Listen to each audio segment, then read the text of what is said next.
Treasure Island by Robert Louis Stevenson. Part 1. The Old Buccaneer. Chapter 1. The Old Sea Dog at the Admiral Benbow.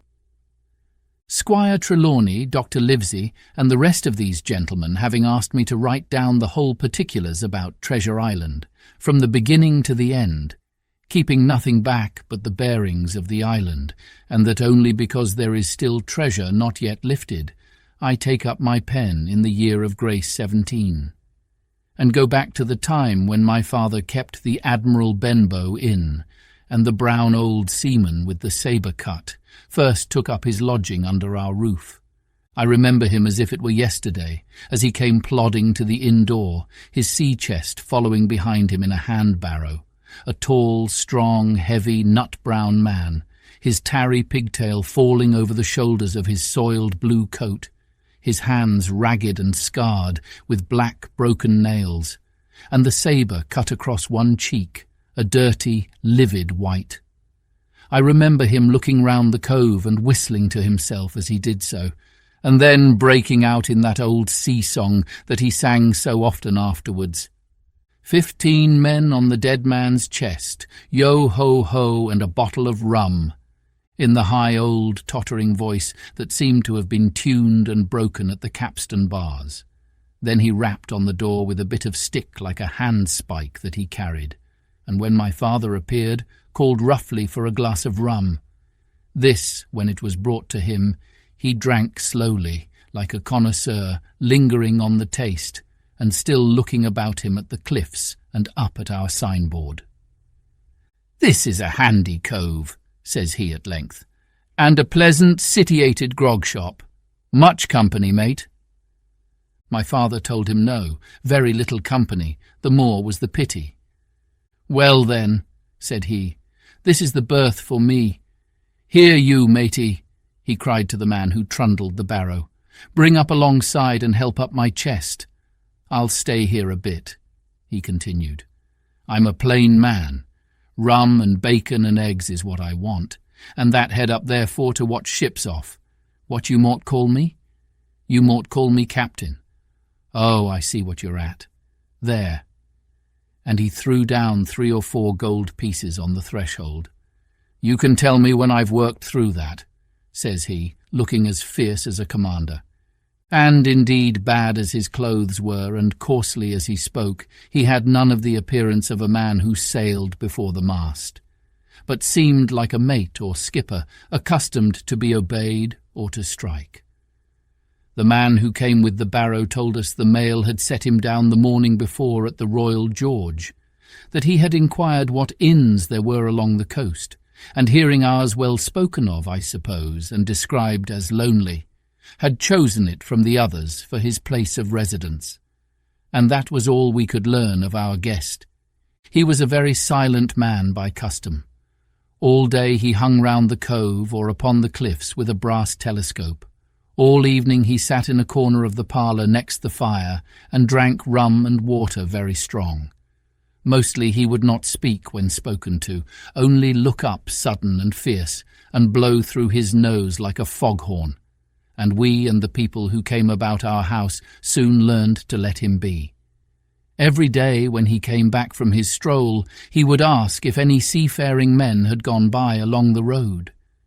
At first we thought it was the want of company of his own kind that made him ask this question, but at last we began to see he was desirous to avoid them. When a seaman did put up at the Admiral Benbow, as now and then some did, making by the coast road for Bristol, he would look in at him through the curtained door before he entered the parlour, and he was always sure to be as silent as a mouse when any such was present. For me, at least, there was no secret about the matter, for I was, in a way, a sharer in his alarms. He had taken me aside one day, and promised me a silver 4-penny on the 1st of every month if I would only keep my weather eye open for a seafaring man with one leg, and let him know the moment he appeared. Often enough, when the 1st of the month came round, and I applied to him for my wage, he would only blow through his nose at me and stare me down. But before the week was out, he was sure to think better of it, bring me my fourpenny piece, and repeat his orders to look out for the seafaring man with one leg. How that personage haunted my dreams I need scarcely tell you. On stormy nights, when the wind shook the four corners of the house, and the surf roared along the cove and up the cliffs, I would see him in 1,000 forms and with 1,000 diabolical expressions. Now the leg would be cut off at the knee, now at the hip. Now he was a monstrous kind of a creature who had never had but the one leg, and that in the middle of his body. To see him leap and run and pursue me over hedge and ditch was the worst of nightmares. And altogether I paid pretty dear for my monthly fourpenny piece in the shape of these abominable fancies. But though I was so terrified by the idea of the seafaring man with one leg, I was far less afraid of the captain himself than anybody else who knew him. There were nights when he took a deal more rum and water than his head would carry, and then he would sometimes sit and sing his wicked old wild sea songs, minding nobody. But sometimes he would call for glasses round and force all the trembling company to listen to his stories or bear a chorus to his singing. Often I have heard the house shaking with yo-ho-ho and a bottle of rum, all the neighbours joining in for dear life with the fear of death upon them, and each singing louder than the other to avoid remark. For in these fits he was the most overriding companion ever known. He would slap his hand on the table for silence all round. He would fly up in a passion of anger at a question, or sometimes because none was put, and so he judged the company was not following his story. Nor would he allow anyone to leave the inn till he had drunk himself sleepy and reeled off to bed. His stories were what frightened people worst of all. Dreadful stories they were, about hanging and walking the plank, and storms at sea, and the dry Tortugas, and wild deeds and places on the Spanish Main.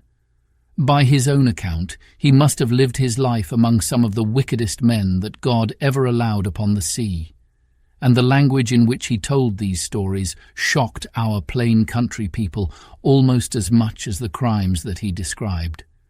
My father was always saying the inn would be ruined, for people would soon cease coming there to be tyrannized over and put down and sent shivering to their beds. But I really believe his presence did us good. People were frightened at the time, but on looking back they rather liked it. It was a fine excitement in a quiet country life, and there was even a party of the younger men who pretended to admire him, calling him a true sea-dog and a real old salt, and such like names, and saying there was the sort of man that made England terrible at sea.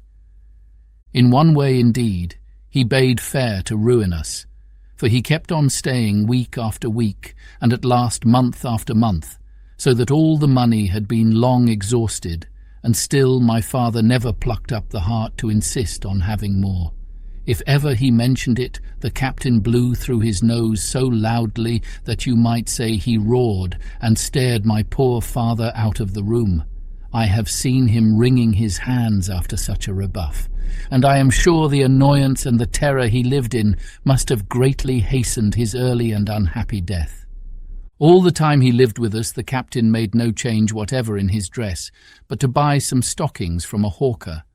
One of the cocks of his hat having fallen down, he let it hang from that day forth, though it was a great annoyance when it blew.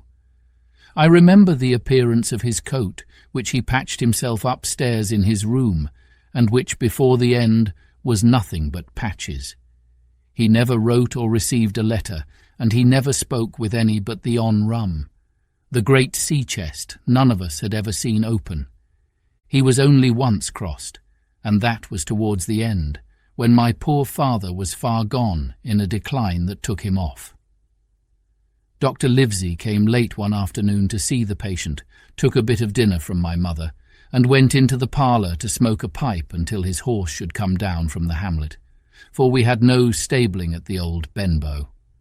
I followed him in, and I remember observing the contrast, the neat, bright doctor, with his powder as white as snow, and his bright black eyes and pleasant manners, made with the coltish country folk, and above all with that filthy, heavy, bleared scarecrow of a pirate of ours, sitting far gone in rum with his arms on the table. Suddenly he, the captain that is, began to pipe up his eternal song.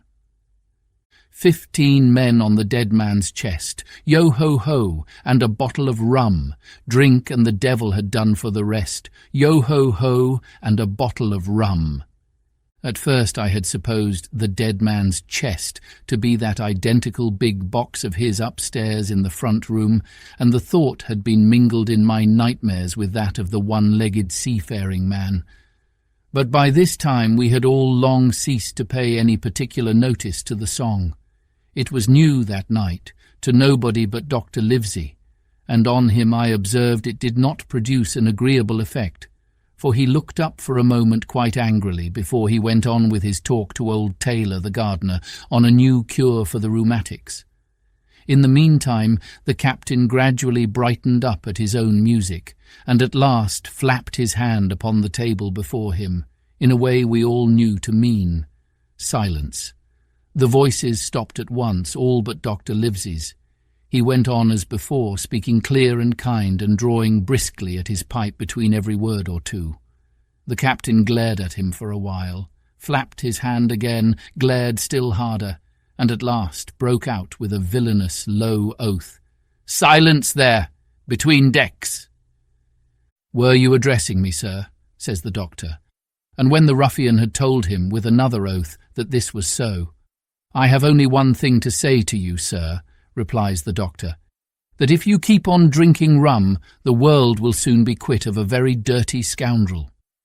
The old fellow's fury was awful. He sprang to his feet, drew and opened a sailor's clasp knife, and balancing it open on the palm of his hand, threatened to pin the doctor to the wall. The doctor never so much as moved. He spoke to him, as before, over his shoulder, and in the same tone of voice, rather high, so that all the room might hear, but perfectly calm and steady. "If you do not put that knife this instant in your pocket, I promise, upon my honour, you shall hang at the next assizes." Then followed a battle of looks between them, but the captain soon knuckled under, put up his weapon, and resumed his seat, grumbling like a beaten dog. "And now, sir," continued the doctor, "since I now know there's such a fellow in my district, you may count I'll have an eye upon you day and night. I'm not a doctor only, I'm a magistrate, and if I catch a breath of complaint against you, if it's only for a piece of incivility like tonight's, I'll take effectual means to have you hunted down and routed out of this. Let that suffice." Soon after Dr. Livesey's horse came to the door, and he rode away, but the captain held his peace that evening, and for many evenings to come. Chapter 2. Black Dog appears and disappears. It was not very long after this that there occurred the first of the mysterious events that rid us at last of the captain, though not, as you will see, of his affairs. It was a bitter cold winter, with long, hard frosts and heavy gales, and it was plain from the first that my poor father was little likely to see the spring. He sank daily, and my mother and I had all the inn upon our hands, and were kept busy enough without paying much regard to our unpleasant guest. It was one January morning, very early, a pinching, frosty morning, the cove all grey with hoar-frost, the ripple lapping softly on the stones, the sun still low and only touching the hill-tops and shining far to seaward. The captain had risen earlier than usual and set out down the beach, his cutlass swinging under the broad skirts of the old blue coat, his brass telescope under his arm, his hat tilted back upon his head. I remember his breath hanging like smoke in his wake as he strode off, and the last sound I heard of him, as he turned the big rock, was a loud snort of indignation, as though his mind was still running upon Dr. Livesey. Well, Mother was upstairs with Father, and I was laying the breakfast table against the captain's return, when the parlour door opened, and a man stepped in on whom I had never set my eyes before.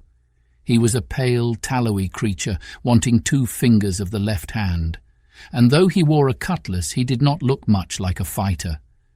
I had always my eye open for seafaring men with one leg or two, and I remember this one puzzled me. He was not sailorly, and yet he had a smack of the sea about him too. I asked him what was for his service, and he said he would take rum. But as I was going out of the room to fetch it, he sat down upon a table and motioned me to draw near. I paused where I was with my napkin in my hand. "Come here, sonny," says he. "Come nearer here." I took a step nearer.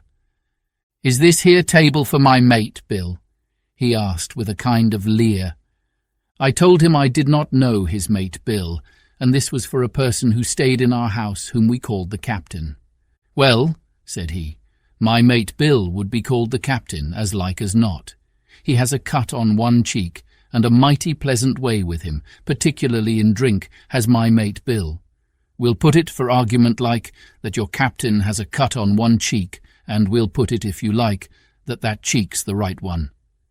"Ah, well, I told you. Now is my mate Bill in this here house?" I told him he was out walking. "Which way, sonny? Which way is he gone?" And when I had pointed out the rock and told him how the captain was likely to return, and how soon, and answered a few other questions, "Ah," said he, "this'll be as good as drink to my mate Bill." The expression of his face as he said these words was not at all pleasant, and I had my own reasons for thinking that the stranger was mistaken, even supposing he meant what he said. But it was no affair of mine, I thought, and, besides, it was difficult to know what to do. The stranger kept hanging about just inside the inn door, peering round the corner like a cat waiting for a mouse. Once I stepped out myself into the road, but he immediately called me back, and, as I did not obey quick enough for his fancy, a most horrible change came over his tallowy face, and he ordered me in, with an oath that made me jump. As soon as I was back again, he returned to his former manner, half fawning, half sneering, patted me on the shoulder, told me I was a good boy, and he had taken quite a fancy to me. "I have a son of my own," said he, "as like you as 2 blocks, and he's all the pride of my art. But the great thing for boys is discipline, sonny, discipline. Now, if you had sailed along of Bill, you wouldn't have stood there to be spoke to twice, not you. That was never Bill's way, nor the way of Sitch as sailed with him. And here, sure enough, is my mate Bill, with a spyglass under his arm, bless his old art, to be sure. You and me'll just go back into the parlour, sonny, and get behind the door, and we'll give Bill a little surprise. Bless his art, I say again." So saying, the stranger backed along with me into the parlour, and put me behind him in the corner, so that we were both hidden by the open door. I was very uneasy and alarmed, as you may fancy, and it rather added to my fears to observe that the stranger was certainly frightened himself. He cleared the hilt of his cutlass and loosened the blade in the sheath, and all the time we were waiting there he kept swallowing as if he felt what we used to call a lump in the throat. At last in strode the captain, slammed the door behind him without looking to the right or left, and marched straight across the room to where his breakfast awaited him. "Bill," said the stranger, in a voice that I thought he had tried to make bold and big. The captain spun round on his heel and fronted us. All the brown had gone out of his face, and even his nose was blue. He had the look of a man who sees a ghost, or the evil one, or something worse, if anything can be. And upon my word I felt sorry to see him, all in a moment, turn so old and sick.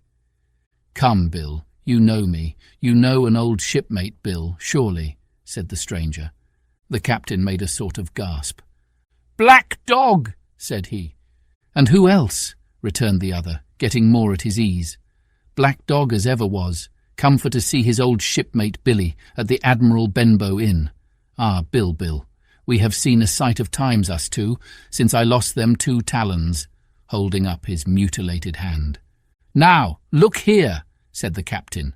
"You've run me down. Here I am. Well then, speak up. What is it?" "That's you, Bill," returned Black Dog. "You're in the right of it, Billy. I'll have a glass of rum from this dear child here, as I've took such a liking to, and we'll sit down, if you please, and talk square like old shipmates." When I returned with the rum, they were already seated on either side of the captain's breakfast table, Black Dog next to the door, and sitting sideways so as to have one eye on his old shipmate and one, as I thought, on his retreat. He bade me go and leave the door wide open. "None of your keyholes for me, Sonny," he said, and I left them together and retired into the bar. For a long time, though, I certainly did my best to listen. I could hear nothing but a low gabbling, but at last the voices began to grow higher, and I could pick up a word or two, mostly oaths, from the captain. "No, no, no, no, and an end of it," he cried once, and again, "If it comes to swinging, swing all, say I." Then all of a sudden there was a tremendous explosion of oaths and other noises. The chair and table went over in a lump, a clash of steel followed, and then a cry of pain, and the next instant I saw Black Dog in full flight, and the captain hotly pursuing, both with drawn cutlasses, and the former streaming blood from the left shoulder. Just at the door, the captain aimed at the fugitive one last tremendous cut, which would certainly have split him to the chine had it not been intercepted by our big signboard of Admiral Benbow. You may see the notch on the lower side of the frame to this day. That blow was the last of the battle. Once out upon the road, Black Dog, in spite of his wound, showed a wonderful clean pair of heels and disappeared over the edge of the hill in half a minute. The captain, for his part, stood staring at the signboard like a bewildered man. Then he passed his hand over his eyes several times and at last turned back into the house. "Jim," says he, "rum!" And as he spoke, he reeled a little and caught himself with one hand against the wall. "Are you hurt?" cried I. "Rum!" he repeated. "I must get away from here. Rum! Rum!" I ran to fetch it, but I was quite unsteadied by all that had fallen out, and I broke one glass and fouled the tap, and while I was still getting in my own way, I heard a loud fall in the parlour, and running in, beheld the captain lying full length upon the floor. At the same instant my mother, alarmed by the cries and fighting, came running downstairs to help me. Between us we raised his head. He was breathing very loud and hard, but his eyes were closed and his face a horrible colour. "Dear, dearie me," cried my mother, "what a disgrace upon the house, and your poor father sick." In the meantime, we had no idea what to do to help the captain, nor any other thought but that he had got his death hurt in the scuffle with the stranger.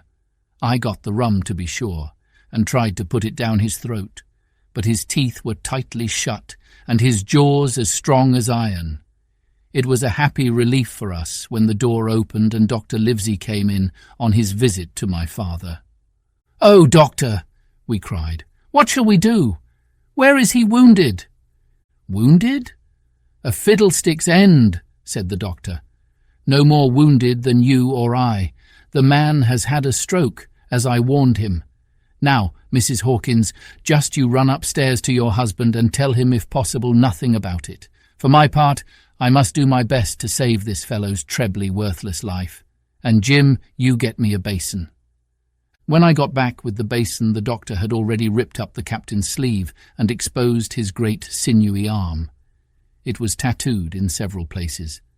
"Here's luck," "a fair wind," and "Billy Bones his fancy," were very neatly and clearly executed on the forearm, and up near the shoulder there was a sketch of a gallows and a man hanging from it, done, as I thought, with great spirit. "Prophetic," said the doctor, touching this picture with his finger. "And now, Master Billy Bones, if that be your name, we'll have a look at the colour of your blood." "Jim," he said, "are you afraid of blood?" "No, sir," said I. "Well then," said he, "you hold the basin," and with that he took his lancet and opened a vein. A great deal of blood was taken before the captain opened his eyes and looked mistily about him. First he recognized the doctor with an unmistakable frown. Then his glance fell upon me, and he looked relieved. But suddenly his colour changed, and he tried to raise himself, crying, "Where's Black Dog?" "There is no black dog here," said the doctor, "except what you have on your own back. You have been drinking rum. You have had a stroke, precisely as I told you, and I have just, very much against my own will, dragged you headforemost out of the grave. Now, Mr. Bones—" "That's not my name," he interrupted. "Much I care," returned the doctor. "It's the name of a buccaneer of my acquaintance, and I call you by it for the sake of shortness. And what I have to say to you is this. 1 glass of rum won't kill you, but if you take one, you'll take another and another, and I stake my wig if you don't break off short, you'll die. Do you understand that? Die, and go to your own place, like the man in the Bible. Come now, make an effort. I'll help you to your bed for once." Between us, with much trouble, we managed to hoist him upstairs and laid him on his bed, where his head fell back on the pillow as if he were almost fainting. "Now, mind you," said the doctor, "I clear my conscience. The name of rum for you is death." And with that he went off to see my father, taking me with him by the arm. "This is nothing," he said as soon as he had closed the door. "I have drawn blood enough to keep him quiet a while. He should lie for a week where he is. That is the best thing for him and you. But another stroke would settle him." Chapter 3.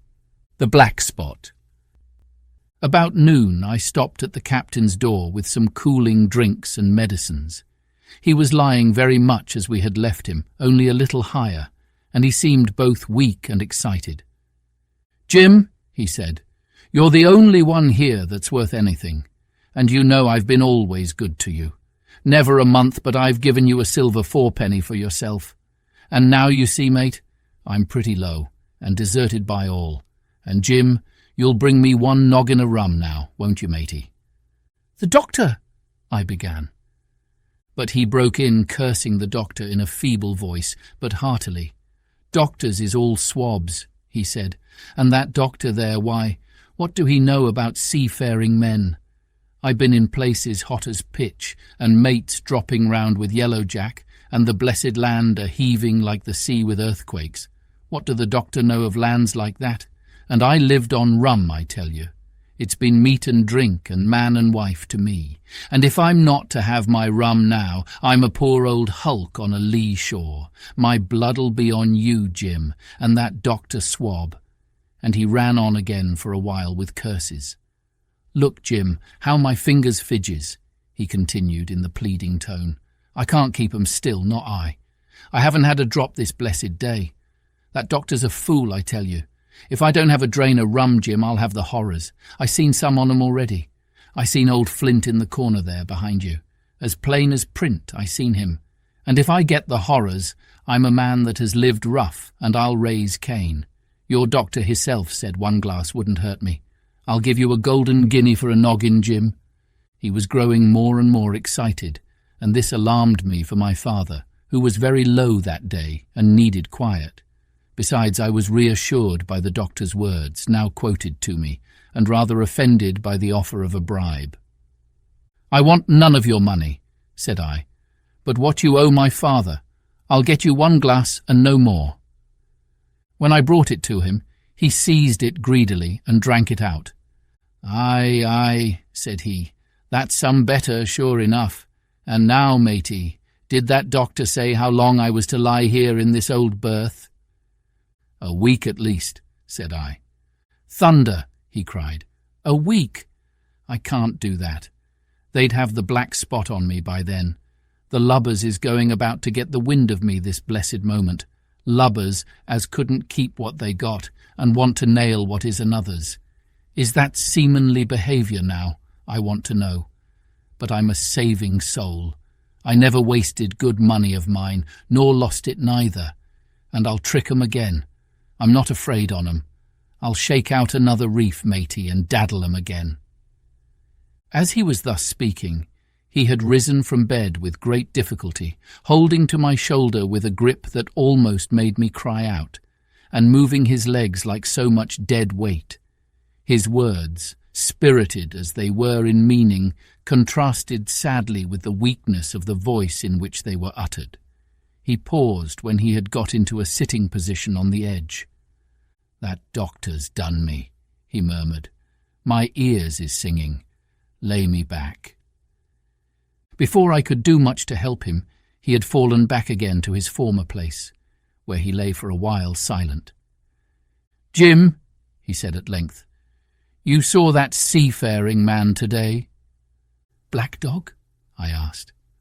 "Ah, Black Dog," says he. "He's a bad un, but there's worse that put him on. Now, if I can't get away nohow, and they tip me the black spot, mind you, it's my old sea chest they're after. You get on a horse. You can, can't you?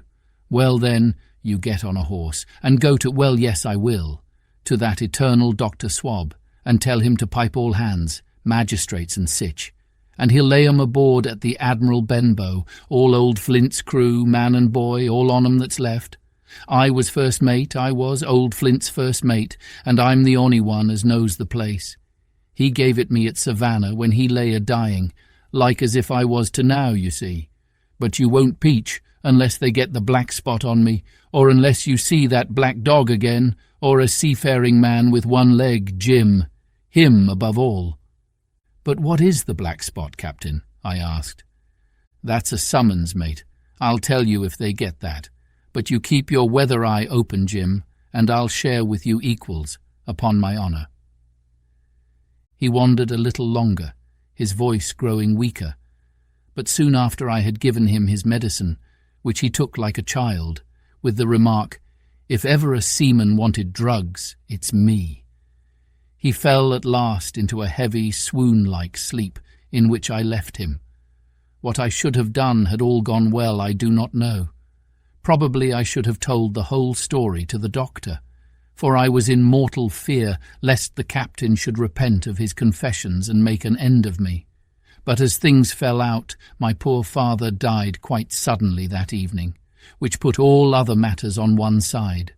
Our natural distress, the visits of the neighbours, the arranging of the funeral, and all the work of the inn to be carried on in the meanwhile, kept me so busy that I had scarcely time to think of the captain, far less to be afraid of him.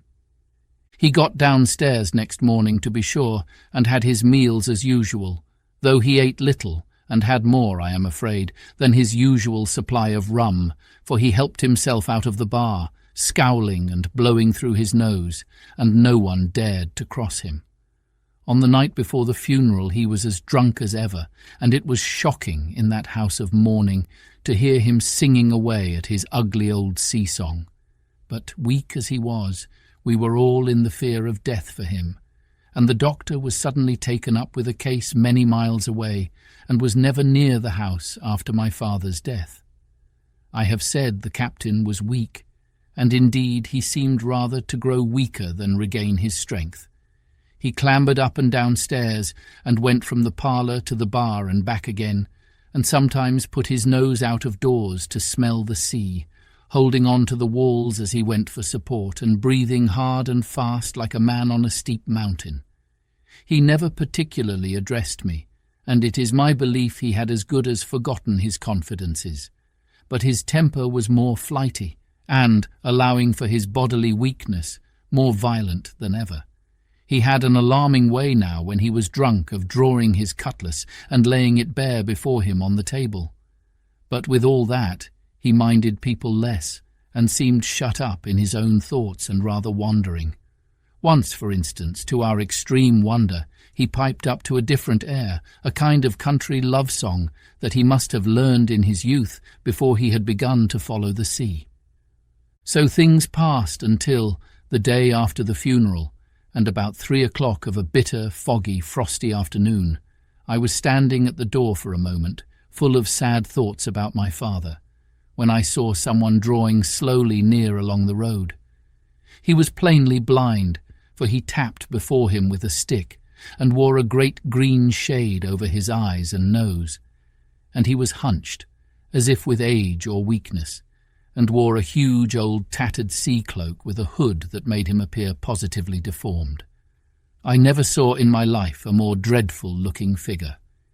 He stopped a little from the inn, and raising his voice in an odd sing-song, addressed the air in front of him.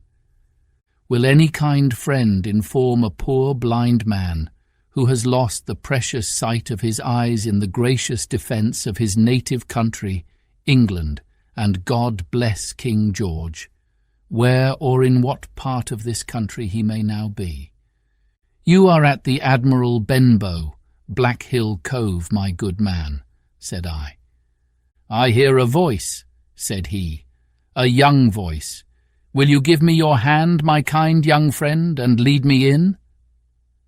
I held out my hand, and the horrible, soft-spoken, eyeless creature gripped it in a moment like a vice.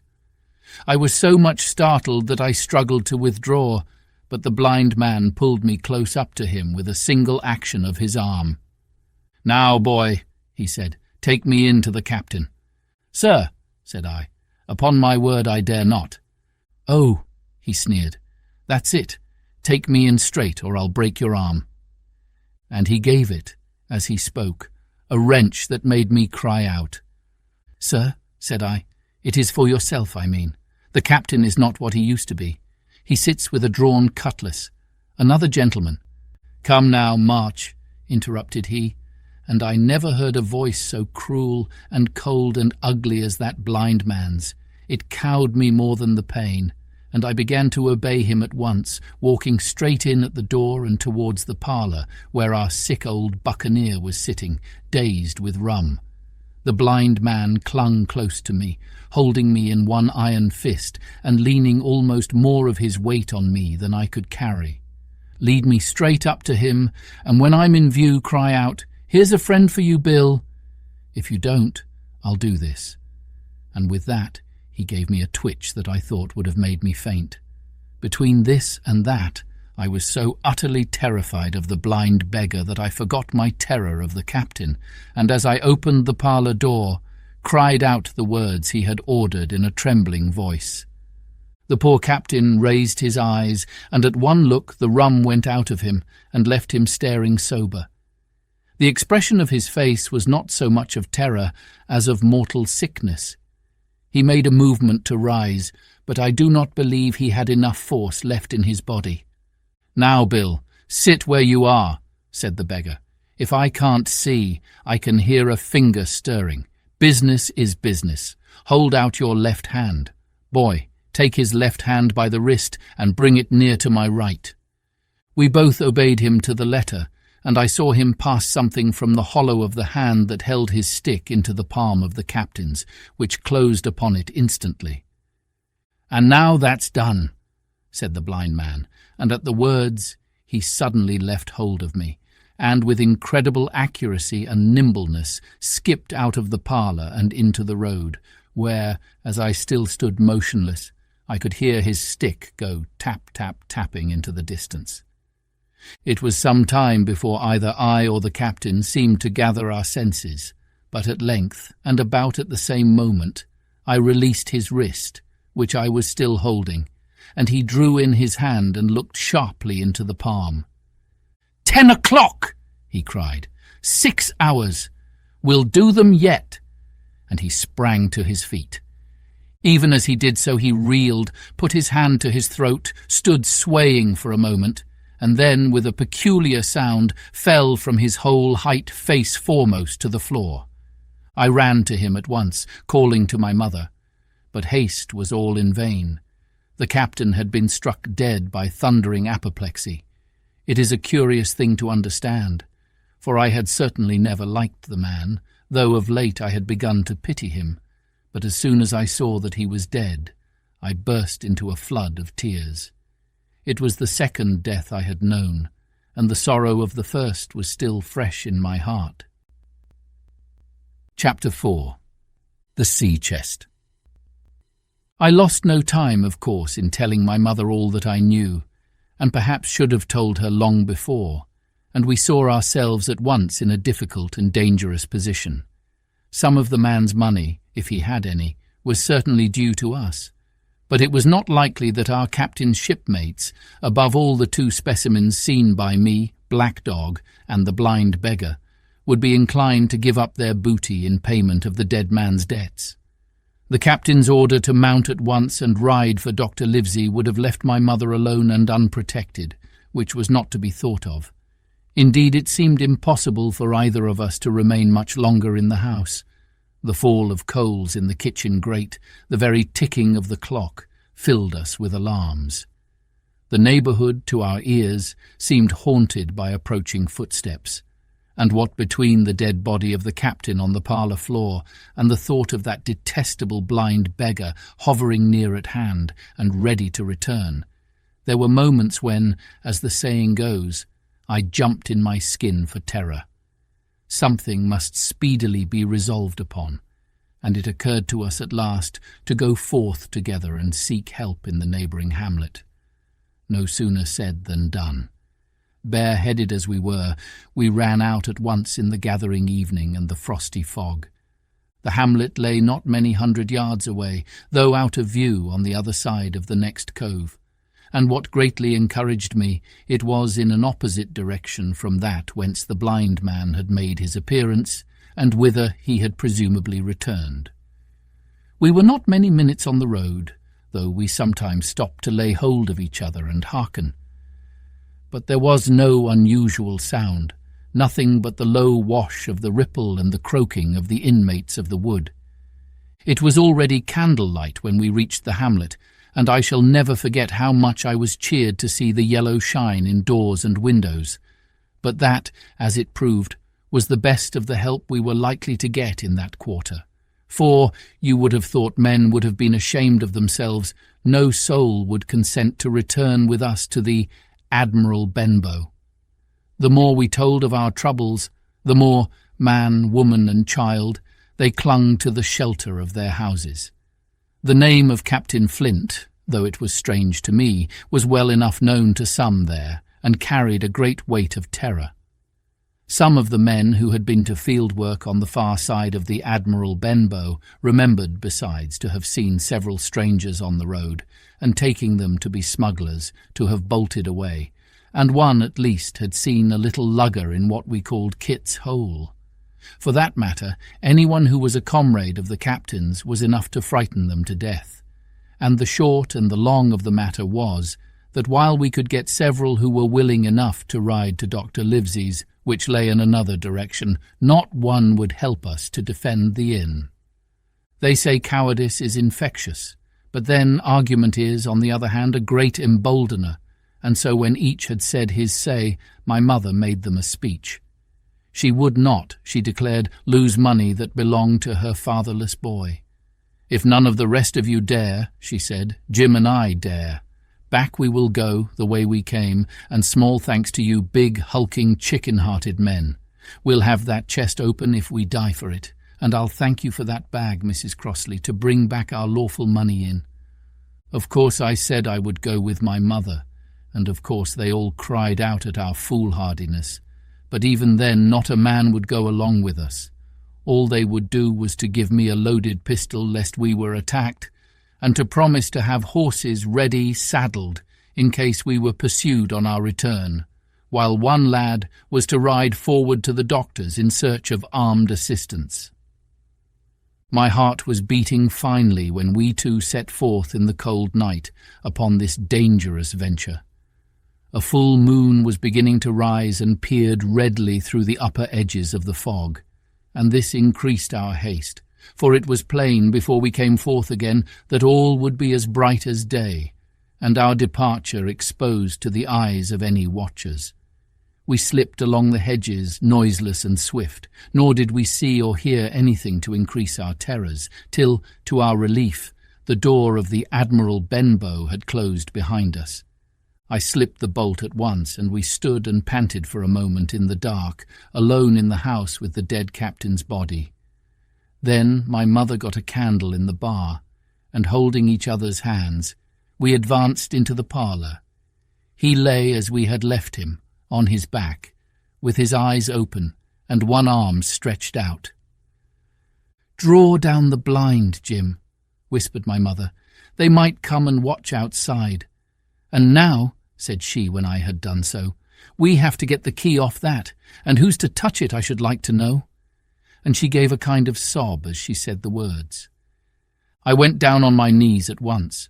On the floor, close to his hand, there was a little round of paper, blackened on the one side. I could not doubt that this was the black spot. And taking it up, I found written on the other side, in a very good, clear hand, this short message. You have till 10 tonight. He had till 10, Mother, said I, and just as I said it, our old clock began striking. This sudden noise startled us shockingly, but the news was good, for it was only 6. Now, Jim, she said, that key. I felt in his pockets, one after another. A few small coins, a thimble, and some thread and big needles. A piece of pigtail tobacco bitten away at the end. His gully with the crooked handle, a pocket compass, and a tinderbox were all that they contained, and I began to despair. Perhaps it's round his neck, suggested my mother. Overcoming a strong repugnance, I tore open his shirt at the neck, and there, sure enough, hanging to a bit of tarry string, which I cut with his own gully, we found the key. At this triumph we were filled with hope and hurried upstairs without delay to the little room where he had slept so long and where his box had stood since the day of his arrival. It was like any other seaman's chest on the outside. The initial B burned on the top of it with a hot iron, and the corners somewhat smashed and broken as by long, rough usage. "Give me the key," said my mother, and though the lock was very stiff, she had turned it and thrown back the lid in a twinkling. A strong smell of tobacco and tar rose from the interior, but nothing was to be seen on the top, except a suit of very good clothes, carefully brushed and folded. They had never been worn, my mother said. Under that the miscellany began: a quadrant, a tin cannikin, several sticks of tobacco, 2 brace of very handsome pistols, a piece of bar silver, an old Spanish watch, and some other trinkets of little value and mostly of foreign make, a pair of compasses mounted with brass, and 5 or 6 curious West Indian shells. I have often wondered since why he should have carried about these shells with him in his wandering, guilty and hunted life. In the meantime, we had found nothing of any value but the silver and the trinkets, and neither of these were in our way. Underneath, there was an old boat cloak, whitened with sea salt on many a harbour bar. My mother pulled it up with impatience, and there lay before us the last things in the chest, a bundle tied up in oilcloth and looking like papers, and a canvas bag that gave forth at a touch the jingle of gold. "I'll show these rogues that I'm an honest woman," said my mother. "I'll have my dues, and not a farthing over. Hold Mrs. Crossley's bag." And she began to count over the amount of the captain's score from the sailor's bag into the one that I was holding. It was a long, difficult business, for the coins were of all countries and sizes, doubloons and louis d'ors and guineas and pieces of 8, and I know not what besides, all shaken together at random. The guineas, too, were about the scarcest, and it was with these only that my mother knew how to make her count.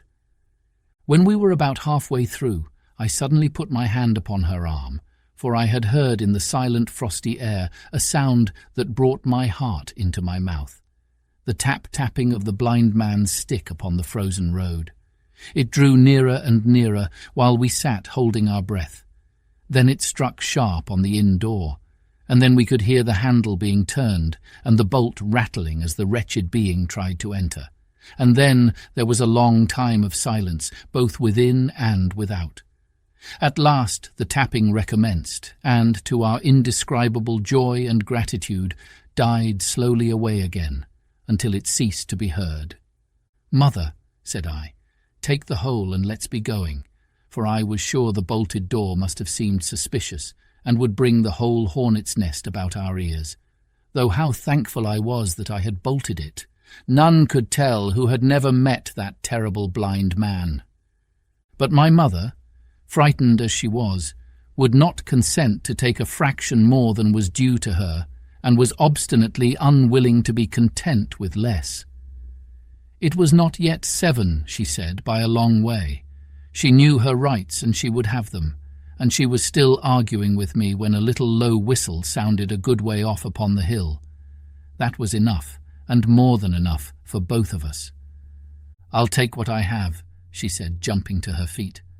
"And I'll take this to square the count," said I, picking up the oilskin packet.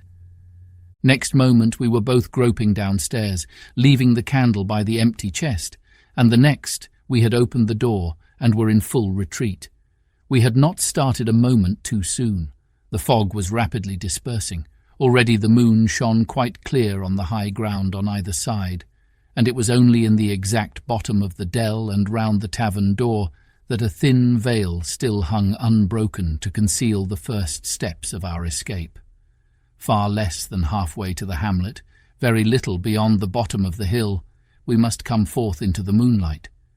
Nor was this all, for the sound of several footsteps running came already to our ears, and as we looked back in their direction, a light tossing to and fro and still rapidly advancing showed that one of the newcomers carried a lantern. "My dear," said my mother suddenly, "take the money and run on. I am going to faint." This was certainly the end for both of us, I thought.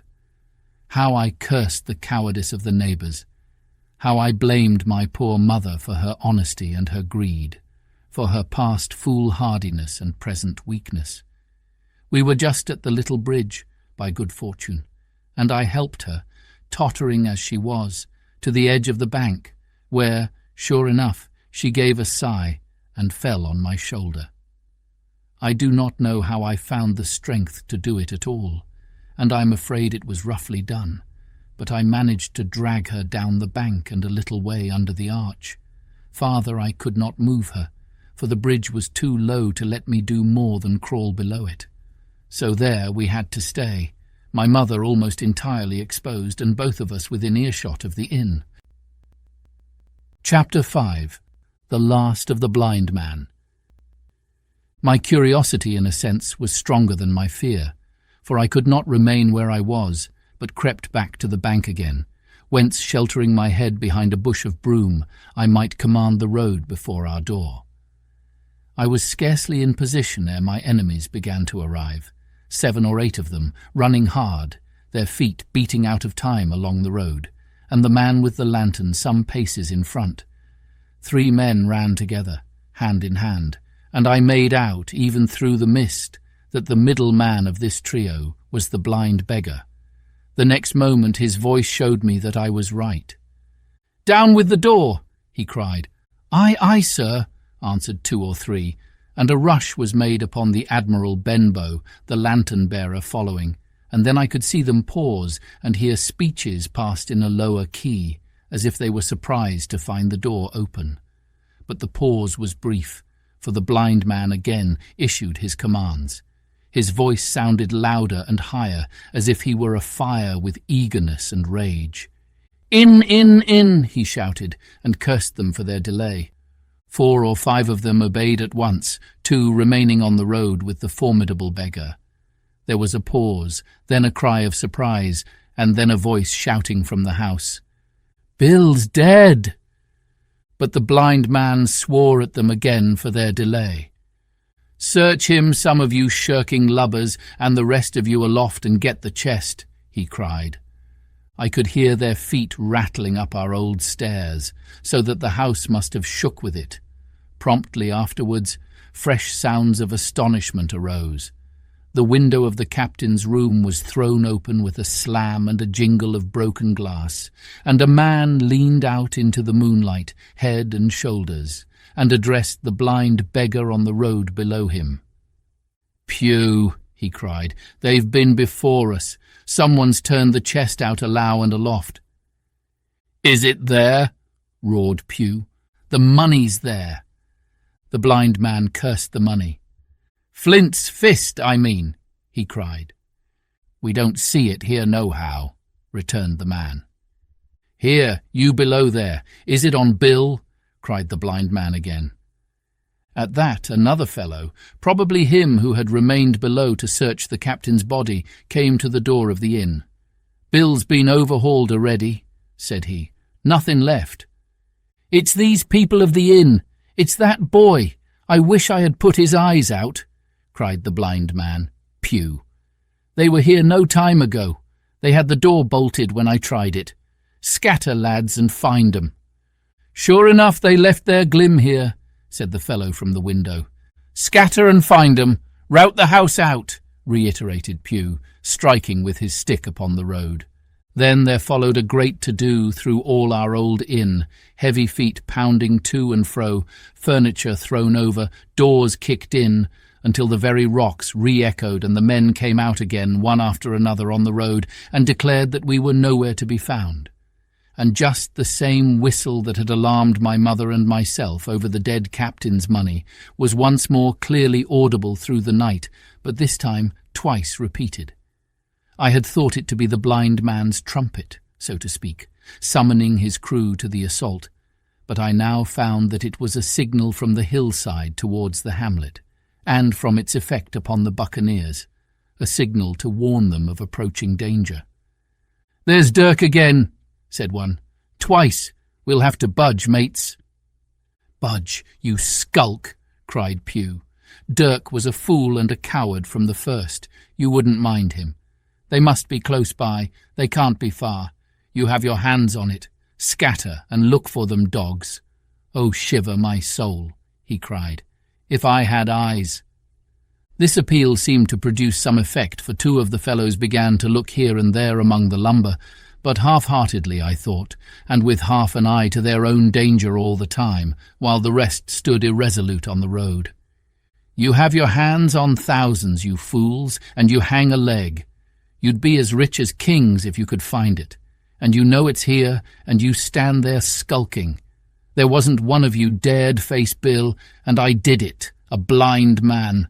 And I'm to lose my chance for you. I'm to be a poor, crawling beggar, sponging for rum when I might be rolling in a coach. If you had the pluck of a weevil in a biscuit, you would catch them still." "Hang it, Pew, we've got the doubloons," grumbled one. "They might have hid the blessed thing," said another. "Take the George, Pew, and don't stand here squalling."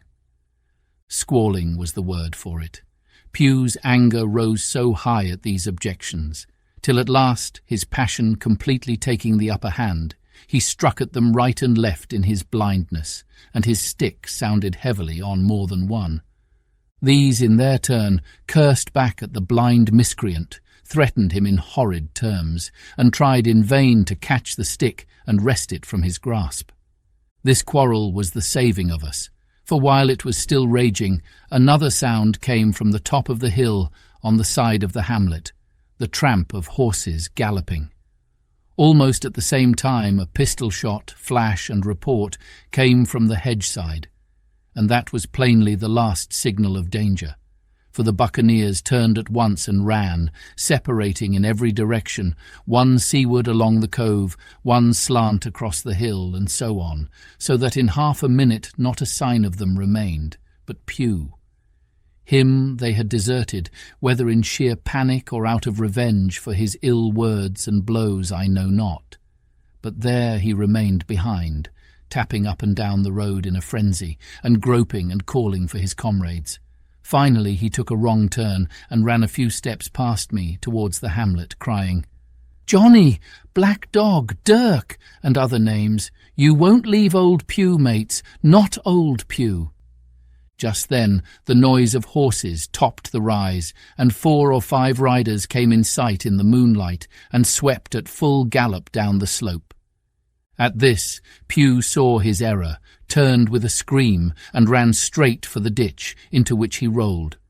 But he was on his feet again in a second, and made another dash, now utterly bewildered, right under the nearest of the coming horses. The rider tried to save him, but in vain. Down went Pew with a cry that rang high into the night, and the 4 hoofs trampled and spurned him and passed by. He fell on his side, then gently collapsed upon his face and moved no more. I leaped to my feet and hailed the riders. They were pulling up, at any rate, horrified at the accident, and I soon saw what they were.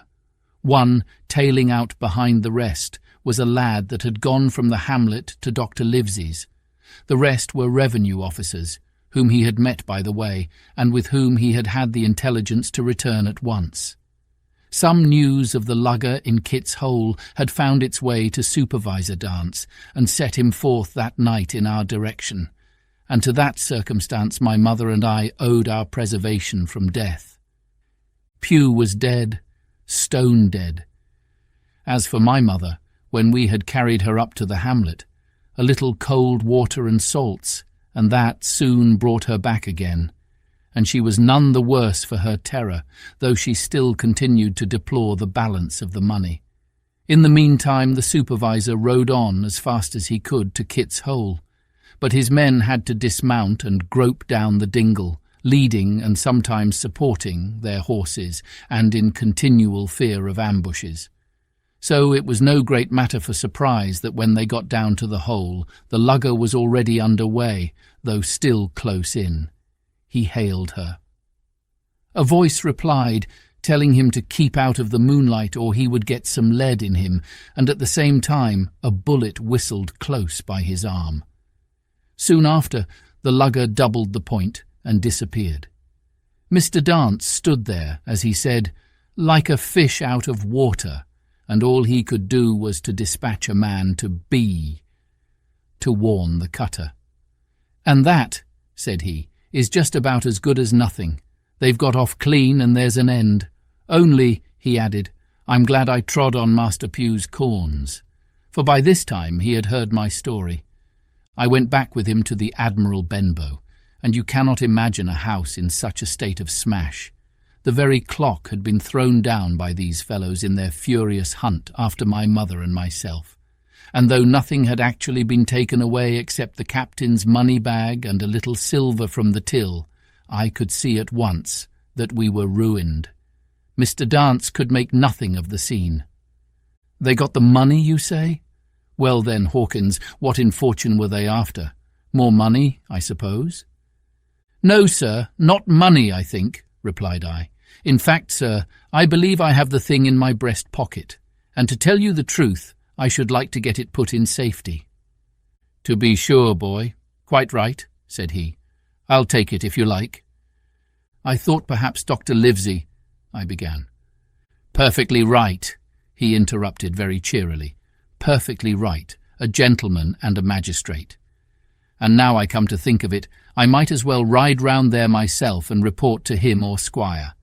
Master Pugh's dead when all's done. Not that I regret it. But he's dead, you see, and people will make it out against an officer of His Majesty's revenue, if make it out they can. Now, I'll tell you, Hawkins. If you like, I'll take you along." I thanked him heartily for the offer, and we walked back to the hamlet where the horses were. By the time I had told Mother of my purpose, they were all in the saddle. "Dogger," said Mr. Dance, "you have a good horse, take up this lad behind you." As soon as I was mounted, holding on to Dogger's belt, the supervisor gave the word, and the party struck out at a bouncing trot on the road to Dr. Livesey's house. Chapter 6. The Captain's Papers. We rode hard all the way till we drew up before Dr. Livesey's door. The house was all dark to the front. Mr. Dance told me to jump down and knock, and Dogger gave me a stirrup to descend by. The door was opened almost at once by the maid. "Is Dr. Livesey in?" I asked. "No," she said. He had come home in the afternoon, but had gone up to the hall to dine and pass the evening with the squire. "So there we go, boys," said Mr. Dance. This time, as the distance was short, I did not mount, but ran with Dogger's stirrup leather to the lodge gates, and up the long, leafless, moonlit avenue to where the white line of the hall buildings looked on either hand on great old gardens. Here Mr. Dance dismounted, and taking me along with him, was admitted at a word into the house. The servant led us down a matted passage, and showed us at the end into a great library, all lined with bookcases and busts upon the top of them, where the squire and Dr. Livesey sat, pipe in hand, on either side of a bright fire. I had never seen the squire so near at hand. He was a tall man, over 6 feet high, and broad in proportion, and he had a bluff, rough and ready face, all roughened and reddened and lined in his long travels. His eyebrows were very black and moved readily, and this gave him a look of some temper, not bad, you would say, but quick and high. "Come in, Mr. Dance," says he, very stately and condescending. "Good evening, Dance," says the doctor with a nod, "and good evening to you, friend Jim. What good wind brings you here?" The supervisor stood up straight and stiff, and told his story like a lesson, and you should have seen how the two gentlemen leaned forward and looked at each other, and forgot to smoke in their surprise and interest. When they heard how my mother went back to the inn, Dr. Livesey fairly slapped his thigh, and the squire cried, "Bravo!" and broke his long pipe against the grate. Long before it was done, Mr. Trelawney, that, you will remember, was the squire's name, had got up from his seat and was striding about the room, and the doctor, as if to hear the better, had taken off his powdered wig and sat there, looking very strange indeed with his own close-cropped black poll. At last Mr. Dance finished the story. "Mr. Dance," said the squire, "you are a very noble fellow, and as for riding down that black atrocious miscreant, I regard it as an act of virtue, sir, like stamping on a cockroach. This lad Hawkins is a trump, I perceive. Hawkins, will you ring that bell? Mr. Dance must have some ale." "And so, Jim," said the doctor, "you have the thing that they were after, have you?" "Here it is, sir," said I, and gave him the oilskin packet. The doctor looked it all over, as if his fingers were itching to open it. But instead of doing that, he put it quietly in the pocket of his coat. "Squire," said he, "when Dance has had his ale, he must, of course, be off on his Majesty's service. But I mean to keep Jim Hawkins here to sleep at my house, and with your permission, I propose we should have up the cold pie and let him sup." "As you will, Livesey," said the squire. "Hawkins has earned better than cold pie." So a big pigeon pie was brought in and put on a side table, and I made a hearty supper, for I was as hungry as a hawk, while Mr. Dance was further complimented and at last dismissed. "And now, squire," said the doctor. "And now, Livesey," said the squire in the same breath. "One at a time, laughed Dr. Livesey. "You have heard of this Flint, I suppose?" "Heard of him?" cried the squire. "Heard of him, you say? He was the bloodthirstiest buccaneer that sailed. Blackbeard was a child to Flint. The Spaniards were so prodigiously afraid of him that, I tell you, sir, I was sometimes proud he was an Englishman.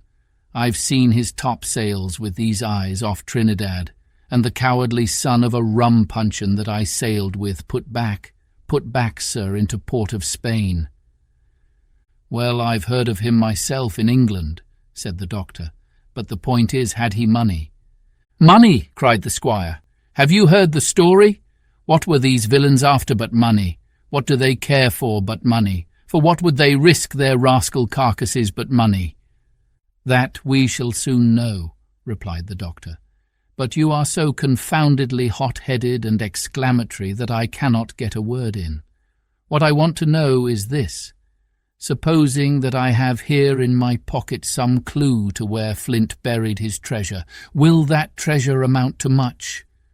"Amount, sir?" cried the squire. "It will amount to this.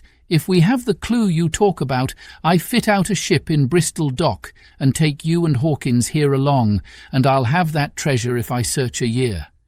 "Very well," said the doctor. "Now then, if Jim is agreeable, we'll open the packet." And he laid it before him on the table.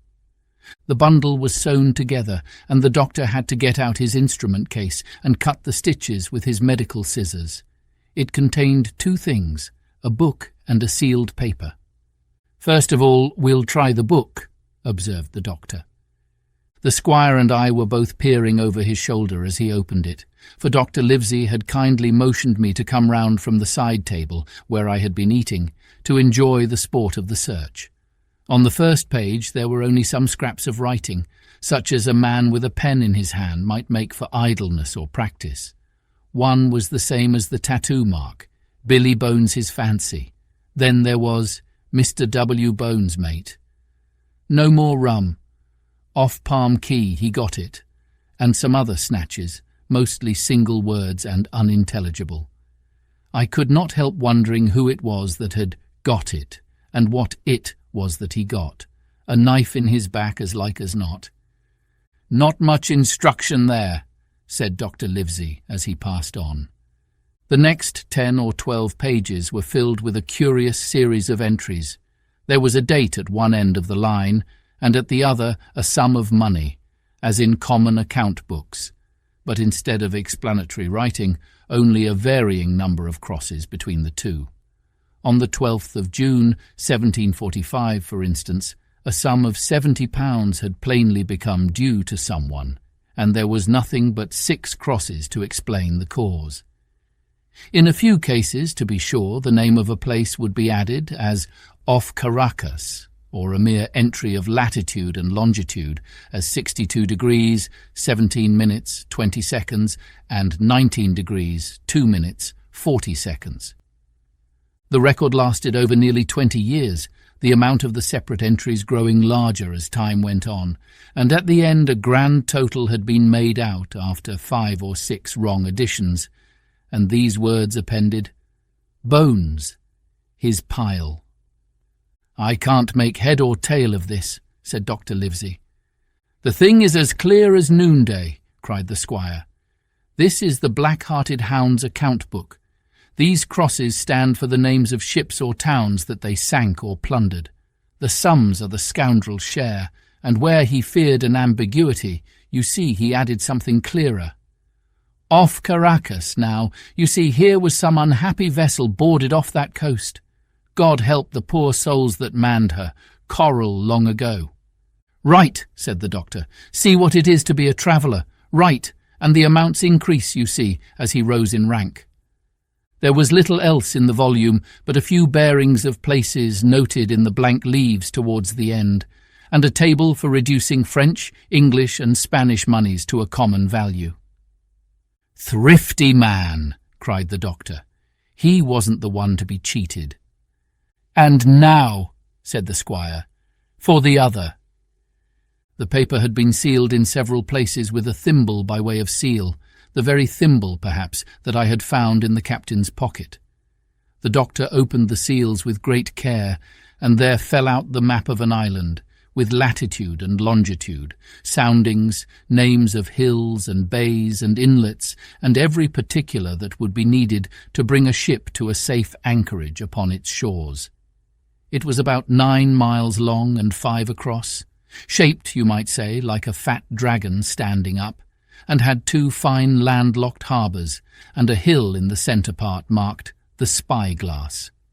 There were several editions of a later date, but above all 3 crosses of red ink, 2 on the north part of the island, 1 in the southwest, and, beside this last, in the same red ink, and in a small, neat hand, very different from the captain's tottery characters, these words: "Bulk of treasure here."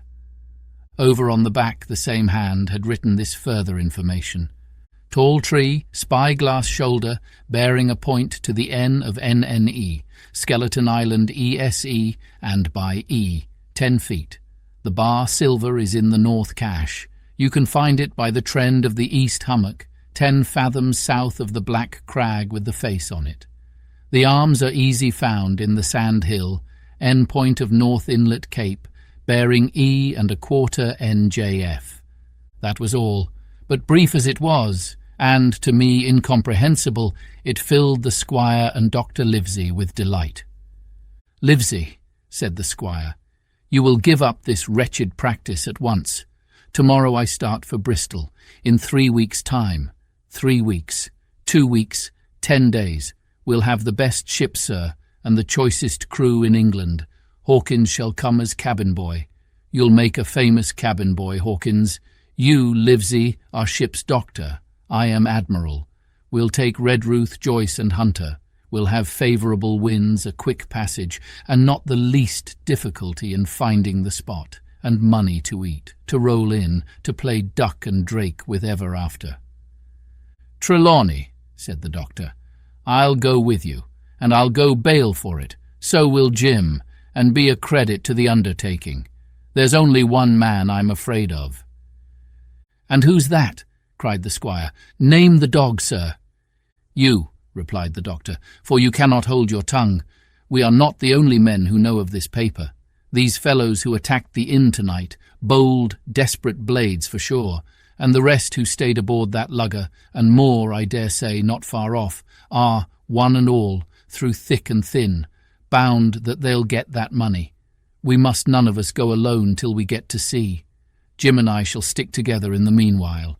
You'll take Joyce and Hunter when you ride to Bristol, and from first to last, not one of us must breathe a word of what we've found." "Livesey," returned the squire, "you are always in the right of it.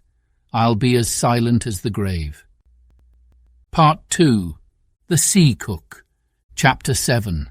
I Go to Bristol. It was longer than the squire imagined ere we were ready for the sea, and none of our first plans, not even Dr. Livesey's of keeping me beside him, could be carried out as we intended. The doctor had to go to London for a physician to take charge of his practice.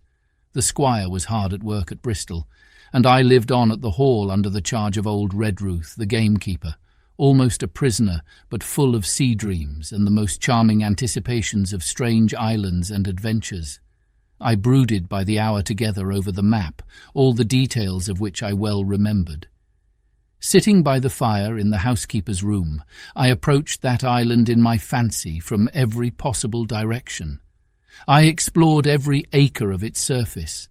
I climbed 1,000 times to that tall hill they call the Spyglass, and from the top enjoyed the most wonderful and changing prospects. Sometimes the isle was thick with savages with whom we fought, sometimes full of dangerous animals that hunted us. But in all my fancies nothing occurred to me so strange and tragic as our actual adventures.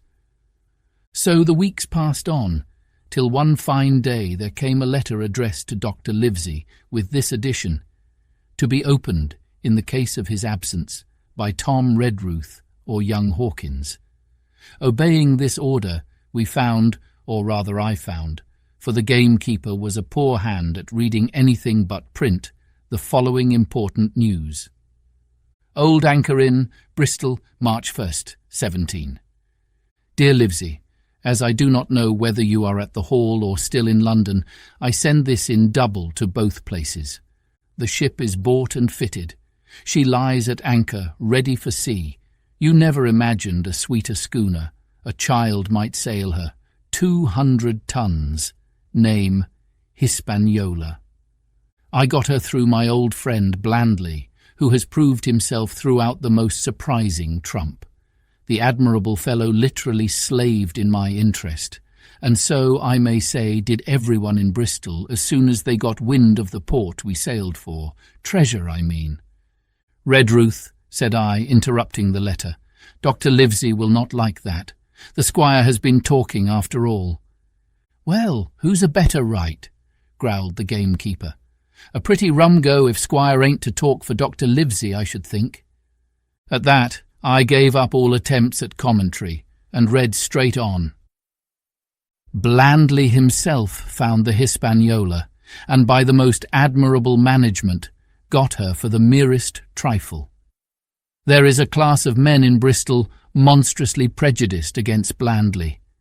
They go the length of declaring that this honest creature would do anything for money, that the Hispaniola belonged to him, and that he sold it me absurdly high, the most transparent calumnies. None of them dare, however, to deny the merits of the ship. So far there was not a hitch.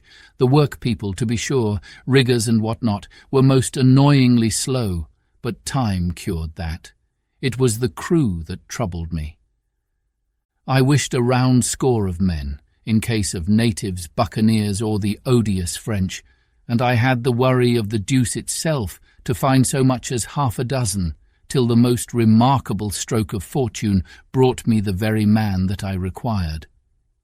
I was standing on the dock when, by the merest accident, I fell in talk with him. I found he was an old sailor, kept a public house, knew all the seafaring men in Bristol, had lost his health ashore, and wanted a good berth as cook to get to sea again. He had hobbled down there that morning, he said, to get a smell of the salt. I was monstrously touched. So would you have been, and out of pure pity I engaged him on the spot to be ship's cook. Long John Silver he is called, and has lost a leg, but that I regarded as a recommendation, since he lost it in his country's service, under the immortal hawk. He has no pension, Livesey. Imagine the abominable age we live in. Well, sir, I thought I had only found a cook, but it was a crew I had discovered. Between Silver and myself we got together in a few days, a company of the toughest old salts imaginable, not pretty to look at, but fellows by their faces, of the most indomitable spirit. I declare we could fight a frigate. Long John even got rid of 2 out of the 6 or 7 I had already engaged. He showed me in a moment that they were just the sort of fresh water swabs we had to fear in an adventure of importance.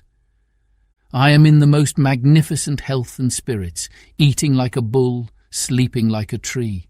Yet I shall not enjoy a moment till I hear my old tarpaulins tramping round the capstan. Seaward ho, hang the treasure. It's the glory of the sea that has turned my head. So now, Livesey, come post. Do not lose an hour if you respect me.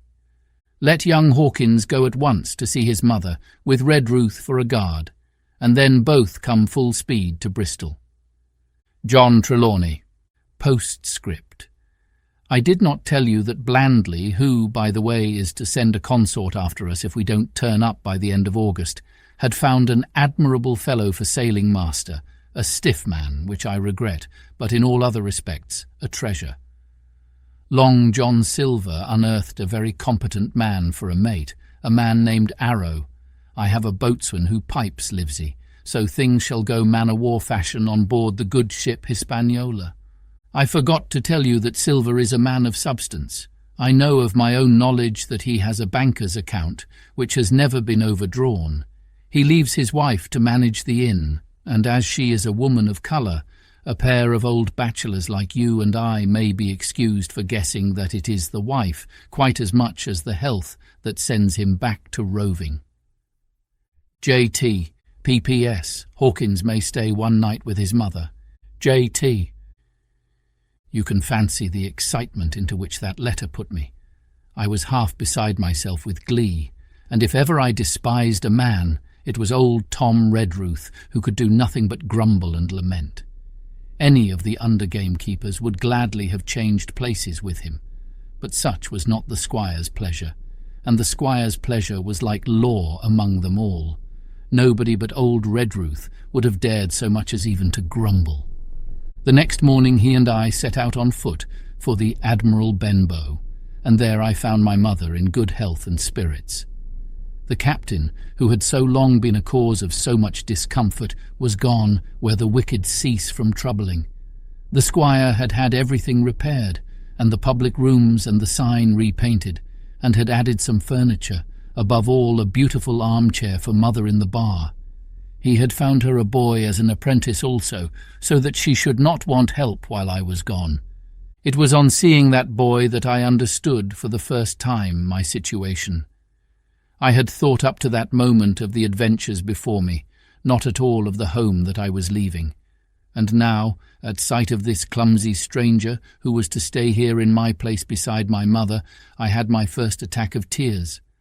I am afraid I led that boy a dog's life, for as he was new to the work, I had 100 opportunities of setting him right and putting him down, and I was not slow to profit by them. The night passed, and the next day, after dinner, Redruth and I were afoot again and on the road. I said goodbye to mother and the cove where I had lived since I was born, and the dear old Admiral Benbow, since he was repainted, no longer quite so dear. One of my last thoughts was of the captain, who had so often strode along the beach with his cocked hat, his sabre-cut cheek, and his old brass telescope. Next moment we had turned the corner, and my home was out of sight, The mail picked us up about dusk at the Royal George on the Heath.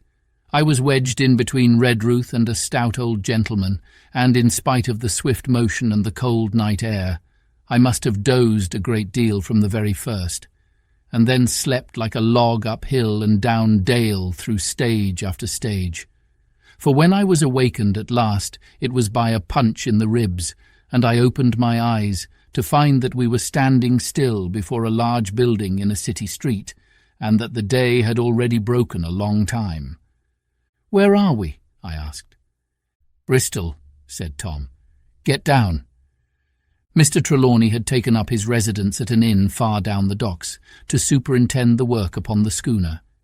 Thither we had now to walk, and our way, to my great delight, lay along the quays and beside the great multitude of ships of all sizes and rigs and nations.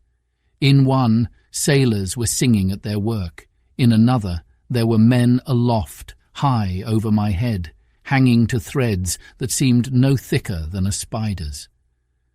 Though I had lived by the shore all my life, I seemed never to have been near the sea till then. The smell of tar and salt was something new. I saw the most wonderful figureheads that had all been far over the ocean. I saw, besides, many old sailors with rings in their ears and whiskers curled in ringlets and tarry pigtails and their swaggering, clumsy sea-walk. And if I had seen as many kings or archbishops, I could not have been more delighted. And I was going to see myself, to sea in a schooner with a piping boatswain and pigtailed singing seamen, to sea bound for an unknown island and to seek for buried treasures. While I was still in this delightful dream, we came suddenly in front of a large inn and met Squire Trelawney, all dressed out like a sea officer in stout blue cloth, coming out of the door with a smile on his face, and a capital imitation of a sailor's walk. "Here you are," he cried, "and the doctor came last night from London. Bravo! The ship's company complete." "Oh, sir," cried I, "when do we sail?" "Sail," says he. "We sail tomorrow." Chapter 8. At the sign of the spyglass. When I had done breakfasting, the squire gave me a note addressed to John Silver, at the sign of the spyglass, and told me I should easily find the place by following the line of the docks, and keeping a bright lookout for a little tavern with a large brass telescope for sign. I set off, overjoyed at this opportunity to see some more of the ships and seamen, and picked my way among a great crowd of people and carts and bales, for the dock was now at its busiest, until I found the tavern in question. It was a bright enough little place of entertainment. The sign was newly painted, the windows had neat red curtains, the floor was cleanly sanded. There was a street on each side, and an open door on both, which made the large, low room pretty clear to see in spite of clouds of tobacco smoke. The customers were mostly seafaring men, and they talked so loudly that I hung at the door, almost afraid to enter. As I was waiting, a man came out of a side room, and, at a glance, I was sure he must be Long John. His left leg was cut off close by the hip, and under the left shoulder he carried a crutch, which he managed with wonderful dexterity, hopping about upon it like a bird.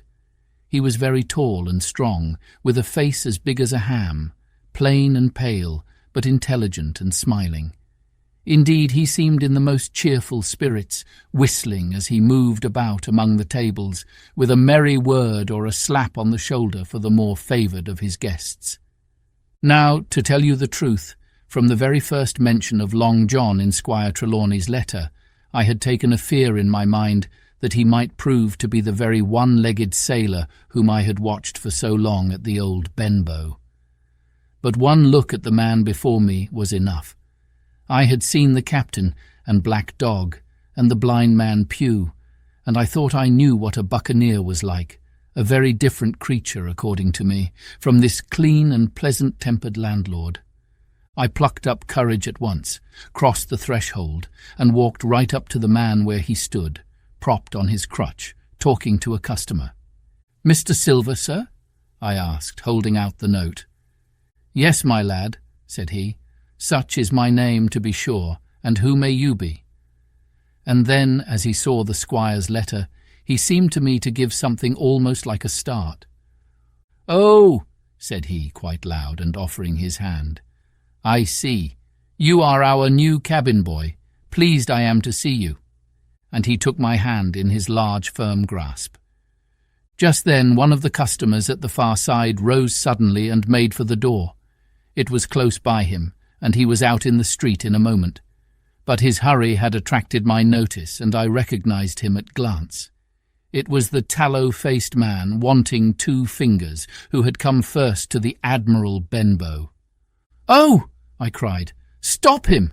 It's Black Dog!" "I don't care 2 coppers who he is," cried Silver. "But he hasn't paid his score. Harry, run and catch him." One of the others, who was nearest the door, leaped up and started in pursuit. "If he were Admiral Hawke, he shall pay his score," cried Silver, and then, relinquishing my hand, "Who did you say he was?" he asked. "Black what?" "Dog, sir," said I. "Has Mr. Trelawney not told you of the buccaneers? He was one of them." "So?" cried Silver. "In my house. Ben, run and help Harry. One of those swabs, was he? Was that you drinking with him, Morgan? Step up here." The man whom he called Morgan, an old grey-haired, mahogany-faced sailor, came forward pretty sheepishly, rolling his quid. "Now, Morgan," said Long John very sternly, "you never clapped your eyes on that black dog before, did you now?" "Not I, sir," said Morgan with a salute. "You didn't know his name, did you?" "No, sir." "By the powers, Tom Morgan, it's as good for you," exclaimed the landlord. "If you had been mixed up with the like of that, you would never have put another foot in my house. You may lay to that. And what was he saying to you?" "I don't rightly know, sir," answered Morgan. "Do you call that a head on your shoulders, or a blessed dead eye?" cried Long John. "Don't rightly know, don't you? Perhaps you don't happen to rightly know who you was speaking to, perhaps? Come now, what was he jawing? Voyage's captain's ships? Pipe up, what was it?" "We was a-talking of keel-hauling," answered Morgan. "Keel-hauling was you, and a mighty suitable thing too, and you may lay to that. Get back to your place for a lubber, Tom." And then, as Morgan rolled back to his seat, Silver added to me in a confidential whisper, "That was very flattering," as I thought. "He's quite an honest man, Tom Morgan, only stupid. And now," he ran on again aloud, "let's see, Black Dog? No, I don't know the name, not I. Yet I kind of think Yes, I've seen the swab. He used to come here with a blind beggar, he used." "That he did, you may be sure," said I. "I knew that blind man too. His name was Pugh." "It was!"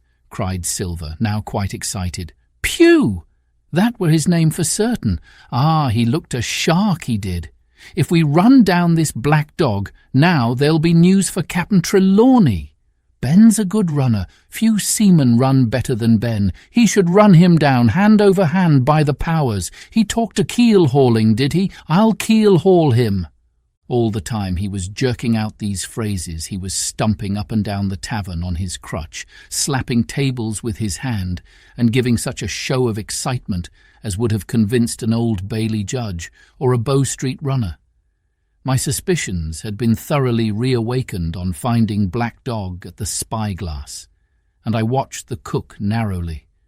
But he was too deep and too ready and too clever for me, and by the time the 2 men had come back out of breath and confessed that they had lost the track in a crowd and been scolded like thieves, I would have gone bail for the innocence of Long John Silver. "See here now, Hawkins," said he. "Here's a blessed hard thing on a man like me, now ain't it? There's Captain Trelawney. What's he to think? Here I have this confounded son of a Dutchman sitting in my own house drinking of my own rum. Here you comes and tells me of it plain, and here I let him give us all the slip before my blessed deadlights. Now, Hawkins, you do me justice with the cap'n. You're a lad, you are, but you're as smart as paint. I see that when you first came in. Now, here it is. What could I do with this old timber I hobble on? When I was an A.B. master mariner, I'd have come up alongside of him, hand over hand, and broached him to in a brace of old shakes, I would. But now— And then, all of a sudden, he stopped, and his jaw dropped as though he had remembered something. "The score!" he burst out. "3 goes a rum! Why, shiver my timbers if I hadn't forgotten my score!" And falling on a bench, he laughed until the tears ran down his cheeks. I could not help joining, and we laughed together, peal after peal, until the tavern rang again. "Why, what a precious old sea-calf I am," he said at last, wiping his cheeks. "You and me should get on well, Hawkins, for I'll take my Davy I should be rated ship's boy. But come now, stand by to go about. This won't do. Duty is duty, messmates. I'll put on my old cockerel hat and step along of you to Captain Trelawney and report this here affair. For mind you, it's serious, young Hawkins, and neither you nor me's come out of it with what I should make so bold as to call credit, nor you neither, says you. Not smart. None of the pair of us smart, but dash my buttons, that was a good un about my score." And he began to laugh again, and that so heartily that though I did not see the joke as he did, I was again obliged to join him in his mirth. On our little walk along the quays, he made himself the most interesting companion, telling me about the different ships that we passed by, their rig, tonnage, and nationality, explaining the work that was going forward, how one was discharging, another taking in cargo, and a third making ready for sea, and every now and then telling me some little anecdote of ships or seamen, or repeating a nautical phrase till I had learned it perfectly. I began to see that here was one of the best of possible shipmates.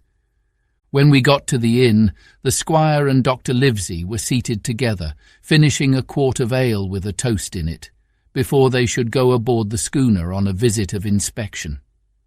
Long John told the story from first to last, with a great deal of spirit and the most perfect truth. "That was how it were now, weren't it, Hawkins?" he would say now and again, and I could always bear him entirely out.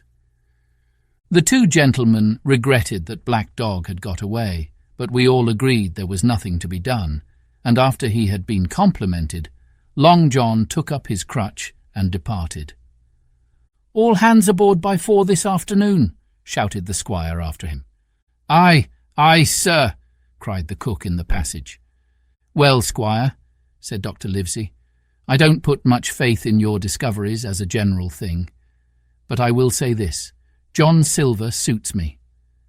"The man's a perfect trump," declared the squire. "And now," added the doctor, "Jim may come on board with us, may he not?" "To be sure he may," says Squire. "Take your hat, Hawkins, and we'll see the ship." Chapter 9. Powder and Arms. The Hispaniola lay some way out, and we went under the figureheads and round the sterns of many other ships, and their cables sometimes grated underneath our keel, and sometimes swung above us. At last, however, we got alongside, and were met and saluted as we stepped aboard by the mate, Mr. Arrow, a brown old sailor with earrings in his ears and a squint. He and the squire were very thick and friendly, but I soon observed that things were not the same between Mr. Trelawney and the captain. This last was a sharp-looking man who seemed angry with everything on board, and was soon to tell us why, for we had hardly got down into the cabin when a sailor followed us. "Captain Smollett, sir, axing to speak with you," said he. "I am always at the captain's orders. Show him in," said the squire. The captain, who was close behind his messenger, entered at once and shut the door behind him. "Well, Captain Smollett, what have you to say? All well, I hope, all shipshape and seaworthy?" "Well, sir," said the captain, "better speak plain, I believe, even at the risk of offence. I don't like this cruise, I don't like the men, and I don't like my officer. That's short and sweet." "Perhaps, sir, you don't like the ship?" inquired the squire, very angry as I could see. "I can't speak as to that, sir, not having seen her tried," said the captain. "She seems a clever craft. More I can't say." "Possibly, sir, you may not like your employer either," says the squire. But here Dr. Livesey cut in. "Stay a bit," said he, "stay a bit. No use of such questions as that but to produce ill feeling. The captain has said too much or he has said too little, and I'm bound to say that I require an explanation of his words. You don't, you say, like this cruise. Now why? I was engaged, sir, on what we call sealed orders, to sail this ship for that gentleman where he should bid me," said the captain. "So far so good. But now I find that every man before the mast knows more than I do. I don't call that fair now, do you?" "No," said Dr. Livesey, "I don't." "Next," said the captain, "I learn we are going after treasure. Hear it from my own hands, mind you. Now treasure is ticklish work. I don't like treasure voyages on any account, and I don't like them above all, when they are secret and when, begging your pardon, Mr. Trelawney, the secret has been told to the parrot." "Silver's parrot?" asked the squire. "It's a way of speaking," said the captain. "Blabbed, I mean. It's my belief neither of you gentlemen know what you are about, but I'll tell you my way of it. Life or death, and a close run." "That is all clear, and I dare say true enough," replied Dr. Livesey. "We take the risk, but we are not so ignorant as you believe us. Next, you say you don't like the crew. Are they not good seamen?" "I don't like them, sir," returned Captain Smollett, "and I think I should have had the choosing of my own hands, if you go to that." "Perhaps you should," replied the doctor. "My friend should perhaps have taken you along with him, but the slight, if there be one, was unintentional. And you don't like Mr. Arrow?" "I don't, sir. I believe he's a good seaman, but he's too free with the crew to be a good officer. A mate should keep himself to himself, shouldn't drink with the men before the mast." "Do you mean he drinks?" cried the squire. "No, sir," replied the captain, "only that he's too familiar." "Well now, and the short and long of it, captain?" asked the doctor. "Tell us what you want." "Well, gentlemen, are you determined to go on this cruise?" "Like iron," answered the squire. "Very good," said the captain. "Then, as you've heard me very patiently, saying things that I could not prove, hear me a few words more. They are putting the powder and the arms in the forehold. Now, you have a good place under the cabin. Why not put them there? First point. Then you are bringing 4 of your own people with you, and they tell me some of them are to be berthed forward. Why not give them the berths here beside the cabin? Second point." "Any more?" asked Mr. Trelawney. "One more," said the captain. "There's been too much blabbing already." "Far too much," agreed the doctor. "I'll tell you what I've heard myself," continued Captain Smollett, "that you have a map of an island, that there's crosses on the map to show where treasure is, and that the island lies." And then he named the latitude and longitude exactly. "I never told that," cried the squire, "to a soul."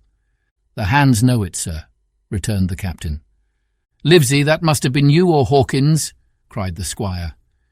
"It doesn't much matter who it was," replied the doctor, and I could see that neither he nor the captain paid much regard to Mr. Trelawney's protestations. Neither did I, to be sure, he was so loose a talker. Yet in this case I believe he was really right, and that nobody had told the situation of the island. "Well, gentlemen," continued the captain, "I don't know who has this map, but I make it a point. It shall be kept secret even from me and Mr. Arrow. Otherwise I would ask you to let me resign." "I see," said the doctor. "You wish us to keep this matter dark, and to make a garrison of the stern part of the ship, manned with my friend's own people, and provided with all the arms and powder on board. In other words, you fear a mutiny." "Sir," said Captain Smollett, "with no intention to take offence, I deny your right to put words into my mouth. No captain, sir, would be justified in going to sea at all if he had ground enough to say that. As for Mr. Arrow, I believe him thoroughly honest. Some of the men are the same. All may be for what I know, but I am responsible for the ship's safety and the life of every man jack aboard of her. I see things going, as I think, not quite right. And I ask you to take certain precautions or let me resign my berth, and that's all." "Captain Smollett," began the doctor with a smile, "did ever you hear the fable of the mountain and the mouse? You'll excuse me, I dare say, but you remind me of that fable. When you came in here, I'll stake my wig, you meant more than this." "Doctor," said the captain, "you are smart. When I came in here, I meant to get discharged. I had no thought that Mr. Trelawney would hear a word." "No more I would," cried the squire. "Had Livesey not been here, I should have seen you to the deuce. As it is, I have heard you. I will do as you desire, but I think the worse of you." "That's as you please, sir," said the captain. "You'll find I do my duty." And with that he took his leave. "Trelawney," said the doctor, "contrary to all my notions, I believed you have managed to get 2 honest men on board with you, that man and John Silver." "Silver, if you like," cried the squire, "but as for that intolerable humbug, I declare I think his conduct unmanly, unsailorly, and downright un-English." "Well," says the doctor, "we shall see." When we came on deck, the men had begun already to take out the arms and powder, yo-hoing at their work, while the captain and Mr. Arrow stood by superintending. The new arrangement was quite to my liking. The whole schooner had been overhauled. 6 berths had been made astern out of what had been the after part of the main hold, and this set of cabins was only joined to the galley and forecastle by a sparred passage on the port side. It had been originally meant that the captain, Mr. Arrow, Hunter, Joyce, the doctor, and the squire were to occupy these 6 berths. Now Redruth and I were to get 2 of them, and Mr. Arrow and the captain were to sleep on deck in the companion, which had been enlarged on each side till you might almost have called it a roundhouse. Very low it was still, of course, but there was room to swing 2 hammocks, and even the mate seemed pleased with the arrangement. Even he, perhaps, had been doubtful as to the crew, but that is only guess, for as you shall hear, we had not long the benefit of his opinion. We were all hard at work, changing the powder and the berths, when the last man or 2, and Long John along with them, came off in a shore boat. The cook came up the side like a monkey for cleverness, and as soon as he saw what was doing, "So ho, mates," says he. "What's this?"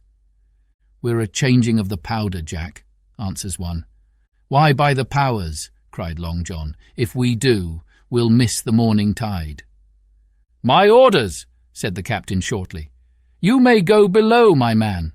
Hands will want supper." "Aye, aye, sir," answered the cook, and touching his forelock he disappeared at once in the direction of his galley. "That's a good man, Captain," said the doctor. "Very likely, sir," replied Captain Smollett. "Easy with that, men, easy," he ran on to the fellows who were shifting the powder, and then suddenly observing me examining the swivel we carried amidships, a long brass 9, "Here, you ship's boy," he cried, "out of that! Off with you to the cook and get some work." And then, as I was hurrying off, I heard him say, quite loudly to the doctor, "I'll have no favourites on my ship." I assure you I was quite of the squire's way of thinking, and hated the captain deeply. Chapter 10. The Voyage. All that night we were in a great bustle getting things stowed in their place, and boatfuls of the squire's friends, Mr. Blandley and the like, coming off to wish him a good voyage and a safe return. We never had a night at the Admiral Benbow when I had half the work, and I was dog-tired when, a little before dawn, the boatswain sounded his pipe, and the crew began to man the capstan bars. I might have been twice as weary, yet I would not have left the deck. All was so new and interesting to me. The brief commands, the shrill note of the whistle, the men bustling to their places in the glimmer of the ship's lanterns. "Now, barbecue, tip us a stave," cried one voice. "The old one," cried another. "Aye, aye, mates," said Long John, who was standing by with his crutch under his arm, and at once broke out in the air and words I knew so well. 15 men on the dead man's chest. And then the whole crew bore chorus. Yo-ho-ho and a bottle of rum. And at the third ho drove the bars before them with a will. Even at that exciting moment it carried me back to the old Admiral Benbow in a second, and I seemed to hear the voice of the captain piping in the chorus. But soon the anchor was short up. Soon it was hanging dripping at the bows. Soon the sails began to draw, and the land and shipping to flit by on either side. And before I could lie down to snatch an hour of slumber, the Hispaniola had begun her voyage to the Isle of Treasure. I am not going to relate that voyage in detail. It was fairly prosperous. The ship proved to be a good ship. The crew were capable seamen, and the captain thoroughly understood his business. But before we came the length of Treasure Island, 2 or 3 things had happened which require to be known. Mr. Arrow, first of all, turned out even worse than the captain had feared. He had no command among the men, and people did what they pleased with him. But that was by no means the worst of it, for after a day or 2 at sea he began to appear on deck with hazy eye, red cheeks, stuttering tongue, and other marks of drunkenness. Time after time he was ordered below in disgrace. Sometimes he fell and cut himself. Sometimes he lay all day long in his little bunk at one side of the companion. Sometimes for a day or 2 he would be almost sober and attend to his work at least passably. In the meantime, we could never make out where he got the drink. That was the ship's mystery. Watch him as we pleased, we could do nothing to solve it. And when we asked him to his face, he would only laugh. If he were drunk and if he were sober, deny solemnly that he ever tasted anything but water. He was not only useless as an officer and a bad influence amongst the men, but it was plain that at this rate he must soon kill himself outright. So nobody was much surprised, nor very sorry, when one dark night with a head sea he disappeared entirely and was seen no more. "Overboard," said the captain. "Well, gentlemen, that saves the trouble of putting him in irons." But there we were, without a mate, and it was necessary, of course, to advance one of the men. The boatswain, Job Anderson, was the likeliest man aboard, and though he kept his old title, he served in a way as mate. Mr. Trelawney had followed the sea, and his knowledge made him very useful, for he often took a watch himself in easy weather. And the coxswain, Israel Hands, was a careful, wily, old, experienced seaman who could be trusted at a pinch with almost anything. He was a great confidant of Long John Silver, and so the mention of his name leads me on to speak of our ship's cook, Barbecue, as the men called him. Aboard ship he carried his crutch by a lanyard round his neck to have both hands as free as possible. It was something to see him wedge the foot of the crutch against a bulkhead, and, propped against it, yielding to every movement of the ship, get on with his cooking like someone safe ashore. Still more strange was it to see him in the heaviest of weather cross the deck. He had a line or 2 rigged up to help him across the widest spaces. Long John's earrings, they were called, and he would hand himself from one place to another, now using the crutch, now trailing it alongside by the lanyard as quickly as another man could walk. Yet some of the men who had sailed with him before expressed their pity to see him so reduced. "He's no common man, Barbecue," said the coxswain to me. "He had good schooling in his young days, and can speak like a book when so minded, and brave. A lion's nothing alongside of Long John. I seen him grapple 4 and knock their heads together, him unarmed." All the crew respected and even obeyed him.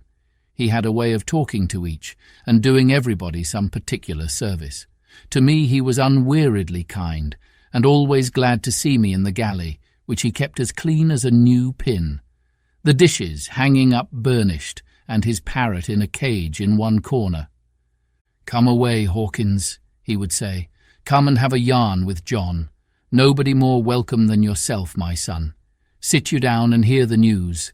Here's Captain Flint. I calls my parrot Captain Flint after the famous buccaneer. Here's Captain Flint predicting success to our voyage. Wasn't you, Captain? And the parrot would say, with great rapidity, "Pieces of 8, pieces of 8, pieces of 8, till you wondered that it was not out of breath, or till John threw his handkerchief over the cage. Now, that bird, he would say, is, maybe, 200 years old, Hawkins. They lives forever, mostly, and if anybody's seen more wickedness, it must be the devil himself. She's sailed with England, the great Cap'n England, the pirate. She's been at Madagascar and at Malabar, and Suriname, and Providence, and Portobello. She was at the fishing up of the wrecked plate ships. It's there she learned pieces of 8, and little wonder, 350,000 of 'em, Hawkins. She was at the boarding of the Viceroy of the Indies out of Goa, she was, and to look at her you would think she was a babby. But you smelt powder, didn't you, Cap'n? "Stand by to go about," the parrot would scream. "Ah, she's a handsome craft, she is," the cook would say, and give her sugar from his pocket, and then the bird would peck at the bars and swear straight on, passing belief for wickedness. "There," John would add, "you can't touch pitch and not be mucked, lad. Here's this poor old innocent bird o' mine swearing blue fire, and none the wiser you may lay to that." She would swear the same in a manner of speaking before Chaplain. And John would touch his forelock with a solemn way he had, that made me think he was the best of men. In the meantime, the squire and Captain Smollett were still on pretty distant terms with one another. The squire made no bones about the matter. He despised the captain. The captain, on his part, never spoke but when he was spoken to, and then sharp and short and dry, and not a word wasted. He owned, when driven into a corner, that he seemed to have been wrong about the crew, that some of them were as brisk as he wanted to see, and all had behaved fairly well. As for the ship, he had taken a downright fancy to her. "She'll lie a point nearer the wind than a man has a right to expect of his own married wife, sir. But," he would add, "all I say is, we're not home again, and I don't like the cruise." The squire at this would turn away and march up and down the deck, chin in air. "A trifle more of that man," he would say, "and I shall explode." We had some heavy weather, which only proved the qualities of the Hispaniola. Every man on board seemed well content, and they must have been hard to please if they had been otherwise. For it is my belief there was never a ship's company so spoiled since Noah put to sea. Double grog was going on the least excuse. There was duff on odd days, as, for instance, if the squire heard it was any man's birthday, and always a barrel of apples standing broached in the waist for anyone to help himself that had a fancy. "Never knew good come of it yet," the captain said to Dr. Livesey. "Spoil forecastle hands, make devils, that's my belief. But good did come of the apple barrel, as you shall hear, for if it had not been for that, we should have had no note of warning, and might all have perished by the hand of treachery. This was how it came about. We had run up the trades to get the wind of the island we were after. I am not allowed to be more plain. And now we were running down for it with a bright lookout day and night. It was about the last day of our outward voyage by the largest computation. Some time that night, or at latest before noon of the morrow, we should sight the treasure island. We were heading SSW, and had a steady breeze abeam and a quiet sea. The Hispaniola rolled steadily, dipping her bowsprit now and then with a whiff of spray. All was drawing alow and aloft. Everyone was in the bravest spirits, because we were now so near an end of the first part of our adventure. Now, just after sundown, when all my work was over and I was on my way to my berth, it occurred to me that I should like an apple. I ran on deck. The watch was all forward, looking out for the island. The man at the helm was watching the luff of the sail and whistling away gently to himself, and that was the only sound, excepting the swish of the sea against the bows and around the sides of the ship. In I got bodily into the apple barrel, and found there was scarce an apple left. But sitting down there in the dark, What with the sound of the waters and the rocking movement of the ship, I had either fallen asleep or was on the point of doing so, when a heavy man sat down with rather a clash close by. The barrel shook as he leaned his shoulders against it, and I was just about to jump up when the man began to speak. It was Silver's voice, and before I had heard a dozen words I would not have shown myself for all the world, but lay there, trembling and listening in the extreme of fear and curiosity. For from these dozen words I understood that the lives of all the honest men aboard depended upon me alone. Chapter 11. What I heard in the apple barrel. "No, not I," said Silver. "Flint was captain. I was quartermaster, along of my timber leg. The same broadside I lost my leg, old Pugh lost his deadlights. It was a master surgeon, him that amputated me, out of college and all, Latin by the bucket, and what not, but he was hanged like a dog, and sun-dried like the rest, at Corso Castle. That was Robert's men, that was, and comed of changing names to their ships, Royal Fortune, and so on. Now, what a ship was christened, so let her stay, I says. So it was with the Cassandra, as brought us all safe home from Malabar after England took the Viceroy of the Indies. So it was with the old Walrus, Flint's old ship, as I've seen a muck with the red blood and fit to sink with gold." "Ah!" cried another voice, that of the youngest hand on board, and evidently full of admiration. "He was the flower of the flock, was Flint." "Davis was a man too, by all accounts," said Silver. "I never sailed along of him, first with England, then with Flint, that's my story, and now here on my own account, in a manner of speaking. I laid by 900 safe from England, and 2,000 after Flint. That ain't bad for a man before the mast, all safe in bank. 'Tain't earning now, it's saving does it, you may lay to that. Where's all England's men now? I don't know. Where's Flint's? Why, most on 'em aboard here and glad to get the duff, been begging before that some on 'em. Old Pugh, as had lost his sight and might have thought shame, spends £1,200 in a year, like a lord in Parliament. Where is he now? Well, he's dead now and under hatches, but for 2 years before that, shiver my timbers. The man was starving. He begged, and he stole, and he cut throats, and starved at that by the powers. "Well, it ain't much use after all," said the young seaman. "'Tain't much use for fools, you may lay to it. That nor nothing," cried Silver. "But now you look here. You're young, you are, but you're as smart as paint. I see that when I set my eyes on you, and I'll talk to you like a man." You may imagine how I felt when I heard this abominable old rogue addressing another in the very same words of flattery as he had used to myself. I think, if I had been able, that I would have killed him through the barrel. Meantime he ran on, little supposing he was overheard. "Here it is about gentlemen of fortune.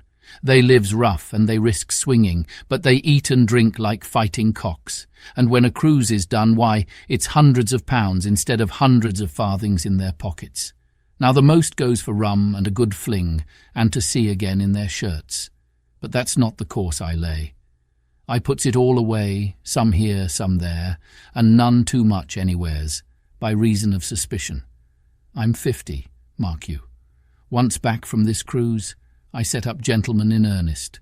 Time enough, too, says you. Ah, but I've lived easy in the meantime, never denied myself a nothing heart desires, and slept soft and ate dainty all my days, but when at sea. And how did I begin? Before the mast, like you. Well, said the other, but all the other money's gone now, ain't it? You daren't show face in Bristol after this. Why, where might you suppose it was? Asked Silver derisively. At Bristol, in banks and places, answered his companion. It were, said the cook. It were when we weighed anchor. But my old missus has it all by now, and the spy-glass is sold, lease and goodwill and rigging, and the old girl's off to meet me. I would tell you where, for I trust you, but it'd make jealousy among the mates. And can you trust your missus? Asked the other. "Gentlemen of fortune," returned the cook, "usually trusts little among themselves, and right they are you may lay to it. But I have a way with me, I have. When a mate brings a slip on his cable, one as knows me, I mean, it won't be in the same world with old John. There was some that was feared of Pew, and some that was feared of Flint, but Flint his own self was feared of me, feared he was, and proud. They was the roughest crew afloat, was Flint's. The devil himself would have been feared to go to sea with them. Well, now I tell you, I'm not a boasting man, and you've seen yourself how easy I keep company. But when I was quartermaster, lambs wasn't the word for Flint's old buccaneers. Ah, you may be sure of yourself in old John's ship." "Well, I tell you now," replied the lad, "I didn't half a quarter like the job till I had this talk with you, John, but there's my hand on it now." "And a brave lad you were, and smart too," answered Silver, shaking hands so heartily that all the barrel shook, "and a finer figurehead for a gentleman of fortune I never clapped my eyes on." By this time I had begun to understand the meaning of their terms. By a gentleman of fortune they plainly meant neither more nor less than a common pirate, and the little scene that I had overheard was the last act in the corruption of one of the honest hands, perhaps of the last one left aboard. But on this point I was soon to be relieved, for Silver, giving a little whistle, a third man strolled up and sat down by the party. "Dick's square," said Silver. "Oh, I knowed Dick was square," returned the voice of the coxswain, Israel Hands. "He's no fool, is Dick." And he turned his quid and spat. "But look here," he went on, "here's what I want to know, Barbecue. How long are we a-going to stand off and on like a blessed bumboat? I've had a most enough of Captain Smollett. He's hazed me long enough, by thunder. I want to go into that cabin, I do. I want their pickles and wines and that." "Israel," said Silver, "your head ain't much account, nor ever was, but you're able to hear, I reckon. Leastways, your ears is big enough. Now, here's what I say. You'll berth forward, and you'll live hard, and you'll speak soft, and you'll keep sober, till I give the word, and you may lay to that, my son." "Well, I don't say no, do I?" growled the coxswain. "What I say is when. That's what I say." "When? By the powers!" cried Silver. "Well now, if you want to know, I'll tell you when. The last moment I can manage, and that's when. Here's a first-rate seaman, Captain Smollett, sails the blessed ship for us. Here's this squire and doctor with a map and such. I don't know where it is, do I? No more do you, says you. Well then, I mean this squire and doctor shall find the stuff and help us to get it aboard by the powers. Then we'll see. If I was sure of you all, sons of double Dutchmen, I'd have Captain Smollett navigate us halfway back again before I struck." "Why, we're all seamen aboard here, I should think," said the lad Dick. "We're all forecastle hands, you mean?" snapped Silver. "We can steer a course, but who's to set one? That's what all you gentlemen split on first and last. If I had my way, I'd have Captain Smollett work us back into the trades at least. Then we'd have no blessed miscalculations and a spoonful of water a day. But I know the sort you are. I'll finish with them at the island as soon's the Blunt's on board, and a pity it is. But you're never happy till you're drunk.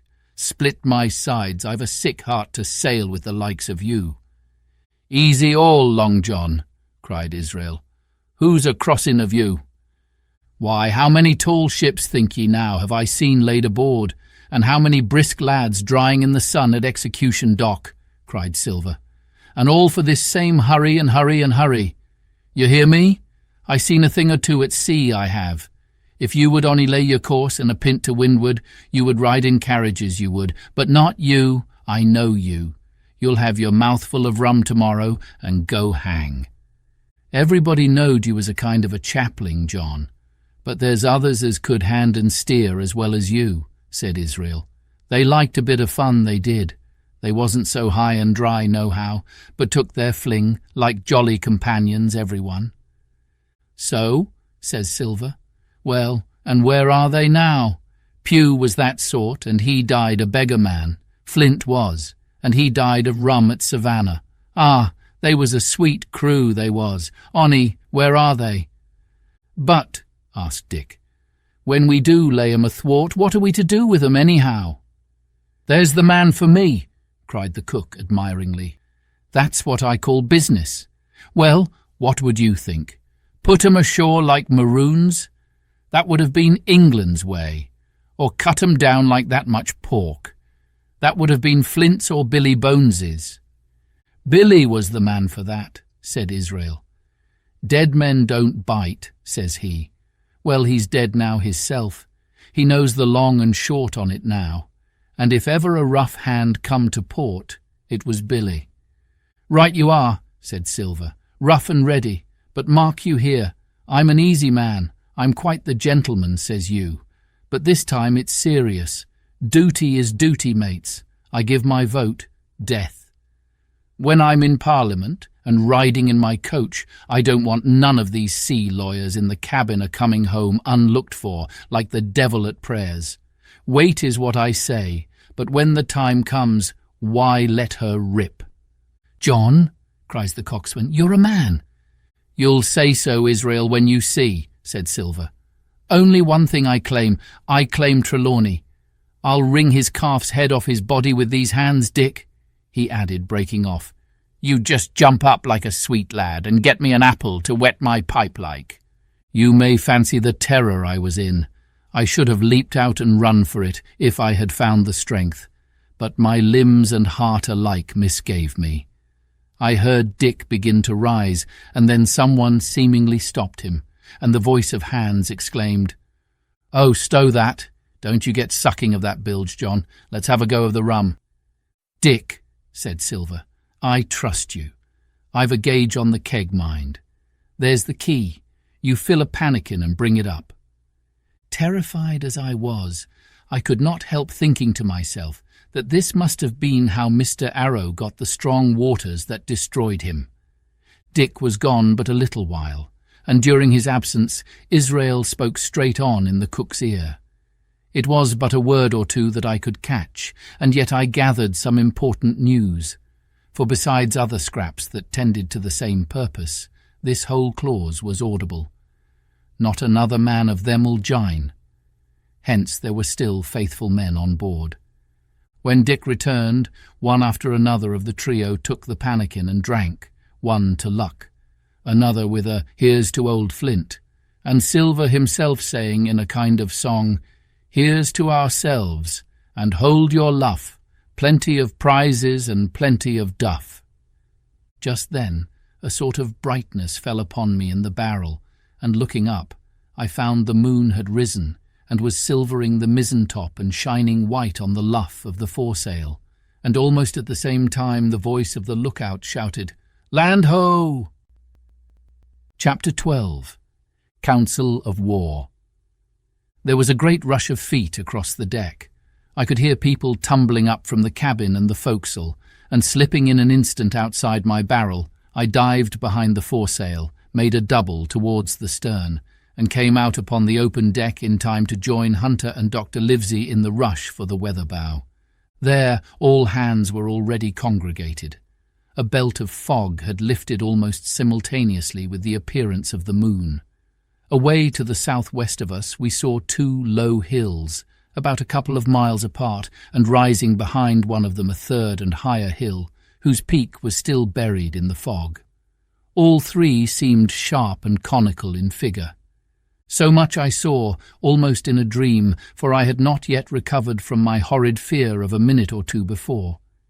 And then I heard the voice of Captain Smollett issuing orders.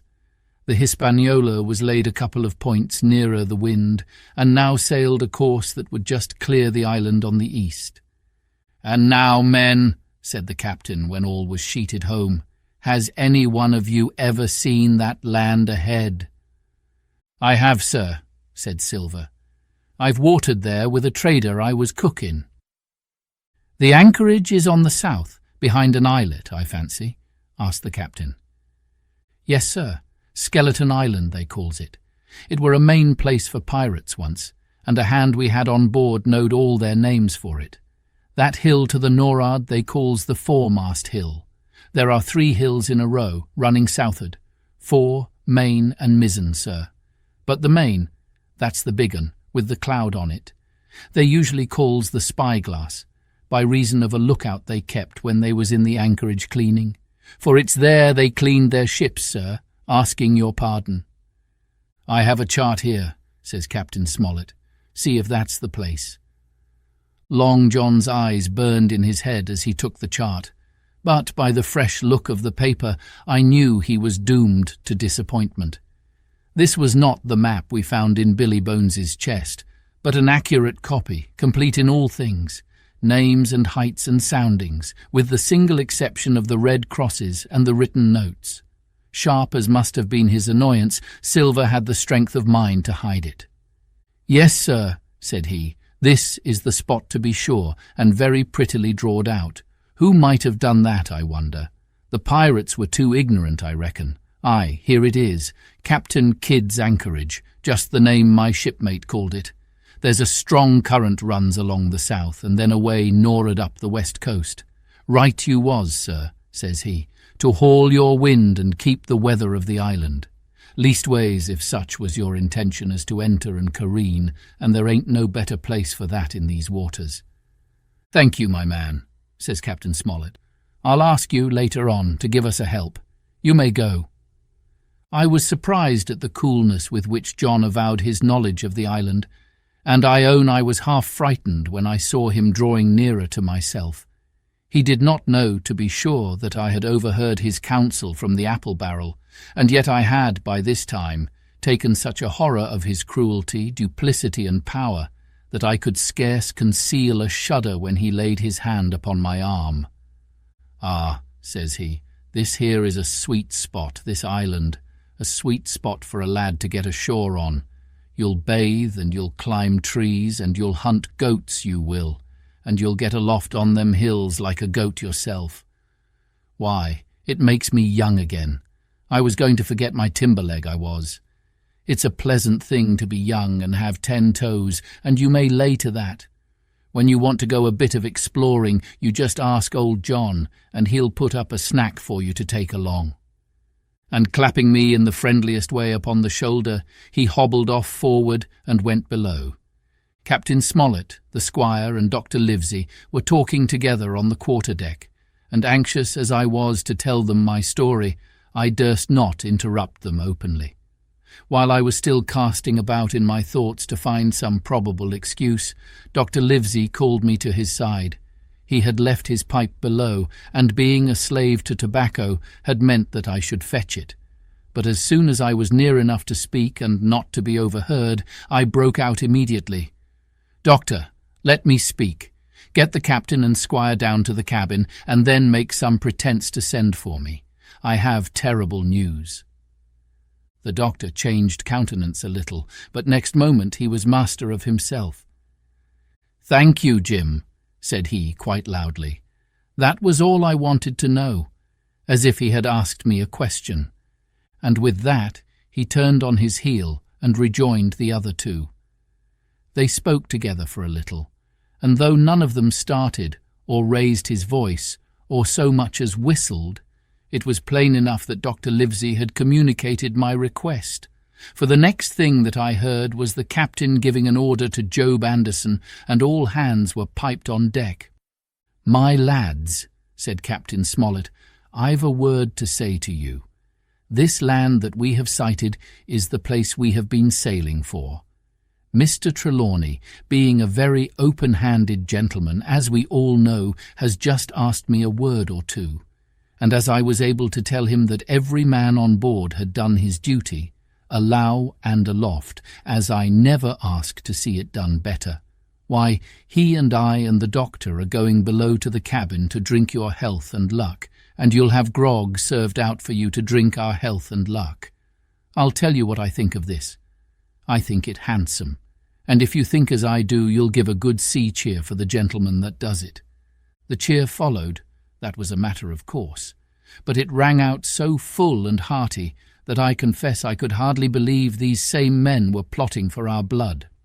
"One more cheer for Captain Smollett," cried Long John, when the first had subsided. And this also was given with a will. On the top of that, the three gentlemen went below, and not long after, word was sent forward that Jim Hawkins was wanted in the cabin.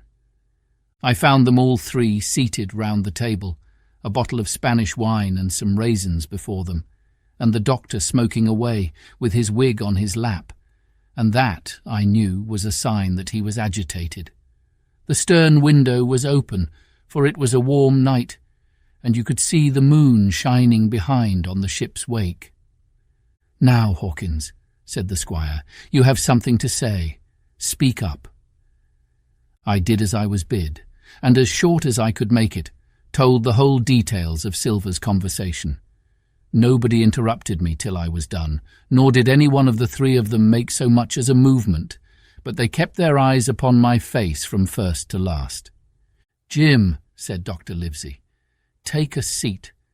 And they made me sit down at table beside them, poured me out a glass of wine, filled my hands with raisins, and all three, one after the other, and each with a bow, drank my good health, and their service to me, for my luck and courage. "Now, Captain," said the squire, "you were right and I was wrong. I own myself an ass, and I await your orders." "No more an ass than I, sir," returned the captain. "I never heard of a crew that meant to mutiny, but what showed signs before, for any man that had an eye in his head to see the mischief and take steps according. But this crew," he added, "beats me." "Captain," said the doctor, "with your permission, that's Silver, a very remarkable man." "He'd look remarkably well from a yardarm, sir," returned the captain. "But this is talk. This don't lead to anything. I see 3 or 4 points, and with Mr. Trelawney's permission I'll name them." "You, sir, are the captain. It is for you to speak," says Mr. Trelawney grandly. "First point," began Mr. Smollett. "We must go on, because we can't turn back. If I gave the word to go about, they would rise at once. Second point, we have time before us, at least until this treasure's found. Third point, there are faithful hands. Now, sir, it's got to come to blows sooner or later, and what I propose is to take time by the forelock, as the saying is, and come to blows some fine day when they least expect it. We can count, I take it, on your own home servants, Mr. Trelawney." "As upon myself," declared the squire. "3, reckoned the captain. "Ourselves make 7, counting Hawkins here. Now, about the honest hands?" "Most likely Trelawney's own men," said the doctor, "those he had picked up for himself before he lit on Silver." "Nay," replied the squire, "Hans was one of mine." "I did think I could have trusted Hans," added the captain. "And to think that they're all Englishmen," broke out the squire. "Sir, I could find it in my heart to blow the ship up." "Well, gentlemen," said the captain, "the best that I can say is not much. We must lay to, if you please, and keep a bright lookout. It's trying on a man, I know. It would be pleasanter to come to blows, but there's no help for it till we know our men. Lay to, and whistle for a wind. That's my view." "Jim here," said the doctor, "can help us more than anyone. The men are not shy with him, and Jim is a noticing lad." "Hawkins, I put prodigious faith in you," added the squire. I began to feel pretty desperate at this, for I felt altogether helpless, and yet by an odd train of circumstances it was indeed through me that safety came. In the meantime, talk as we pleased, there were only 7 out of the 26 on whom we knew we could rely, and out of these 7 one was a boy, so that the grown men on our side were 6 to their 19. Part 3. My Shore Adventure. Chapter 13. How my shore adventure began. The appearance of the island when I came on deck next morning was altogether changed. Although the breeze had now utterly ceased, we had made a great deal of way during the night, and were now lying becalmed about half a mile to the southeast of the low eastern coast. Grey-coloured woods covered a large part of the surface. This even tint was indeed broken up by streaks of yellow sandbreak in the lower lands and by many tall trees of the pine family out-topping the others, some singly, some in clumps, but the general colouring was uniform and sad. The hills ran up clear above the vegetation in spires of naked rock. All were strangely shaped, and the spyglass, which was by 300 or 400 feet the tallest on the island, was likewise the strangest in configuration, running up sheer from almost every side, and then suddenly cut off at the top like a pedestal to put a statue on. The Hispaniola was rolling scuppers under in the ocean swell. The booms were tearing at the blocks, the rudder was banging to and fro, and the whole ship creaking, groaning, and jumping like a manufactory. I had to cling tight to the backstay, and the world turned giddily before my eyes. For though I was a good enough sailor when there was way on, this standing still and being rolled about like a bottle was a thing I never learned to stand without a qualm or so, above all in the morning on an empty stomach. Perhaps it was this, perhaps it was the look of the island, with its grey, melancholy woods and wild stone spires, and the surf that we could both see and hear foaming and thundering on the steep beach. At least, although the sun shone bright and hot, and the shore birds were fishing and crying all around us, and you would have thought anyone would have been glad to get to land after being so long at sea. My heart sank, as the saying is, into my boots, and from that first look onward, I hated the very thought of Treasure Island. We had a dreary morning's work before us, for there was no sign of any wind, and the boats had to be got out and manned, and the ship warped 3 or 4 miles round the corner of the island and up the narrow passage to the haven behind Skeleton Island. I volunteered for one of the boats, where I had, of course, no business. The heat was sweltering, and the men grumbled fiercely over their work. Anderson was in command of my boat, and instead of keeping the crew in order, he grumbled as loud as the worst. "Well," he said with an oath, "it's not forever." I thought this was a very bad sign, for up to that day the men had gone briskly and willingly about their business, but the very sight of the island had relaxed the cords of discipline. All the way in, Long John stood by the steersman and conned the ship. He knew the passage like the palm of his hand, and though the man in the chains got everywhere more water than was down in the chart, John never hesitated once. "There's a strong scour with the ebb," he said, "and this here passage has been dug out, in a manner of speaking, with a spade." We brought up just where the anchor was in the chart, about 1/3 of a mile from each shore, the mainland on one side and Skeleton Island on the other. The bottom was clean sand. The plunge of our anchor sent up clouds of birds wheeling and crying over the woods, but in less than a minute they were down again, and all was once more silent. The place was entirely landlocked, buried in woods, the trees coming right down to high water mark, the shores mostly flat, and the hilltops standing round at a distance in a sort of amphitheatre, one here, one there.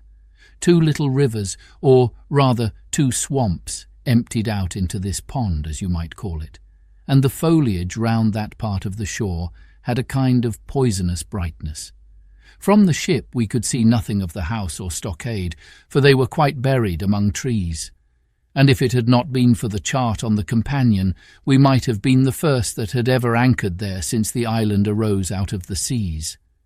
There was not a breath of air moving, nor a sound but that of the surf booming 1/2 mile away along the beaches and against the rocks outside.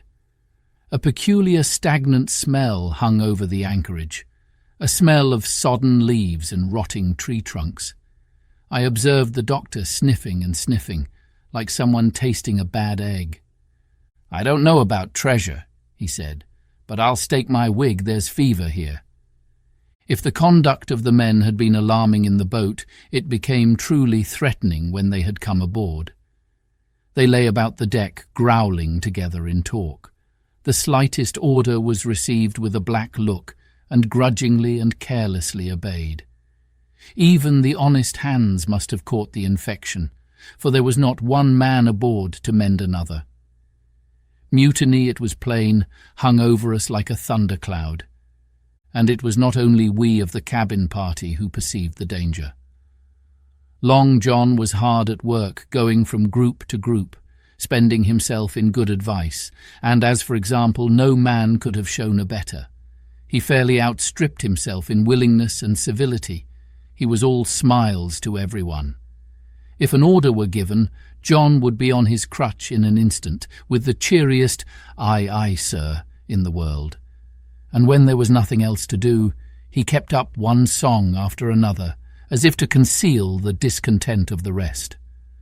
Of all the gloomy features of that gloomy afternoon, this obvious anxiety on the part of Long John appeared the worst.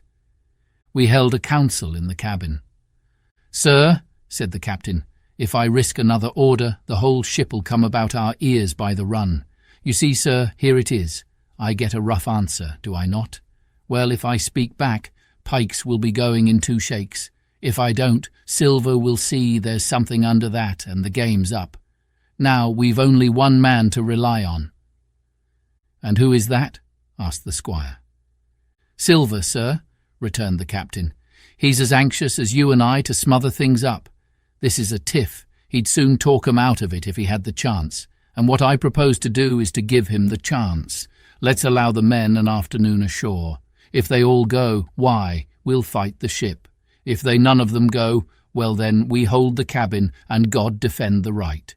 If some go, you mark my words, sir, Silver'll bring 'em aboard again as mild as lambs." It was so decided. Loaded pistols were served out to all the shore men. Hunter, Joyce, and Redruth were taken into our confidence and received the news with less surprise and a better spirit than we had looked for. And then the captain went on deck and addressed the crew. "My lads," said he, "we've had a hot day and are all tired and out of sorts. A turn ashore'll hurt nobody. The boats are still in the water. You can take the gigs, and as many as please may go ashore for the afternoon. I'll fire a gun half an hour before sundown." I believe the silly fellows must have thought they would break their shins over treasure as soon as they were landed, for they all came out of their sulks in a moment, and gave a cheer that started the echo in a far-away hill, and sent the birds once more flying and squalling round the anchorage. The captain was too bright to be in the way.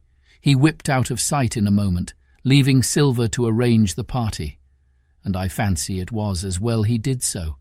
Had he been on deck, he could no longer so much as have pretended not to understand the situation. It was as plain as day. Silver was the captain, and a mighty rebellious crew he had of it.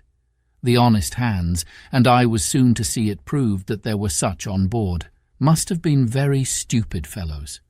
Or rather, I suppose the truth was this, that all hands were disaffected by the example of the ringleaders, only some more, some less, and a few, being good fellows in the main, could neither be led nor driven any further. It is one thing to be idle and skulk, and quite another to take a ship and murder a number of innocent men. At last, however, the party was made up. 6 fellows were to stay on board, and the remaining 13, including Silver, began to embark. Then it was that there came into my head the first of the mad notions that contributed so much to save our lives. If 6 men were left by Silver, it was plain our party could not take and fight the ship, and since only 6 were left, it was equally plain that the cabin party had no present need of my assistance. It occurred to me at once to go ashore. In a jiffy, I had slipped over the side and curled up in the foresheets of the nearest boat, and almost at the same moment she shoved off. No one took notice of me, only the bow oar saying, "Is that you, Jim? Keep your head down." But Silver, from the other boat, looked sharply over and called out to know if that were me, and from that moment I began to regret what I had done. The crews raced for the beach, but the boat I was in, having some start and being at once the lighter and the better manned, shot far ahead of her consort, and the bow had struck among the shoreside trees, and I had caught a branch and swung myself out and plunged into the nearest thicket, while Silver and the rest were still 100 yards behind. Jim! Jim!" I heard him shouting. But you may suppose I paid no heed. Jumping, ducking, and breaking through, I ran straight before my nose till I could run no longer. Chapter 14. The First Blow. I was so pleased at having given the slip to Long John that I began to enjoy myself and look around me with some interest on the strange land that I was in. I had crossed a marshy tract full of willows, bulrushes, and odd, outlandish, swampy trees, and I had now come out upon the skirts of an open piece of undulating sandy country, about a mile long, dotted with a few pines, and a great number of contorted trees, not unlike the oak in growth, but pale in the foliage, like willows. On the far side of the open stood one of the hills, with two quaint craggy peaks shining vividly in the sun. I now felt for the first time the joy of exploration. The isle was uninhabited. My shipmates I had left behind, and nothing lived in front of me but dumb brutes and fowls. I turned hither and thither among the trees. Here and there were flowering plants, unknown to me. Here and there I saw snakes, and one raised his head from a ledge of rock and hissed at me with a noise not unlike the spinning of a top. Little did I suppose that he was a deadly enemy, and that the noise was the famous rattle. Then I came to a long thicket of these oak-like trees, live or evergreen oaks, I heard afterwards they should be called, which grew low along the sand like brambles, the boughs curiously twisted, the foliage compact, like thatch. The thicket stretched down from the top of one of the sandy knolls, spreading and growing taller as it went, until it reached the margin of the broad, reedy fen, through which the nearest of the little rivers soaked its way into the anchorage. The marsh was steaming in the strong sun, and the outline of the spyglass trembled through the haze. All at once there began to go a sort of bustle among the bulrushes.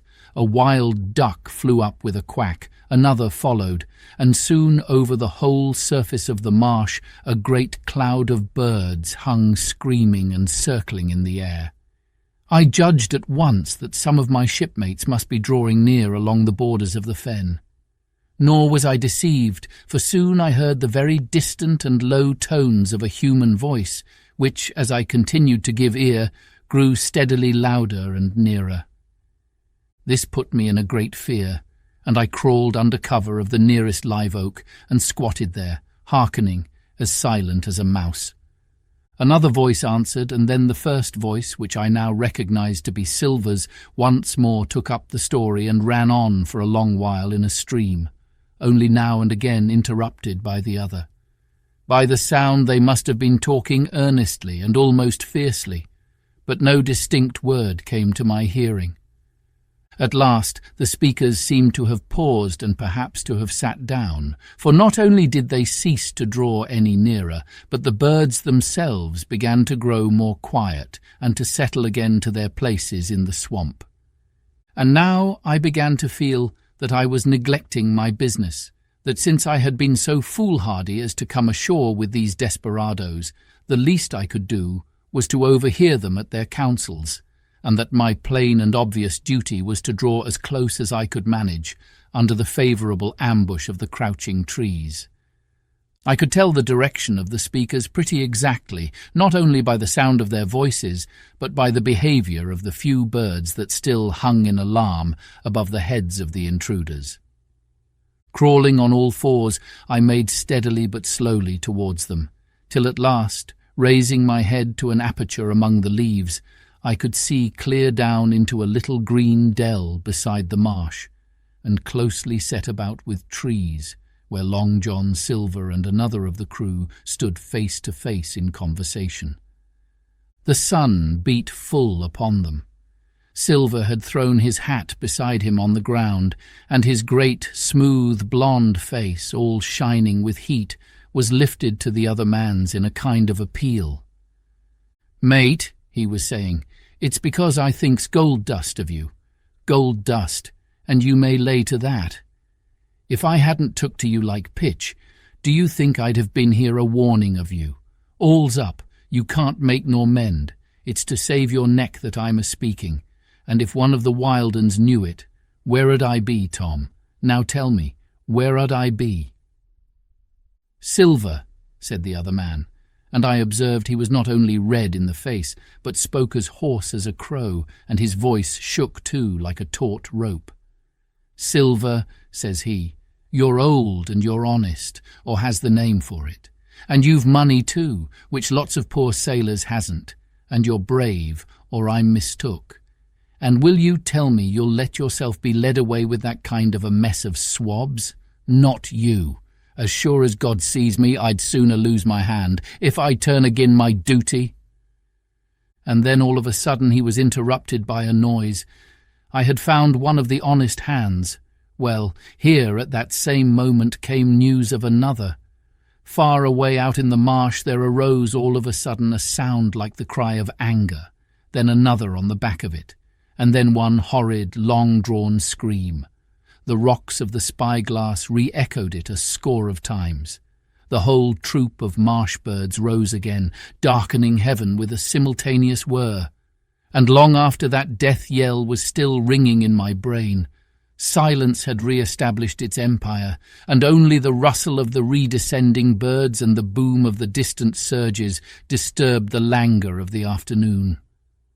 Tom had leaped at the sound, like a horse at the spur, but Silver had not winked an eye. He stood where he was, resting lightly on his crutch, watching his companion like a snake about to spring. "John," said the sailor, stretching out his hand. "Hands off!" cried Silver, leaping back a yard, as it seemed to me, with the speed and security of a trained gymnast. "Hands off, if you like, John Silver," said the other. "It's a black conscience that can make you feared of me. But in heaven's name, tell me, what was that?" "That?"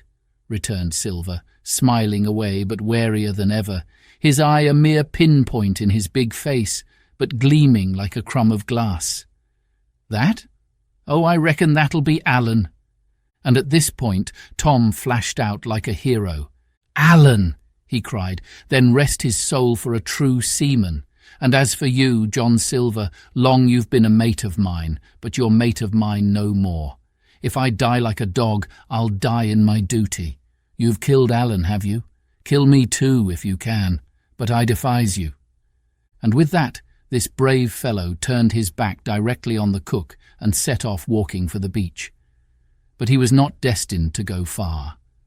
With a cry, John seized the branch of a tree, whipped the crutch out of his armpit, and sent that uncouth missile hurtling through the air. It struck poor Tom, point foremost, and with stunning violence, right between the shoulders in the middle of his back. His hands flew up, he gave a sort of gasp, and fell. Whether he were injured much or little, none could ever tell. Like enough, to judge from the sound, his back was broken on the spot, but he had no time given him to recover. Silver, agile as a monkey even without leg or crutch, was on the top of him next moment, and had twice buried his knife up to the hilt in that defenceless body. From my place of ambush I could hear him pant aloud as he struck the blows.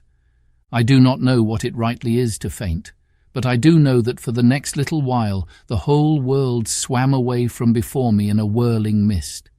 Silver and the birds and the tall spyglass hilltop, going round and topsy-turvy before my eyes, and all manner of bells ringing and distant voices shouting in my ear. When I came again to myself, the monster had pulled himself together, his crutch under his arm, his hat upon his head. Just before him, Tom lay motionless upon the sward, but the murderer minded him not a whit, cleansing his blood-stained knife the while upon a wisp of grass. Everything else was unchanged, the sun still shining mercilessly on the steaming marsh and the tall pinnacle of the mountain, and I could scarce persuade myself that murder had been actually done, and a human life cruelly cut short a moment since before my eyes. But now John put his hand into his pocket, brought out a whistle, and blew upon it several modulated blasts that rang far across the heated air. I could not tell, of course, the meaning of the signal, but it instantly awoke my fears. More men would be coming. I might be discovered. They had already slain 2 of the honest people. After Tom and Alan, might not I come next? Instantly I began to extricate myself and crawl back again, with what speed and silence I could manage, to the more open portion of the wood. As I did so, I could hear hails coming and going between the old buccaneer and his comrades, and this sound of danger lent me wings. As soon as I was clear of the thicket, I ran as I never ran before, scarce minding the direction of my flight, so long as it led me from the murderers. And as I ran, fear grew and grew upon me until it turned into a kind of frenzy. Indeed, could anyone be more entirely lost than I?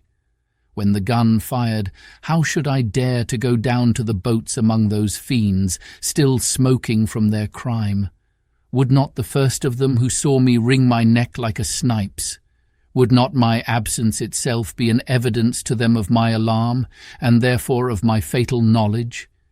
It was all over, I thought. Goodbye to the Hispaniola. Goodbye to the squire, the doctor, and the captain. There was nothing left for me but death by starvation or death by the hands of the mutineers. All this while, as I say, I was still running, and without taking any notice, I had drawn near to the foot of the little hill with the 2 peaks, and had got into a part of the island where the live oaks grew more widely apart and seemed more like forest trees in their bearing and dimensions. Mingled with these were a few scattered pines, some 50, some nearer 70 feet high. The air, too, smelt more freshly than down beside the marsh.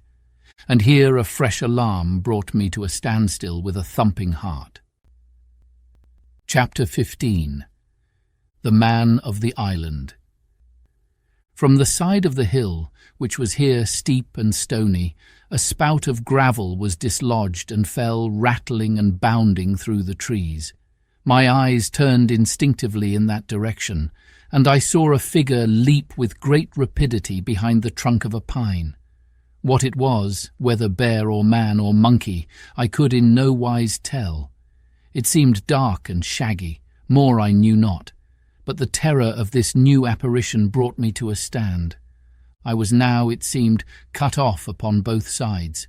Behind me, the murderers, before me this lurking nondescript, and immediately I began to prefer the dangers that I knew to those I knew not. Silver himself appeared less terrible in contrast with this creature of the woods, and I turned on my heel, and looking sharply behind me over my shoulder, began to retrace my steps in the direction of the boats. Instantly the figure reappeared, and making a wide circuit, began to head me off. I was tired at any rate, but had I been as fresh as when I rose, I could see it was in vain for me to contend in speed with such an adversary.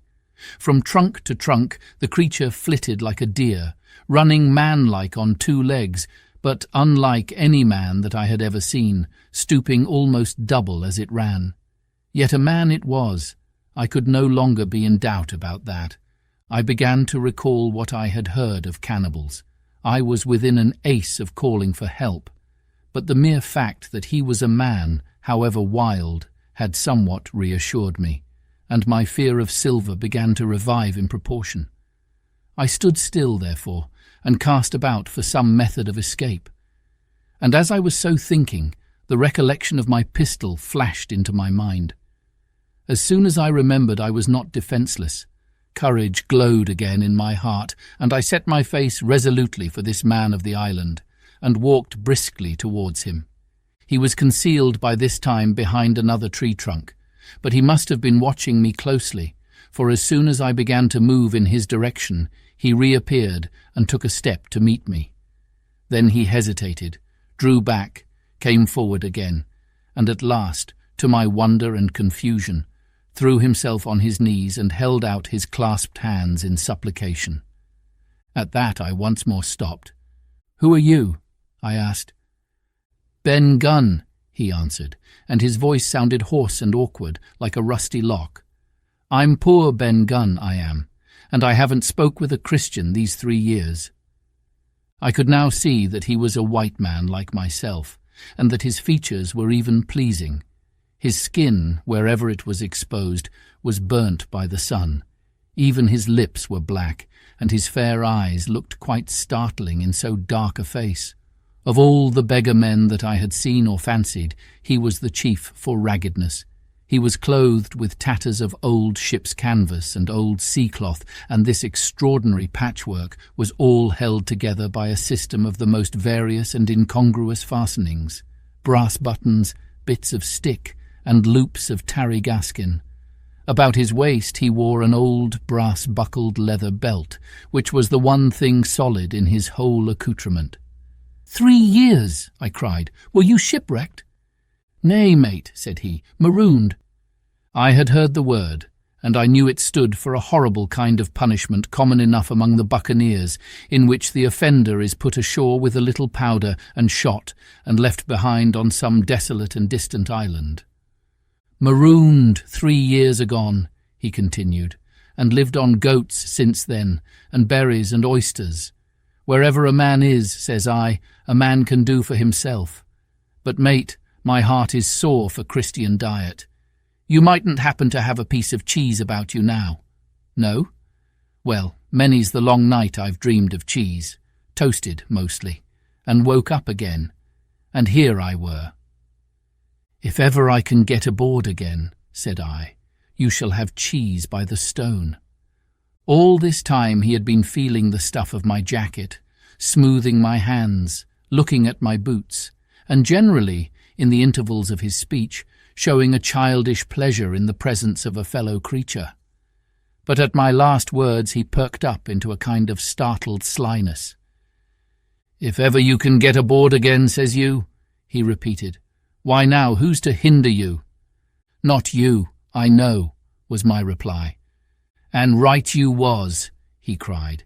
Now you, what do you call yourself, mate? Jim, I told him. Jim, Jim, says he, quite pleased apparently. Well now, Jim, I've lived that rough as you'd be ashamed to hear of. Now, for instance, you wouldn't think I had had a pious mother to look at me? He asked. Why, no, not in particular, I answered.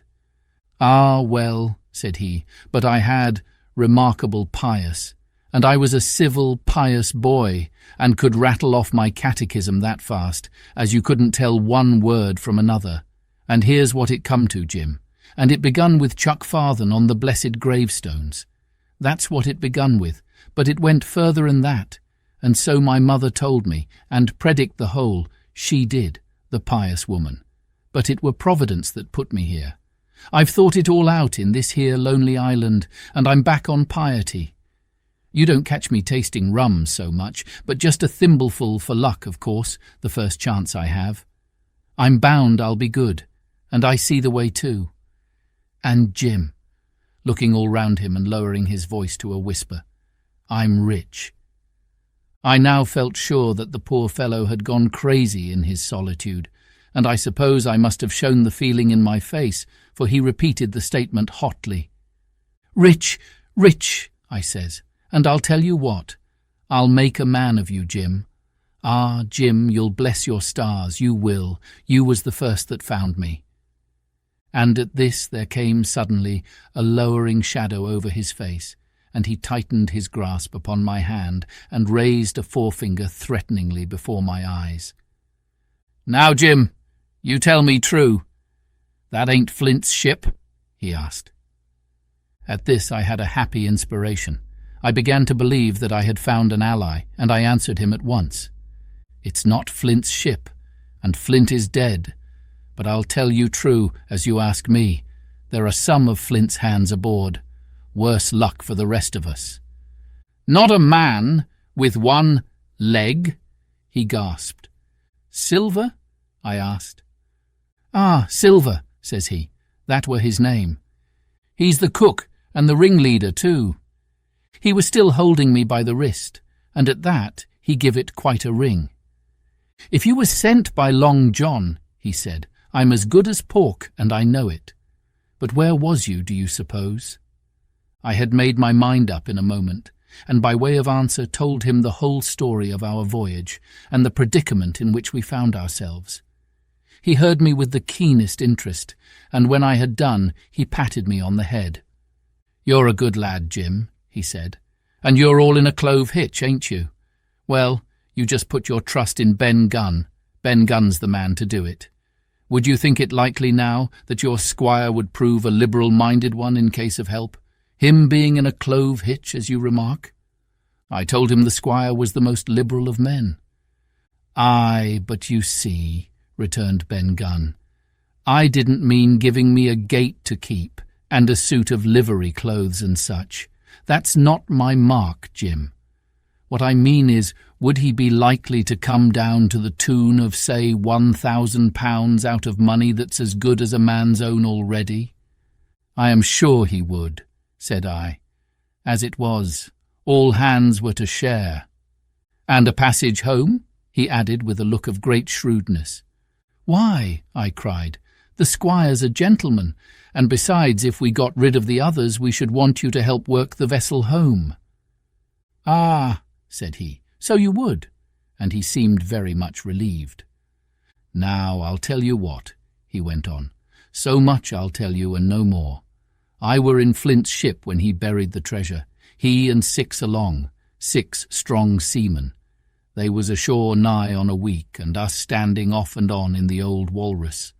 One fine day up went the signal, and here come Flint by himself in a little boat, and his head done up in a blue scarf. The sun was getting up, and mortal white he looked about the cutwater. But there he was, you mind, and the 6 all dead, dead and buried. How he done it, not a man aboard us could make out. It was battle, murder, and sudden death, leastways, him against 6. Billy Bones was the mate. Long John, he was quartermaster, and they asked him where the treasure was. "Ah," says he, "you can go ashore if you like and stay," he says, "but as for the ship, she'll beat up for more by thunder." That's what he said. Well, I was in another ship 3 years back, and we sighted this island. "Boys," said I, "here's Flint's treasure. Let's land and find it." The captain was displeased at that, but my messmates were all of a mind and landed.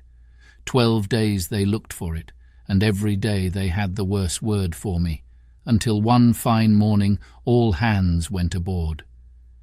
"As for you, Benjamin Gunn," says they, "here's a musket," they says, "and a spade and pickaxe.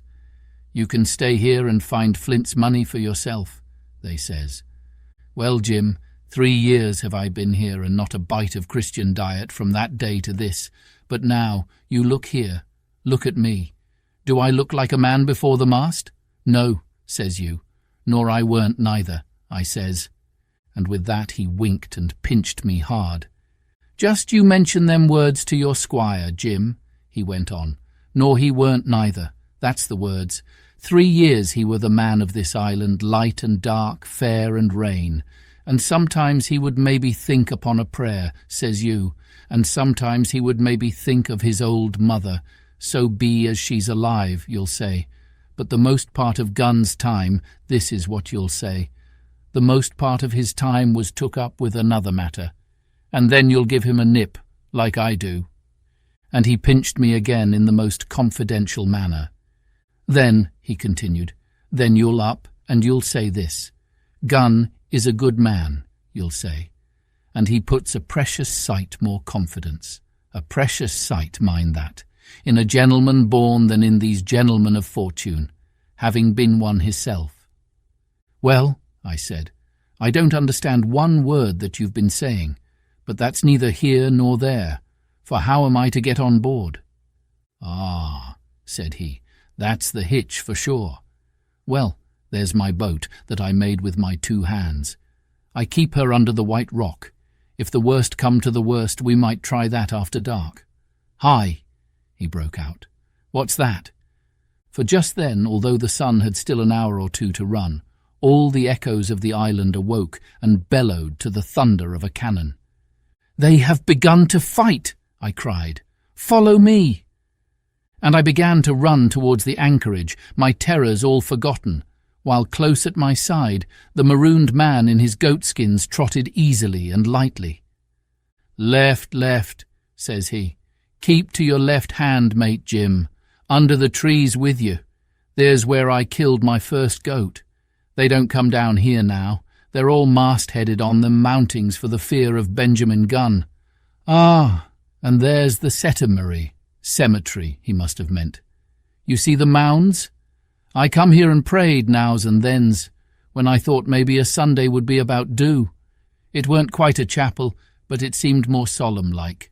And then, says you, Ben Gunn was short-handed, no chaplain, nor so much as a Bible and a flag, you says. So he kept talking as I ran, neither expecting nor receiving any answer. The cannon shot was followed after a considerable interval by a volley of small arms. Another pause, and then, not a quarter of a mile in front of me, I beheld the Union Jack flutter in the air above a wood. Part 4. The Stockade, Chapter 16. Narrative continued by the Doctor. How the ship was abandoned.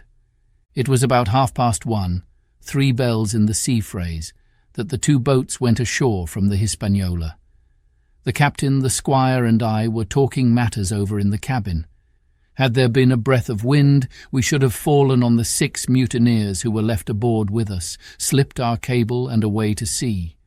But the wind was wanting, and to complete our helplessness, down came Hunter with the news that Jim Hawkins had slipped into a boat and was gone ashore with the rest. It never occurred to us to doubt Jim Hawkins, but we were alarmed for his safety. With the men in the temper they were in, it seemed an even chance if we should see the lad again. We ran on deck. The pitch was bubbling in the seams. The nasty stench of the place turned me sick. If ever a man smelt fever and dysentery, it was in that abominable anchorage. The 6 scoundrels were sitting grumbling under a sail in the forecastle. Ashore we could see the gigs made fast, and a man sitting in each, hard by where the river runs in. One of them was whistling "Lili Bulero." Waiting was a strain, and it was decided that Hunter and I should go ashore with the jolly boat in quest of information. The gigs had leaned to their right, but Hunter and I pulled straight in the direction of the stockade upon the chart. The 2 who were left guarding their boats seemed in a bustle at our appearance. Lili Bulero stopped off, and I could see the pair discussing what they ought to do. Had they gone and told Silver, all might have turned out differently, but they had their orders, I suppose, and decided to sit quietly where they were and hark back again to Lili Bulero. There was a slight bend in the coast, and I steered so as to put it between us. Even before we landed, we had thus lost sight of the gigs. I jumped out and came as near running as I durst, with a big silk handkerchief under my hat for coolness' sake, and a brace of pistols ready primed for safety. I had not gone 100 yards when I reached the stockade. This was how it was. A spring of clear water rose almost at the top of a knoll.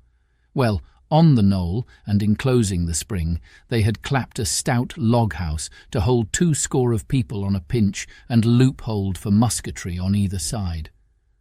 All round this they had cleared a wide space, and then the thing was completed by a paling 6 feet high, without door or opening, too strong to pull down without time and labour, and too open to shelter the besiegers. The people in the log-house had them in every way. They stood quiet in shelter and shot the others like partridges.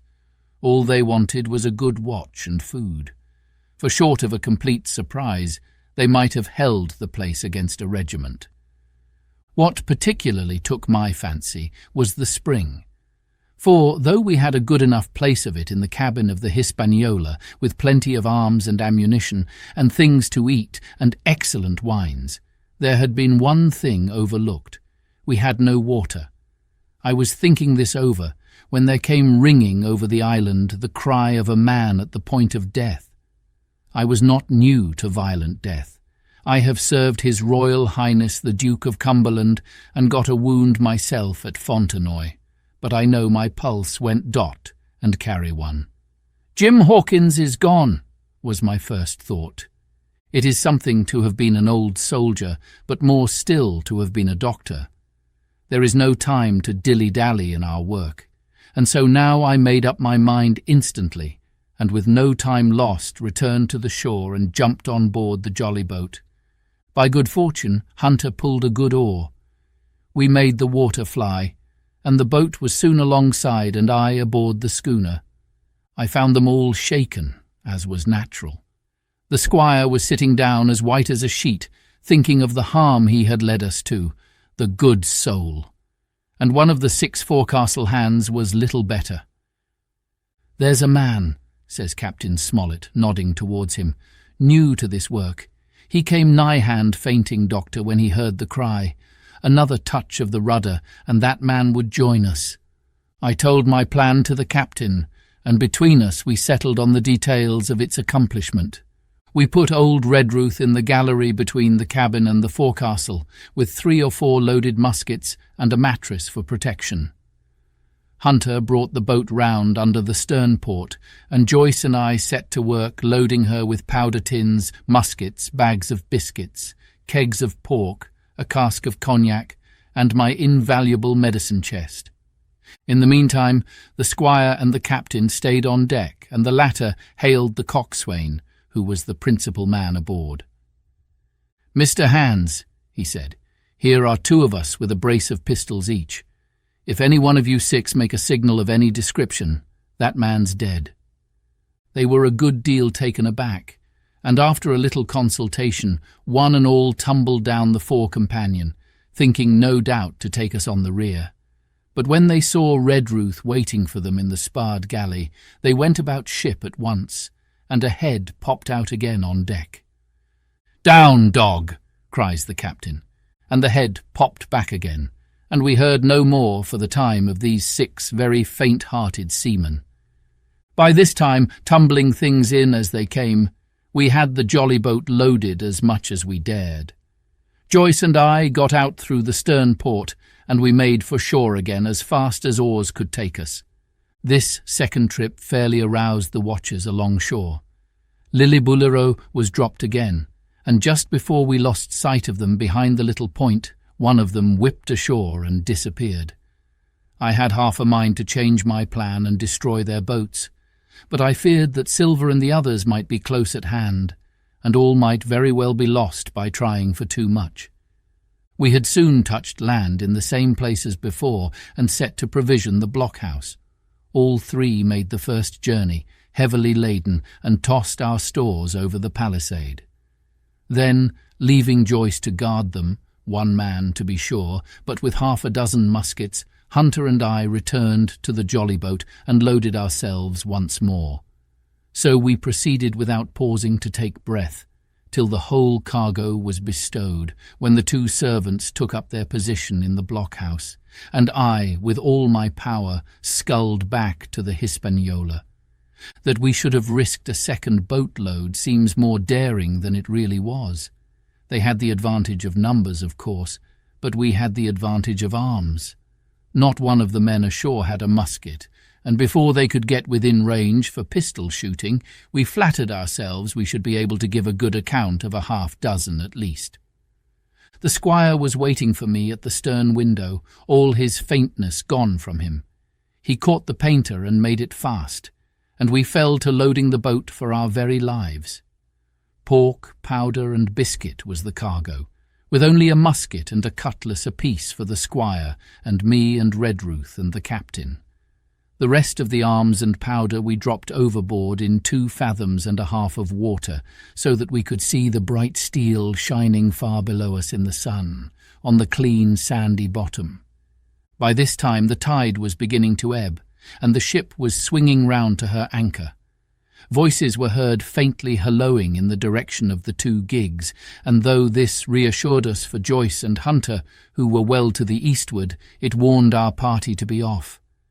Redruth retreated from his place in the gallery and dropped into the boat, which we then brought round to the ship's counter, to be handier for Captain Smollett. "Now, men," said he, "do you hear me?" There was no answer from the forecastle. "It's to you, Abraham Gray. It's to you I am speaking." Still no reply. "Gray," resumed Mr. Smollett a little louder, "I am leaving this ship, and I order you to follow your captain. I know you are a good man at bottom, and I dare say not one of the lot of you's as bad as he makes out. I have my watch here in my hand. I give you 30 seconds to join me in." There was a pause. "Come, my fine fellow," continued the captain. "Don't hang so long in stays. I'm risking my life and the lives of these good gentlemen every second." There was a sudden scuffle, a sound of blows, and out burst Abraham Gray with a knife cut on the side of the cheek, and came running to the captain like a dog to the whistle. "I'm with you, sir," said he, and the next moment he and the captain had dropped aboard of us, and we had shoved off and given way. We were clear out of the ship, but not yet ashore in our stockade. Chapter 17. Narrative continued by the Doctor. The Jolly Boat's last trip. This fifth trip was quite different from any of the others. In the first place, the little gallipot of a boat that we were in was gravely overloaded. 5 grown men, and 3 of them, Trelawney, Redruth, and the captain, over 6 feet high, was already more than she was meant to carry. Add to that the powder, pork, and bread bags. The gunwale was lipping astern. Several times we shipped a little water, and my breeches and the tails of my coat were all soaking wet before we had gone 100 yards. The captain made us trim the boat, and we got her to lie a little more evenly. All the same, we were afraid to breathe. In the second place, the ebb was now making, a strong, rippling current running westward through the basin, and then southward and seaward down the straits by which we had entered in the morning. Even the ripples were a danger to our overloaded craft, but the worst of it was that we were swept out of our true course and away from our proper landing place behind the point. If we let the current have its way, we should come ashore beside the gigs, where the pirates might appear at any moment.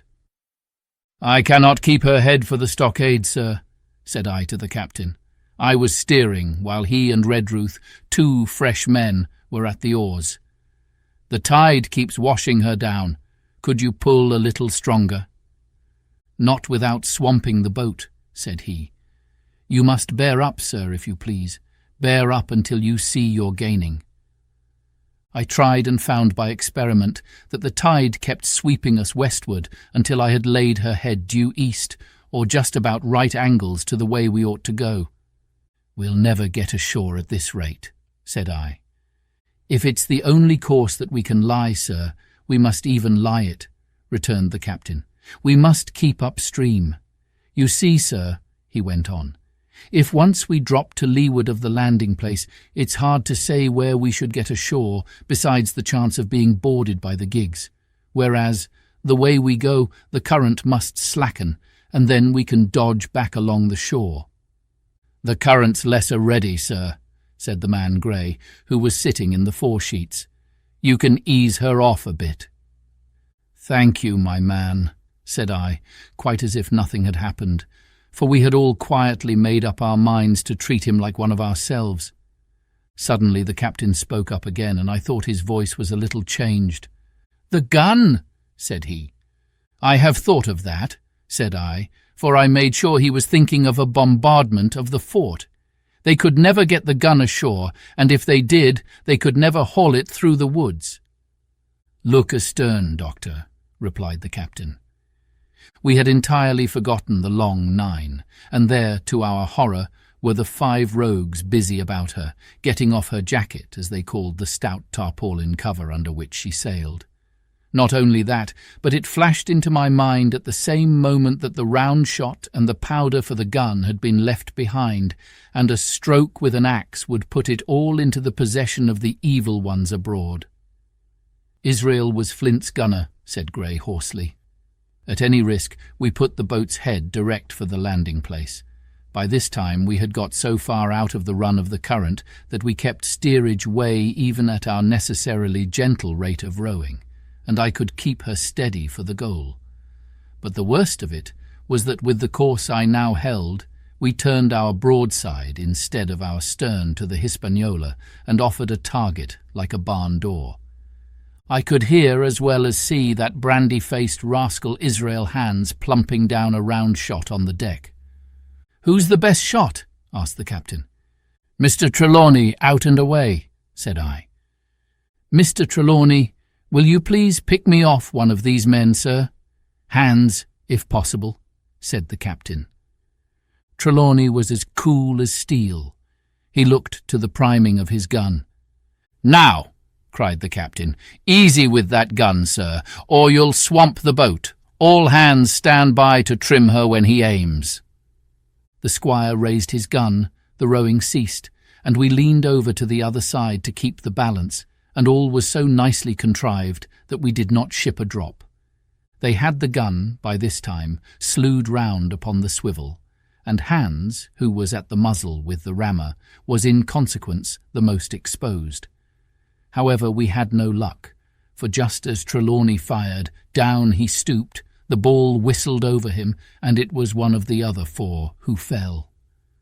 The cry he gave was echoed not only by his companions on board, but by a great number of voices from the shore, and looking in that direction I saw the other pirates trooping out from among the trees and tumbling into their places in the boats. "Here come the gigs, sir," said I. "Give way, then," cried the captain. "We mustn't mind if we swamp her now. If we can't get ashore, all's up." "Only one of the gigs is being manned, sir," I added. "The crew of the other most likely going round by shore to cut us off." "They'll have a hot run, sir," returned the captain. "Jack ashore, you know. It's not them I mind, it's the round shot.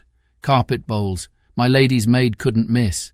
Tell us, squire, when you see the match, and we'll hold water."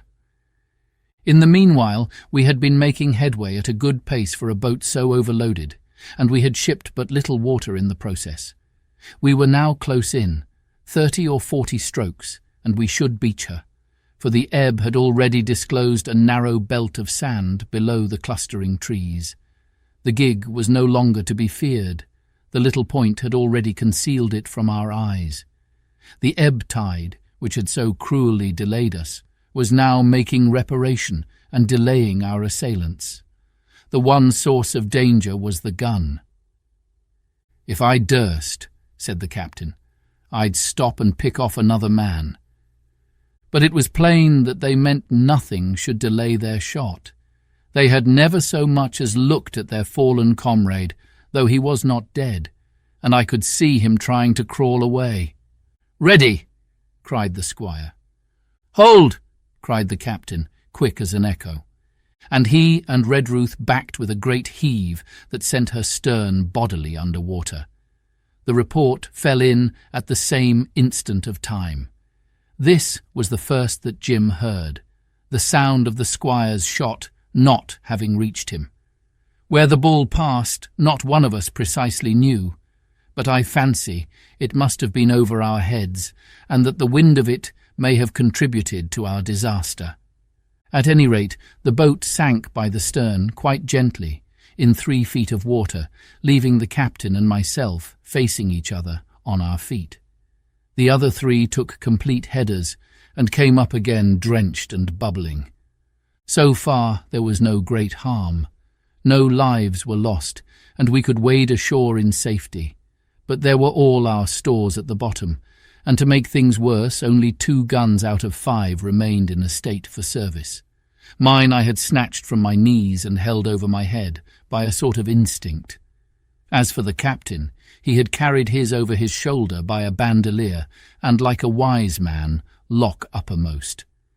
The other 3 had gone down with the boat. To add to our concern, we heard voices already drawing near us in the woods along shore, and we had not only the danger of being cut off from the stockade in our half-crippled state, but the fear before us whether, if Hunter and Joyce were attacked by 6, they would have the sense and conduct to stand firm. Hunter was steady, that we knew. Joyce was a doubtful case, a pleasant, polite man for a valet, and to brush one's clothes, but not entirely fitted for a man of war. With all this in our minds, we waded ashore as fast as we could, leaving behind us the poor jolly-boat and a good half of all our powder and provisions. Chapter 18. Narrative continued by the doctor. End of the first day's fighting. We made our best speed across the strip of wood that now divided us from the stockade, and at every step we took the voices of the buccaneers rang nearer. Soon we could hear their footfalls as they ran, and the cracking of the branches as they breasted across a bit of thicket.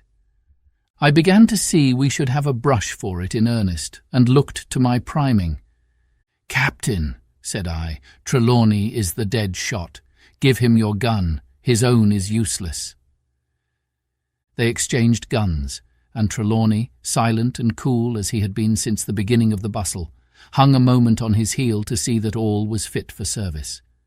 At the same time, observing Grey to be unarmed, I handed him my cutlass.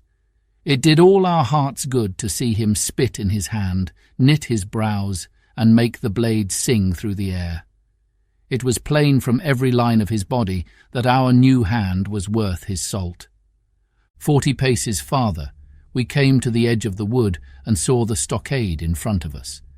We struck the enclosure about the middle of the south side, and almost at the same time 7 mutineers, Job Anderson, the boatswain, at their head, appeared in full cry at the southwestern corner. They paused, as if taken aback, and before they recovered, not only the squire and I, but Hunter and Joyce from the blockhouse, had time to fire.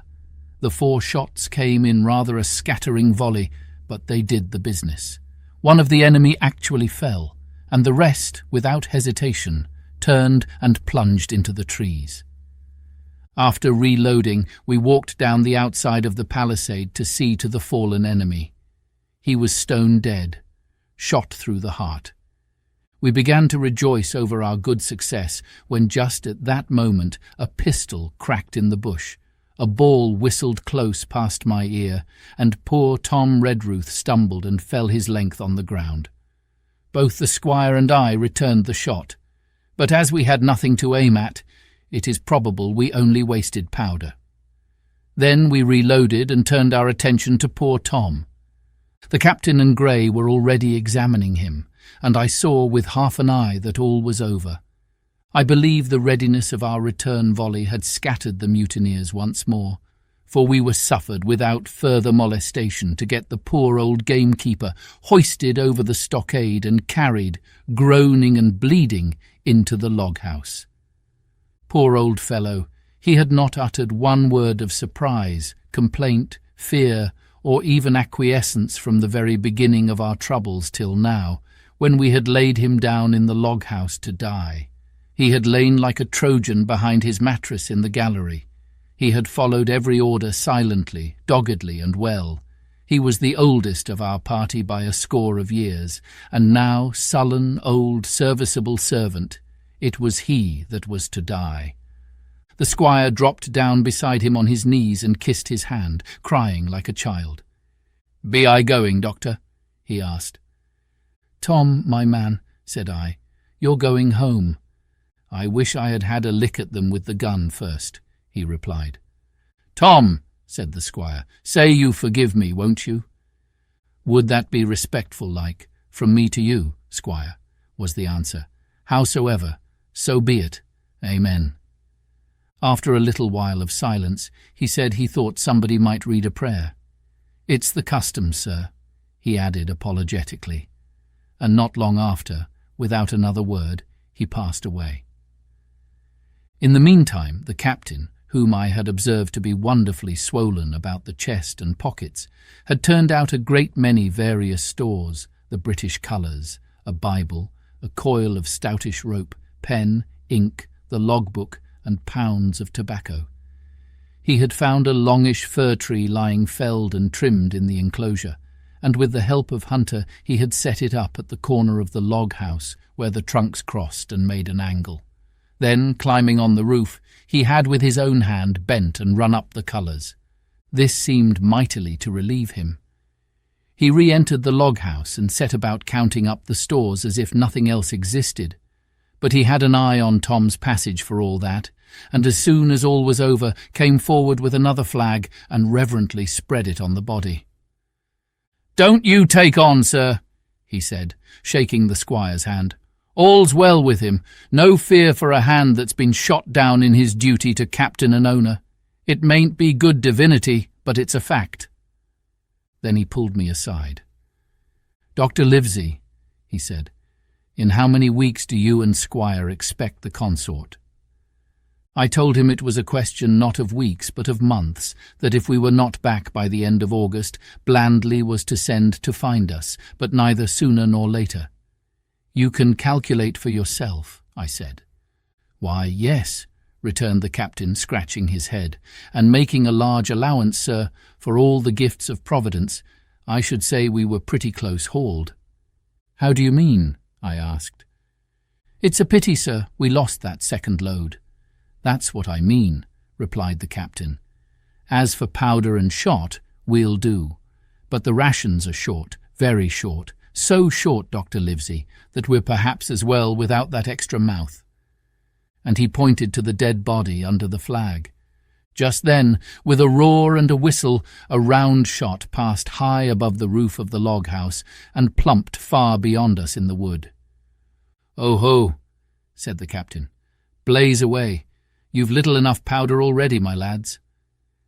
At the second trial, the aim was better, and the ball descended inside the stockade, scattering a cloud of sand, but doing no further damage.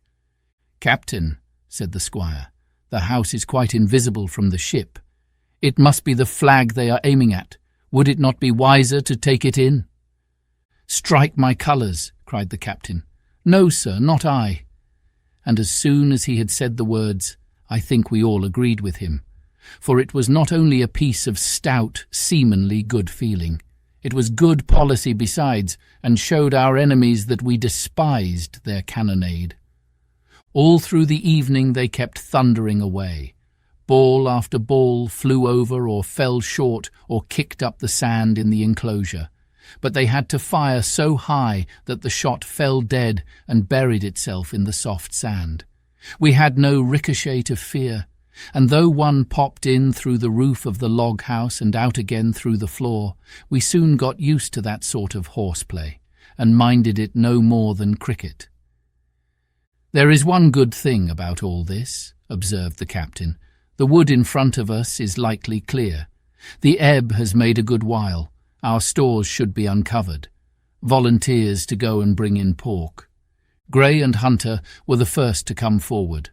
Well armed, they stole out of the stockade, but it proved a useless mission. The mutineers were bolder than we fancied, or they put more trust in Israel's gunnery, for 4 or 5 of them were busy carrying off our stores and wading out with them to one of the gigs that lay close by, pulling an oar or so to hold her steady against the current. Silver was in the stern sheets in command, and every man of them was now provided with a musket from some secret magazine of their own. The captain sat down to his log, and here is the beginning of the entry. Alexander Smollett, master; David Livesey, ship's doctor; Abraham Gray, carpenter's mate; John Trelawney, owner; John Hunter and Richard Joyce, owner's servants, landsmen, being all that is left faithful of the ship's company, with stores for 10 days at short rations, came ashore this day, and flew British colours on the log house in Treasure Island. Thomas Redruth, owner's servant, landsman, shot by the mutineers; James Hawkins, cabin boy. And at the same time I was wondering over poor Jim Hawkins' fate. A hail on the land side. "Somebody hailing us," said Hunter, who was on guard. "Doctor! Squire! Captain! Hullo, Hunter! Is that you?" came the cries. And I ran to the door in time to see Jim Hawkins, safe and sound, come climbing over the stockade. Chapter 19. Narrative resumed by Jim Hawkins. The Garrison in the Stockade. As soon as Ben Gunn saw the colours, he came to a halt, stopped me by the arm, and sat down. "Now," said he, "there's your friends, sure enough." "Far more likely it's the mutineers," I answered. "That!" he cried. "Why, in a place like this, where nobody puts in but gentlemen of fortune, silver would fly the Jolly Roger, you don't make no doubt of that. No, that's your friends. There's been blows too, and I reckon your friends has had the best of it, and here they are ashore in the old Stockade, as was made years and years ago by Flint. Ah, he was the man to have a headpiece, was Flint. Barring rum, his match were never seen. He were afraid of none, not he. Ony Silver was that genteel. Well, said I, that may be so, and so be it. All the more reason that I should hurry on and join my friends. Nay, mate, returned Ben, not you. You're a good boy, or I'm mistook, but you're ony a boy, all told. Now Ben Gunn is fly. Rum wouldn't bring me there where you're going. Not rum wouldn't, till I see you're born gentleman and gets it on his word of honour. And you won't forget my words. A precious sight, that's what you'll say. A precious sight more confidence. And then nips him. And he pinched me the third time with the same air of cleverness. And when Ben Gunn is wanted, you know where to find him, Jim, just where you found him today, and him that comes is to have a white thing in his hand, and he's to come alone. Oh, and you'll say this, Ben Gunn, says you, has reasons of his own. Well, said I believe I understand. You have something to propose, and you wish to see the squire or the doctor, and you're to be found where I found you. Is that all? And when, says you, he added. Why, from about noon observation to about 6 bells. Good, said I. And now may I go? You won't forget, he inquired anxiously. Precious sight and reasons of his own, says you. Reasons of his own, that's the mainstay, as between man and man. Well then, still holding me, I reckon you can go, Jim. And Jim, if you was to see silver, you wouldn't go for to sell Ben Gunn. Wild horses wouldn't draw it from you? No, says you. And if them pirates camp ashore, Jim, what would you say but there'd be widders in the morning? Here he was interrupted by a loud report, and a cannonball came tearing through the trees and pitched in the sand not 100 yards from where we two were talking. The next moment each of us had taken to his heels in a different direction. For a good hour to come, frequent reports shook the island, and balls kept crashing through the woods. I moved from hiding place to hiding place, always pursued, or so it seemed to me, by these terrifying missiles. But towards the end of the bombardment, though still I durst not venture in the direction of the stockade, where the balls fell oftenest, I had begun in a manner to pluck up my heart again, and after a long detour to the east, crept down among the shoreside trees. The sun had just set. The sea breeze was rustling and tumbling in the woods and ruffling the grey surface of the anchorage. The tide, too, was far out, and great tracts of sand lay uncovered. The air, after the heat of the day, chilled me through my jacket. The Hispaniola still lay where she had anchored, but, sure enough, there was the Jolly Roger, the black flag of piracy, flying from her peak. Even as I looked, there came another red flash and another report that sent the echoes clattering, and one more round shot whistled through the air. It was the last of the cannonade. I lay for some time watching the bustle which succeeded the attack. Men were demolishing something with axes on the beach near the stockade, the poor jolly boat, I afterwards discovered. Away, near the mouth of the river, a great fire was glowing among the trees, and between that point and the ship one of the gigs kept coming and going, the men, whom I had seen so gloomy, shouting at the oars like children. But there was a sound in their voices which suggested rum. At length I thought I might return towards the stockade. I was pretty far down on the low, sandy spit that encloses the anchorage to the east and is joined at half water to Skeleton Island. And now, as I rose to my feet, I saw, some distance further down the spit and rising from among low bushes, an isolated rock, pretty high and peculiarly white in colour. It occurred to me that this might be the white rock of which Ben Gunn had spoken, and that some day or other a boat might be wanted, and I should know where to look for one. Then I skirted among the woods until I had regained the rear or shoreward side of the stockade, and was soon warmly welcomed by the faithful party. I had soon told my story and began to look about me.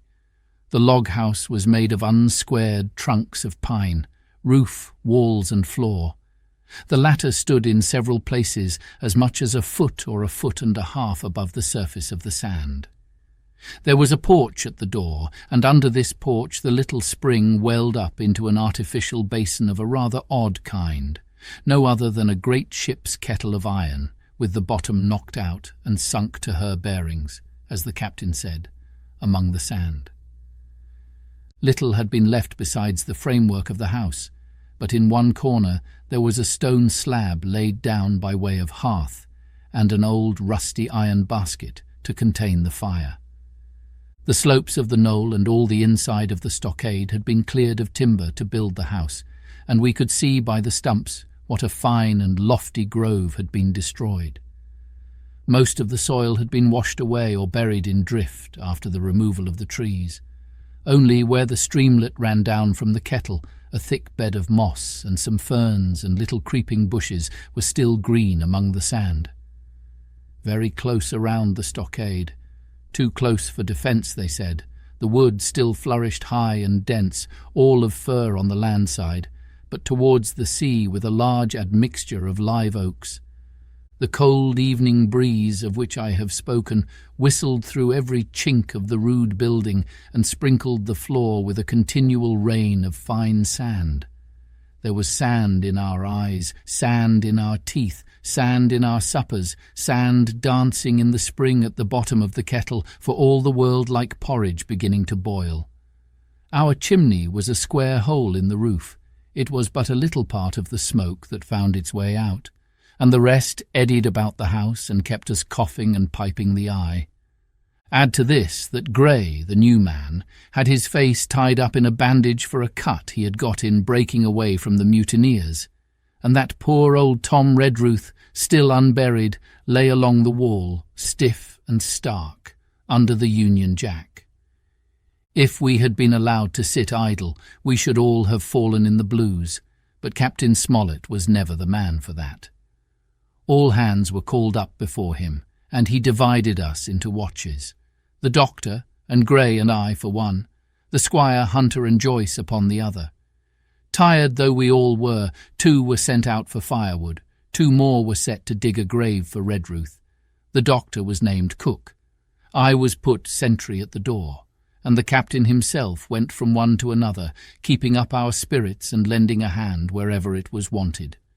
From time to time the doctor came to the door for a little air and to rest his eyes, which were almost smoked out of his head, and whenever he did so, he had a word for me. "That man Smollett," he said once, "is a better man than I am, and when I say that it means a deal, Jim." Another time he came and was silent for a while. Then he put his head on one side and looked at me. "Is this Ben Gunn a man?" he asked. "I do not know, sir," said I. "I am not very sure whether he's sane." "If there's any doubt about the matter, he is," returned the doctor. "A man who has been 3 years biting his nails on a desert island, Jim, can't expect to appear as sane as you or me. It doesn't lie in human nature. Was it cheese you said he had a fancy for?" "Yes, sir, cheese," I answered. "Well, Jim," says he, "just see the good that comes of being dainty in your food. You've seen my snuff-box, haven't you? And you never saw me take snuff. The reason being that in my snuff-box I carry a piece of Parmesan cheese, a cheese made in Italy, very nutritious. Well, that's for Ben Gunn." Before supper was eaten, we buried old Tom in the sand and stood round him for a while bare-headed in the breeze. A good deal of firewood had been got in, but not enough for the captain's fancy, and he shook his head over it and told us we must get back to this tomorrow rather livelier. Then, when we had eaten our pork and each had a good stiff glass of brandy grog, the 3 chiefs got together in a corner to discuss our prospects. It appears they were at their wits' end what to do, the stores being so low that we must have been starved into surrender long before help came. But our best hope, it was decided, was to kill off the buccaneers until they either hauled down their flag or ran away with the Hispaniola. From 19, they were already reduced to 15. 2 others were wounded, and one, at least, the man shot beside the gun, severely wounded, if he were not dead. Every time we had a crack at them, we were to take it, saving our own lives with the extremest care. And besides that, we had 2 able allies, rum and the climate. As for the first, though we were about half a mile away, we could hear them roaring and singing late into the night. And as for the second, the doctor staked his wig that, camped where they were in the marsh and unprovided with remedies, the half of them would be on their backs before a week. So, he added, if we are not all shot down first, they'll be glad to be packing in the schooner. It's always a ship, and they can get to buccaneering again, I suppose. First ship that ever I lost, said Captain Smollett. I was dead tired, as you may fancy, and when I got to sleep, which was not till after a great deal of tossing, I slept like a log of wood. The rest had long been up, and had already breakfasted and increased the pile of firewood by about half as much again, when I was wakened by a bustle and the sound of voices. "Flag of truce," I heard someone say, and then, immediately after, with a cry of surprise, "Silver himself!" And at that up I jumped, and rubbing my eyes ran to a loophole in the wall. Chapter 20. Silver's Embassy. Sure enough, there were 2 men just outside the stockade, one of them waving a white cloth, the other, no less a person than Silver himself, standing placidly by. It was still quite early, and the coldest morning that I think I ever was abroad in, a chill that pierced into the marrow. The sky was bright and cloudless overhead, and the tops of the trees shone rosily in the sun.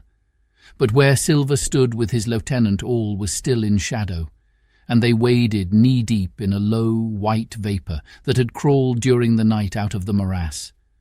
The chill and the vapour taken together told a poor tale of the island. It was plainly a damp, feverish, unhealthy spot. "Keep indoors, men," said the captain. 10 to 1, this is a trick." Then he hailed the buccaneer. "Who goes? Stand, or we fire." "Flag of truce!" cried Silver. The captain was in the porch, keeping himself carefully out of the way of a treacherous shot, should any be intended. He turned and spoke to us. "Doctors watch on the lookout. Dr. Livesey take the north side, if you please, Jim the east, Grey west. The watch below, all hands to load muskets, lively men and careful." And then he turned again to the mutineers. "And what do you want with your flag of truce?" he cried. This time it was the other man who replied. "Captain Silver, sir, to come on board and make terms," he shouted. "Captain Silver! Don't know him. Who's he?"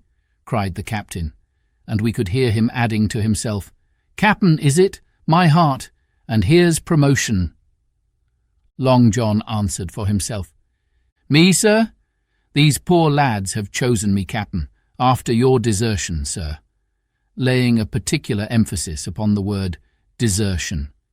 "We're willing to submit, if we can come to terms, and no bones about it. All I ask is your word, Captain Smollett, to let me safe and sound out of this here stockade, and 1 minute to get out a shot before a gun is fired." "My man," said Captain Smollett, "I have not the slightest desire to talk to you. If you wish to talk to me, you can come, that's all. If there's any treachery, it'll be on your side, and the Lord help you." "That's enough, Captain," shouted Long John cheerily. "A word from you's enough. I know a gentleman, and you may lay to that."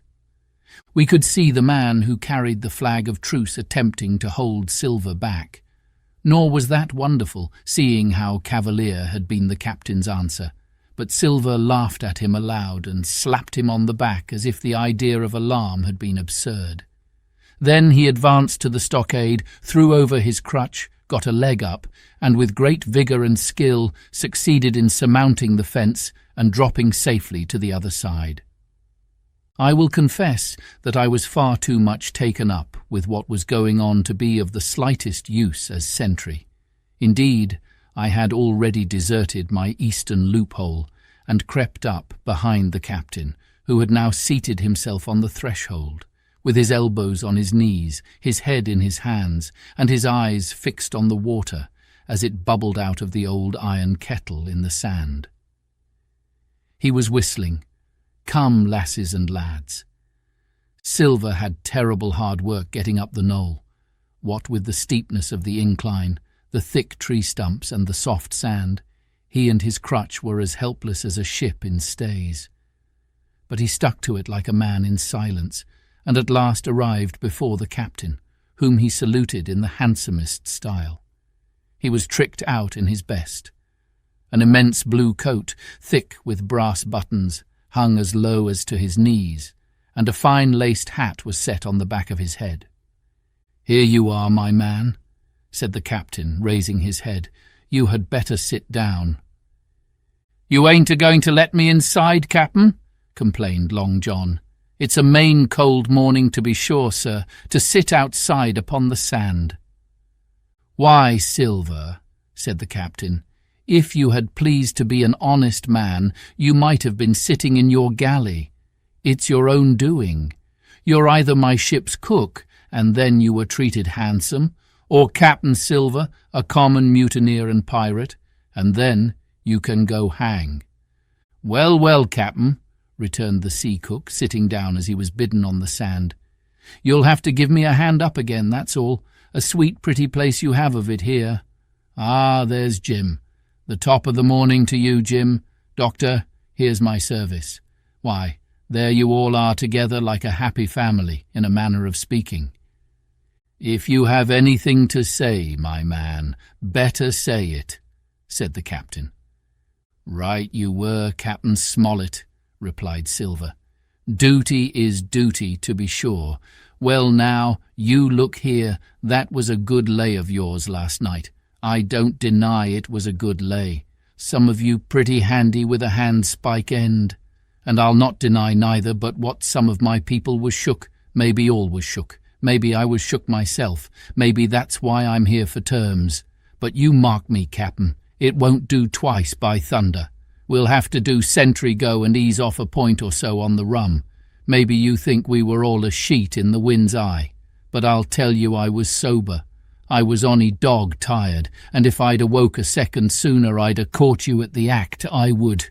He wasn't dead when I got round to him, not he." "Well," says Captain Smollett, as cool as can be. All that Silver said was a riddle to him, but you would never have guessed it from his tone. As for me, I began to have an inkling. Ben Gunn's last words came back to my mind. I began to suppose that he had paid the buccaneers a visit while they all lay drunk together round their fire, and I reckoned up with glee that we had only 14 enemies to deal with.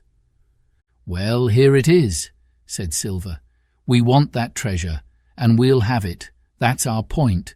You would just as soon save your lives, I reckon, and that's yours. You have a chart, haven't you?"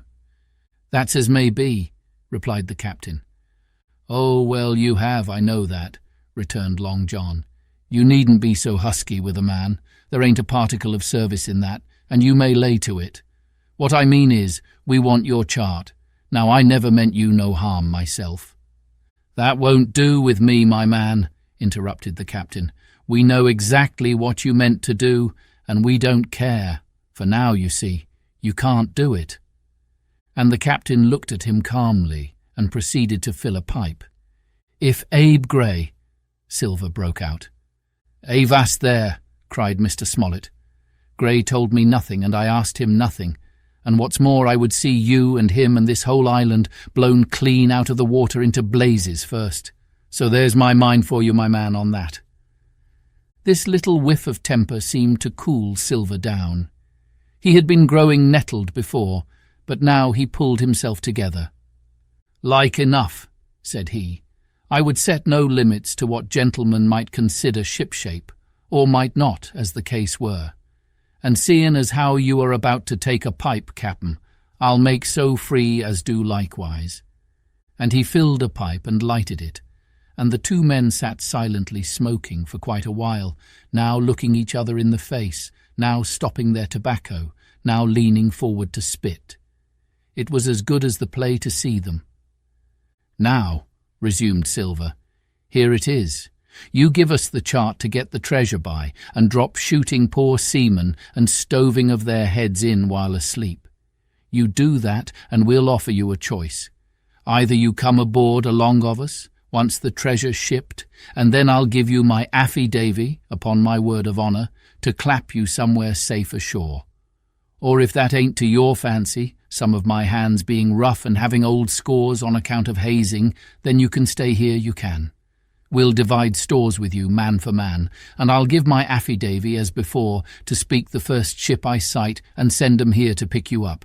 Now you'll own that's talking. Handsomer you couldn't look to get, not you. And I hope," raising his voice, "that all hands in this here blockhouse will overhaul my words, for what is spoke to, one is spoke to all."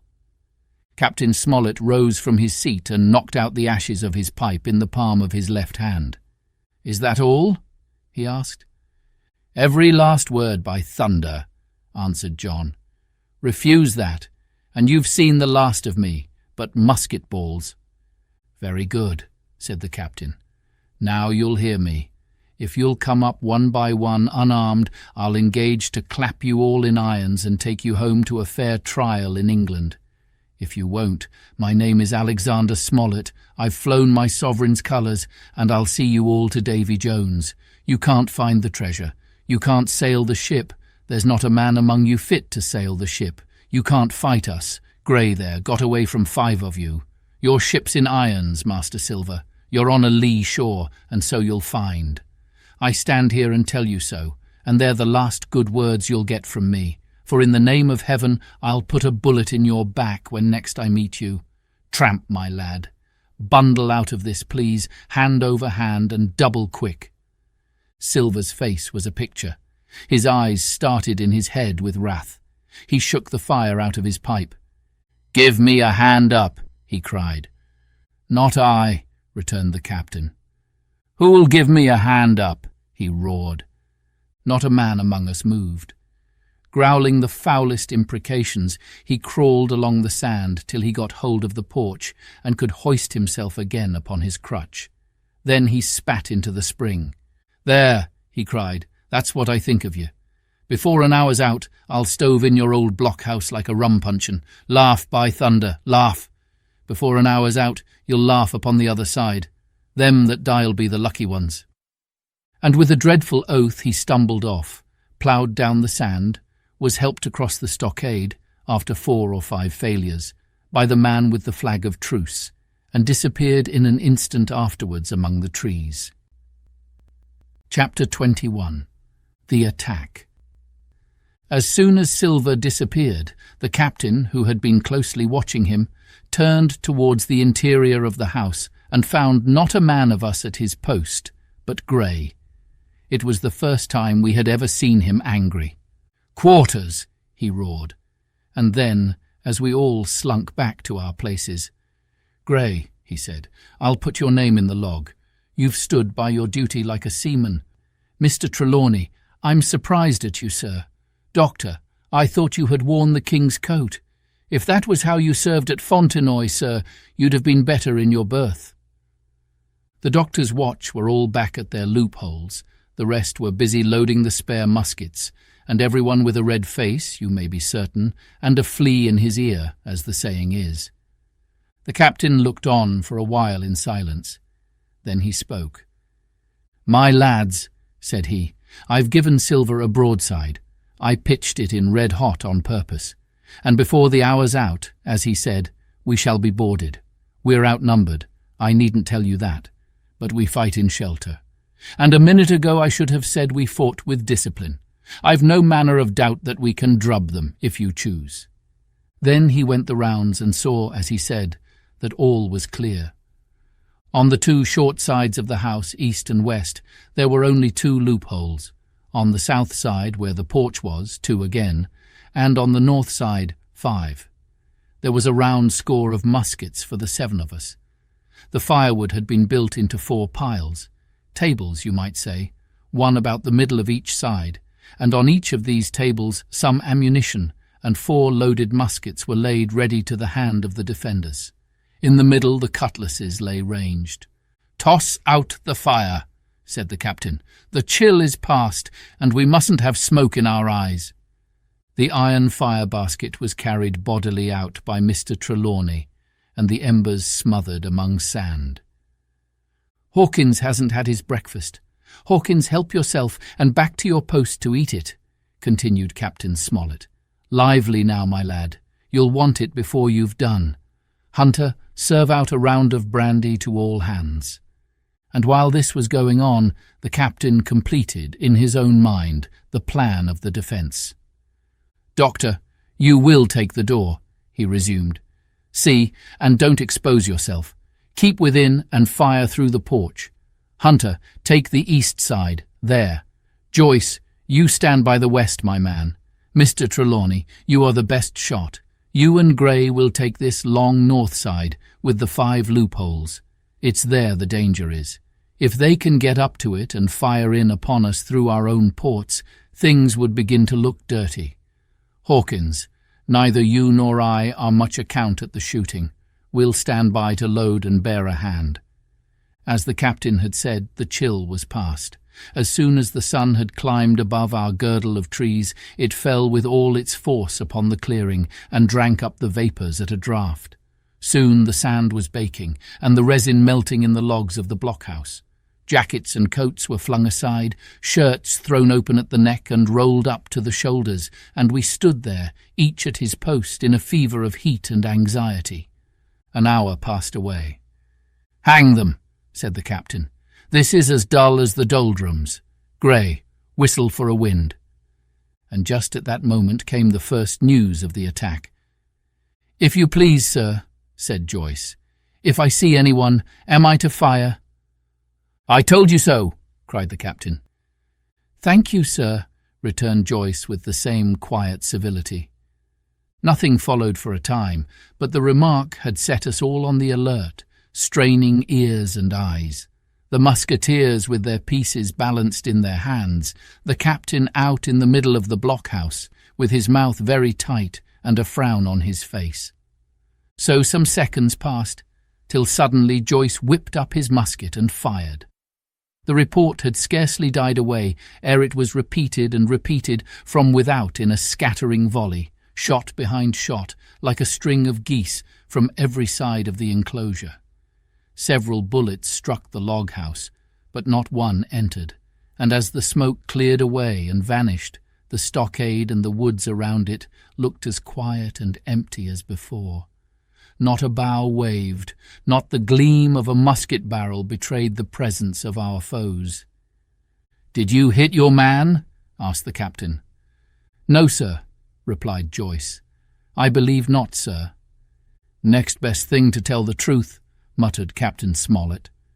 "Load his gun, Hawkins. How many should say there were on your side, Doctor?" "I know precisely," said Dr. Livesey. 3 shots were fired on this side. I saw the 3 flashes, 2 close together, 1 farther to the west." "3," repeated the captain. "And how many on yours, Mr. Trelawney?" But this was not so easily answered. There had come many from the north, 7 by the squire's computation, 8 or 9 according to Gray. From the east and west only a single shot had been fired. It was plain, therefore, that the attack would be developed from the north, and that on the other 3 sides we were only to be annoyed by a show of hostilities. But Captain Smollett made no change in his arrangements. If the mutineers succeeded in crossing the stockade, he argued, they would take possession of any unprotected loophole and shoot us down like rats in our own stronghold. Nor had we much time left to us for thought. Suddenly, with a loud huzzah, a little cloud of pirates leaped from the woods on the north side and ran straight on the stockade. At the same moment, the fire was once more opened from the woods, and a rifle ball sang through the doorway and knocked the doctor's musket into bits. The boarders swarmed over the fence like monkeys. Squire and Grey fired again and yet again. 3 men fell, 1 forwards into the enclosure, 2 back on the outside. But of these, 1 was evidently more frightened than hurt, for he was on his feet again in a crack and instantly disappeared among the trees. 2 had bit the dust, 1 had fled, 4 had made good their footing inside our defences, while from the shelter of the woods 7 or 8 men, each evidently supplied with several muskets, kept up a hot though useless fire on the log house. The 4 who had boarded made straight before them for the building, shouting as they ran, and the men among the trees shouted back to encourage them. Several shots were fired, but such was the hurry of the marksmen that not one appears to have taken effect. In a moment the 4 pirates had swarmed up the mound and were upon us. The head of Job Anderson, the boatswain, appeared at the middle loophole.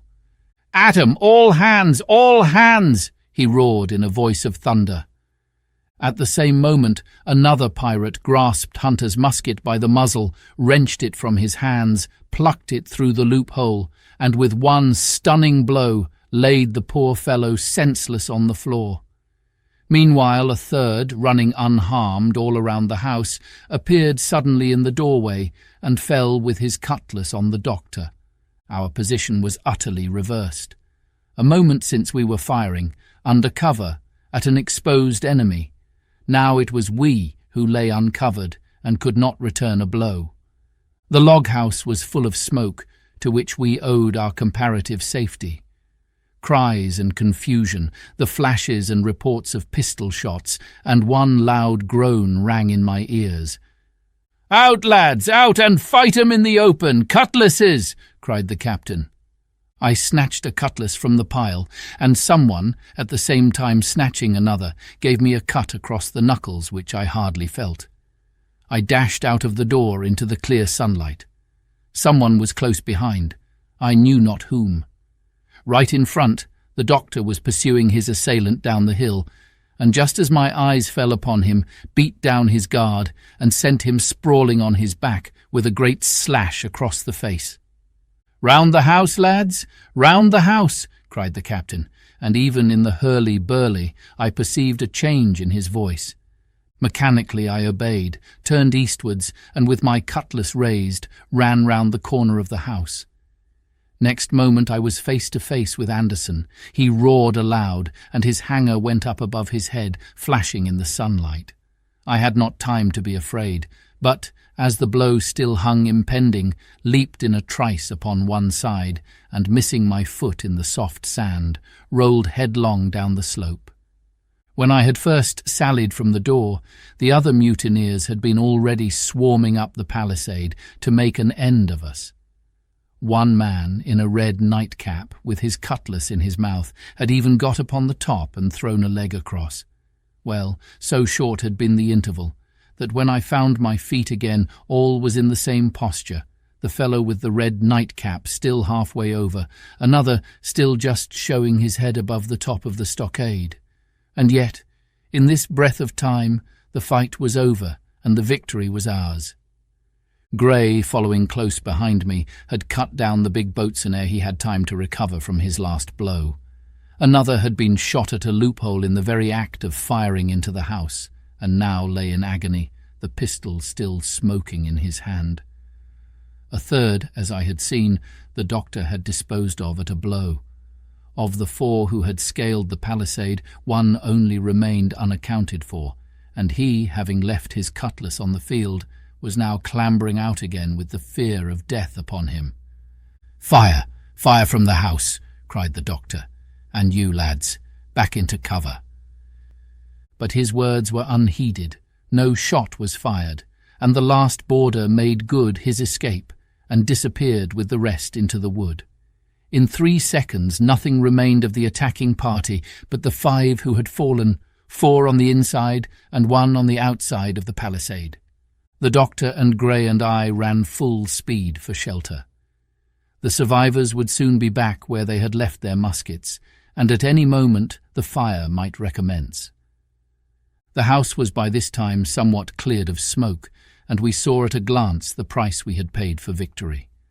Hunter lay beside his loophole, stunned. Joyce, by his, shot through the head, never to move again. While right in the centre the squire was supporting the captain, one as pale as the other. "The captain's wounded," said Mr. Trelawney. "Have they run?" asked Mr. Smollett. "All that could, you may be bound," returned the doctor. "But there's 5 of them will never run again." "5!" cried the captain. "Come, that's better. 5 against 3 leaves us 4-9. That's better odds than we had at starting. We were 7-19 then, or thought we were, and that's as bad to bear." The mutineers were soon only 8 in number, for the man shot by Mr. Trelawney on board the schooner died that same evening of his wound. But this was, of course, not known till after by the faithful party. Part 5. My Sea Adventure. Chapter 22. How my sea adventure began.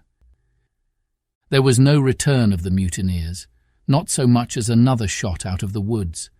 They had got their rations for that day, as the captain put it, and we had the place to ourselves and a quiet time to overhaul the wounded and get dinner.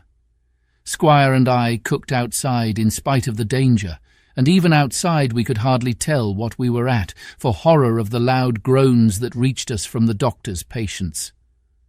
Out of the 8 men who had fallen in the action, only 3 still breathed. That one of the pirates who had been shot at the loophole, Hunter, and Captain Smollett. And of these, the first 2 were as good as dead. The mutineer, indeed, died under the doctor's knife, and Hunter, do what we could, never recovered consciousness in this world. He lingered all day, breathing loudly like the old buccaneer at home in his apoplectic fit, but the bones of his chest had been crushed by the blow and his skull fractured in falling, and some time in the following night, without sign or sound, he went to his Maker. As for the captain, his wounds were grievous indeed, but not dangerous. No organ was fatally injured. Anderson's ball, for it was Job that shot him first, had broken his shoulder blade and touched the lung, not badly. The second had only torn and displaced some muscles in the calf. He was sure to recover, the doctor said, but in the meantime, and for weeks to come, he must not walk nor move his arm, nor so much as speak when he could help it. My own accidental cut across the knuckles was a flea bite. Dr. Livesey patched it up with plaster and pulled my ears for me into the bargain. After dinner, the squire and the doctor sat by the captain's side a while in consultation, and when they had talked to their heart's content, it being then a little past noon, the doctor took up his hat and pistols, girt on a cutlass, put the chart in his pocket, and with a musket over his shoulder crossed the palisade on the north side and set off briskly through the trees. Gray and I were sitting together at the far end of the blockhouse, to be out of earshot of our officers consulting, and Gray took his pipe out of his mouth and fairly forgot to put it back again, so thunderstruck he was at this occurrence. "Why, in the name of Davy Jones," said he, "is Dr. Livesey mad?" "Why, no," says I. "He's about the last of this crew for that, I take it." "Well, shipmate," said Gray, "mad he may not be, but if he's not, you mark my words, I am." "I take it," replied I. "The doctor has his idea, and if I am right, he's going now to see Ben Gunn." I was right, as appeared later, but in the meantime, the house being stifling hot and the little patch of sand inside the palisade ablaze with midday sun, I began to get another thought into my head, which was not by any means so right. What I began to do was to envy the doctor, walking in the cool shadow of the woods, with the birds about him and the pleasant smell of the pines, while I sat grilling, with my clothes stuck to the hot resin, and so much blood about me and so many poor dead bodies lying all around, that I took a disgust of the place that was almost as strong as fear. All the time I was washing out the blockhouse, and then washing up the things from dinner. This disgust and envy kept growing stronger and stronger, till at last, being near a bread bag, and no one then observing me, I took the first step towards my escapade, and filled both pockets of my coat with biscuit. I was a fool, if you like, and certainly I was going to do a foolish, overbold act, but I was determined to do it with all the precautions in my power. These biscuits, should anything befall me, would keep me at least from starving till far on in the next day. The next thing I laid hold of was a brace of pistols, and as I already had a powder horn and bullets, I felt myself well supplied with arms. As for the scheme I had in my head, it was not a bad one in itself. I was to go down the sandy spit that divides the anchorage on the east from the open sea, find the white rock I had observed last evening, and ascertain whether it was there or not that Ben Gunn had hidden his boat, a thing quite worth doing, as I still believe. But as I was certain I should not be allowed to leave the enclosure, my only plan was to take French leave and slip out when nobody was watching, and that was so bad a way of doing it as made the thing itself wrong. But I was only a boy, and I had made my mind up. Well, as things at last fell out, I found an admirable opportunity. The squire and Grey were busy helping the captain with his bandages. The coast was clear. I made a bolt for it over the stockade and into the thickest of the trees, and before my absence was observed, I was out of cry of my companions. This was my second folly, far worse than the first, as I left but 2 sound men to guard the house. But like the first, it was a help towards saving all of us. I took my way straight for the east coast of the island, for I was determined to go down the seaside of the spit to avoid all chance of observation from the anchorage. It was already late in the afternoon, although still warm and sunny. As I continued to thread the tall woods, I could hear from far before me not only the continuous thunder of the surf, but a certain tossing of foliage and grinding of boughs which showed me the sea breeze had set in higher than usual. Soon cool draughts of air began to reach me, and a few steps farther I came forth into the open borders of the grove and saw the sea lying blue and sunny to the horizon, and the surf tumbling and tossing its foam along the beach. I have never seen the sea quiet round Treasure Island. The sun might blaze overhead, the air be without a breath, the surface smooth and blue, but still these great rollers would be running along all the external coast, thundering and thundering by day and night, and I scarce believe there is one spot in the island where a man would be out of earshot of their noise.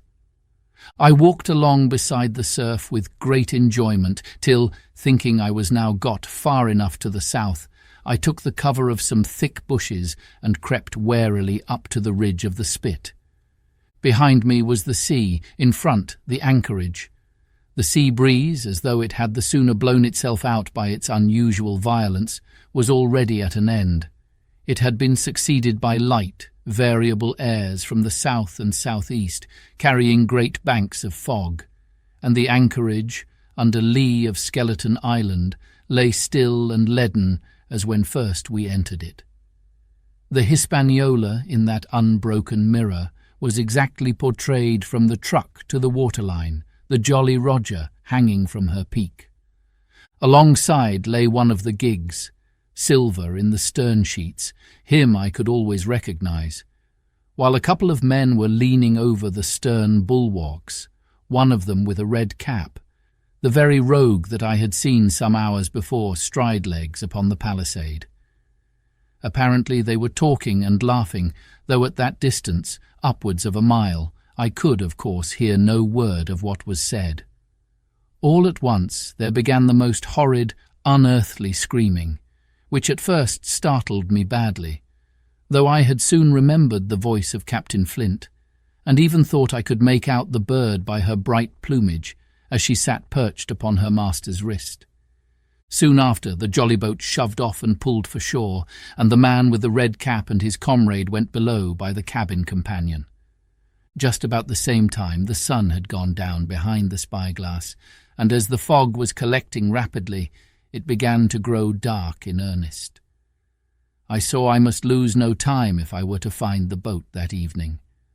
The white rock, visible enough above the brush, was still some 1/8 of a mile further down the spit, and it took me a goodish while to get up with it, crawling, often on all fours, among the scrub. Night had almost come when I laid my hand on its rough sides. Right below it there was an exceedingly small hollow of green turf, hidden by banks and a thick underwood about knee-deep, that grew there very plentifully. And in the centre of the dell, sure enough, a little tent of goat-skins, like what the gypsies carry about with them in England. I dropped into the hollow, lifted the side of the tent, and there was Ben Gunn's boat, home-made if ever anything was home-made, a rude, lopsided framework of tough wood, and stretched upon that a covering of goatskin with the hair inside.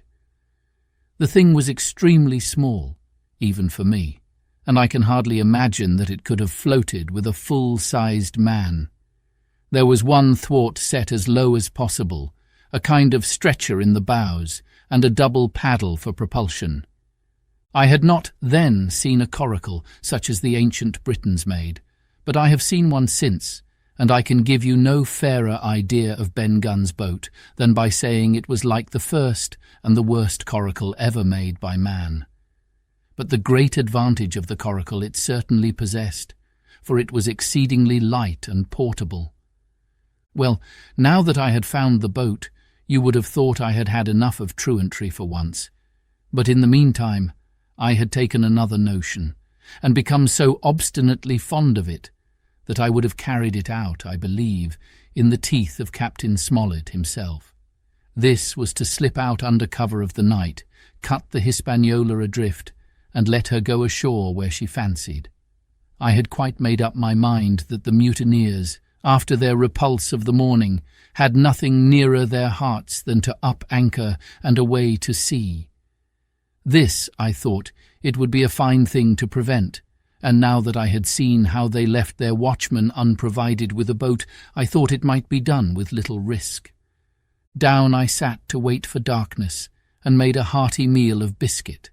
It was a night out of 10,000 for my purpose. The fog had now buried all heaven. As the last rays of daylight dwindled and disappeared, absolute blackness settled down on Treasure Island. And when, at last, I shouldered the coracle and groped my way stumblingly out of the hollow where I had supped, there were but 2 points visible on the whole anchorage. One was the great fire on shore by which the defeated pirates lay carousing in the swamp. The other, a mere blur of light upon the darkness, indicated the position of the anchored ship. She had swung round to the ebb. Her bow was now towards me. The only lights on board were in the cabin, and what I saw was merely a reflection on the fog of the strong rays that flowed from the stern window. The ebb had already run some time, and I had to wade through a long belt of swampy sand, where I sank several times above the ankle, before I came to the edge of the retreating water, and wading a little way in with some strength and dexterity, set my coracle keel downwards on the surface.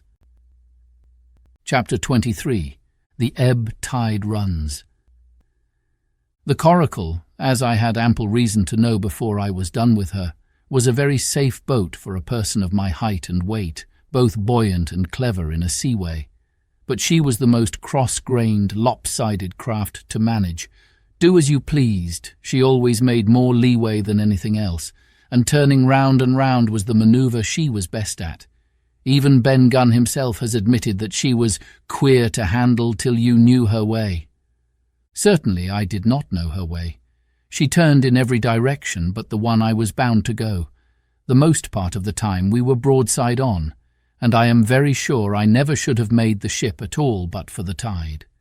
By good fortune, paddle as I pleased, the tide was still sweeping me down, and there lay the Hispaniola right in the fairway, hardly to be missed. First she loomed before me like a blot of something yet blacker than darkness. Then her spars and hull began to take shape, and the next moment, as it seemed, for the farther I went, the brisker grew the current of the ebb. I was alongside of her hawser, and had laid hold. The hawser was as taut as a bowstring, and the current so strong she pulled upon her anchor. All round the hull, in the blackness, the rippling current bubbled and chattered like a little mountain stream. One cut with my sea gully and the Hispaniola would go humming down the tide. So far so good, but it next occurred to my recollection that a taut hawser, suddenly cut, is a thing as dangerous as a kicking horse. 10 to 1, if I were so foolhardy as to cut the Hispaniola from her anchor, I and the Coracle would be knocked clean out of the water. This brought me to a full stop, and if fortune had not again particularly favoured me, I should have had to abandon my design. But the light airs which had begun blowing from the south-east and south had hauled round after nightfall into the south-west. Just while I was meditating, a puff came, caught the Hispaniola, and forced her up into the current. And to my great joy I felt the hawser slacken in my grasp, and the hand by which I held it dip for a second under water. With that I made my mind up, took out my gully, opened it with my teeth, and cut one strand after another, till the vessel swung only by 2. Then I lay quiet, waiting to sever these last, when the strain should be once more lightened by a breath of wind. All this time I had heard the sound of loud voices from the cabin, but to say truth, my mind had been so entirely taken up with other thoughts that I had scarcely given ear. Now, however, when I had nothing else to do, I began to pay more heed. One I recognized for the coxswain's, Israel Hands, that had been Flint's gunner in former days. The other was, of course, my friend of the red nightcap. Both men were plainly the worse of drink, and they were still drinking, for even while I was listening, one of them, with a drunken cry, opened the stern window and threw out something, which I divined to be an empty bottle. But they were not only tipsy, it was plain that they were furiously angry. Oaths flew like hailstones, and every now and then there came forth such an explosion as I thought was sure to end in blows. But each time the quarrel passed off, and the voices grumbled lower for a while, until the next crisis came, and in its turn passed away without result. On shore I could see the glow of the great campfire burning warmly through the shoreside trees. Someone was singing, a dull, old, droning sailor's song, with a droop and a quaver at the end of every verse, and seemingly no end to it at all but the patience of the singer. I had heard it on the voyage more than once and remembered these words. But one man of her crew alive, what put to sea with 75? And I thought it was a ditty rather too dolefully appropriate for a company that had met such cruel losses in the morning. But indeed, from what I saw, all these buccaneers were as callous as the sea they sailed on. At last the breeze came. The schooner sidled and drew nearer in the dark. I felt the hawser slacken once more, and with a good, tough effort cut the last fibres through. The breeze had but little action on the Coracle, and I was almost instantly swept against the bows of the Hispaniola. At the same time the schooner began to turn upon her heel, spinning slowly, end for end, across the current. I wrought like a fiend, for I expected every moment to be swamped, and since I found I could not push the Coracle directly off, I now shoved straight astern. At length I was clear of my dangerous neighbour, and just as I gave the last impulsion, my hands came across a light cord that was trailing overboard across the stern bulwarks. Instantly I grasped it. Why I should have done so I can hardly say. It was at first mere instinct, but once I had it in my hands and found it fast, curiosity began to get the upper hand, and I determined I should have one look through the cabin window. I pulled in hand over hand on the cord, and when I judged myself near enough, rose at infinite risk to about half my height, and thus commanded the roof and a slice of the interior of the cabin. By this time the schooner and her little consort were gliding pretty swiftly through the water. Indeed, we had already fetched up level with the campfire. The ship was talking, as sailors say, loudly, treading the innumerable ripples with an incessant weltering splash, and until I got my eye above the window-sill, I could not comprehend why the watchman had taken no alarm. One glance, however, was sufficient, and it was only one glance that I durst take from that unsteady skiff. It showed me Hans and his companion locked together in deadly wrestle, each with a hand upon the other's throat. I dropped upon the thwart again, none too soon, for I was near overboard. I could see nothing for the moment but these two furious, encrimsoned faces, swaying together under the smoky lamp. And I shut my eyes to let them grow once more familiar with the darkness. The endless ballad had come to an end at last, and the whole diminished company about the campfire had broken into the chorus I had heard so often. 15 men on the dead man's chest, yo-ho-ho and a bottle of rum. Drink and the devil had done for the rest, yo-ho-ho and a bottle of rum. I was just thinking how busy drink and the devil were at that very moment in the cabin of the Hispaniola, when I was surprised by a sudden lurch of the Coracle. At the same moment she yawed sharply and seemed to change her course. The speed in the meantime had strangely increased. I opened my eyes at once. All round me were little ripples, combing over with a sharp, bristling sound and slightly phosphorescent. The Hispaniola herself, a few yards in whose wake I was still being whirled along, seemed to stagger in her course, and I saw her spars toss a little against the blackness of the night. Nay, as I looked longer, I made sure she also was wheeling to the southward. I glanced over my shoulder, and my heart jumped against my ribs. There, right behind me, was the glow of the campfire. The current had turned at right angles, sweeping round along with it the tall schooner and the little dancing Coracle. Ever quickening, ever bubbling higher, ever muttering louder, it went spinning through the narrows for the open sea. Suddenly the schooner in front of me gave a violent yaw, turning perhaps through 20 degrees, and almost at the same moment one shout followed another from on board. I could hear feet pounding on the companion ladder, and I knew that the two drunkards had at last been interrupted in their quarrel and awakened to a sense of their disaster. I lay down flat in the bottom of that wretched skiff and devoutly recommended my spirit to its Maker. At the end of the straits, I made sure we must fall into some bar of raging breakers, where all my troubles would be ended speedily. And though I could perhaps bear to die, I could not bear to look upon my fate as it approached.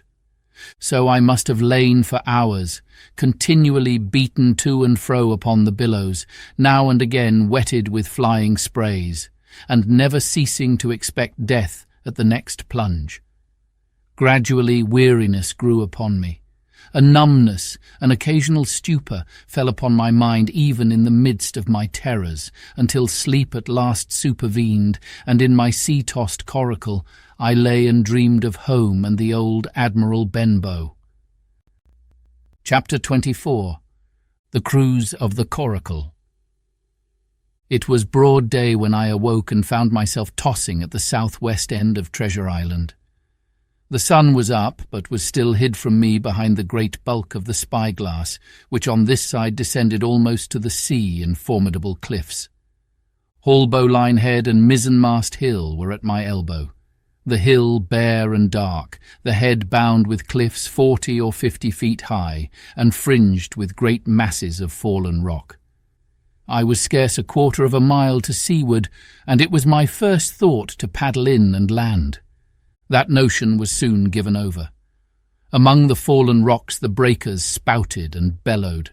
Loud reverberations, heavy sprays flying and falling, succeeded one another from second to second, and I saw myself, if I ventured nearer, dashed to death upon the rough shore, or spending my strength in vain to scale the beetling crags.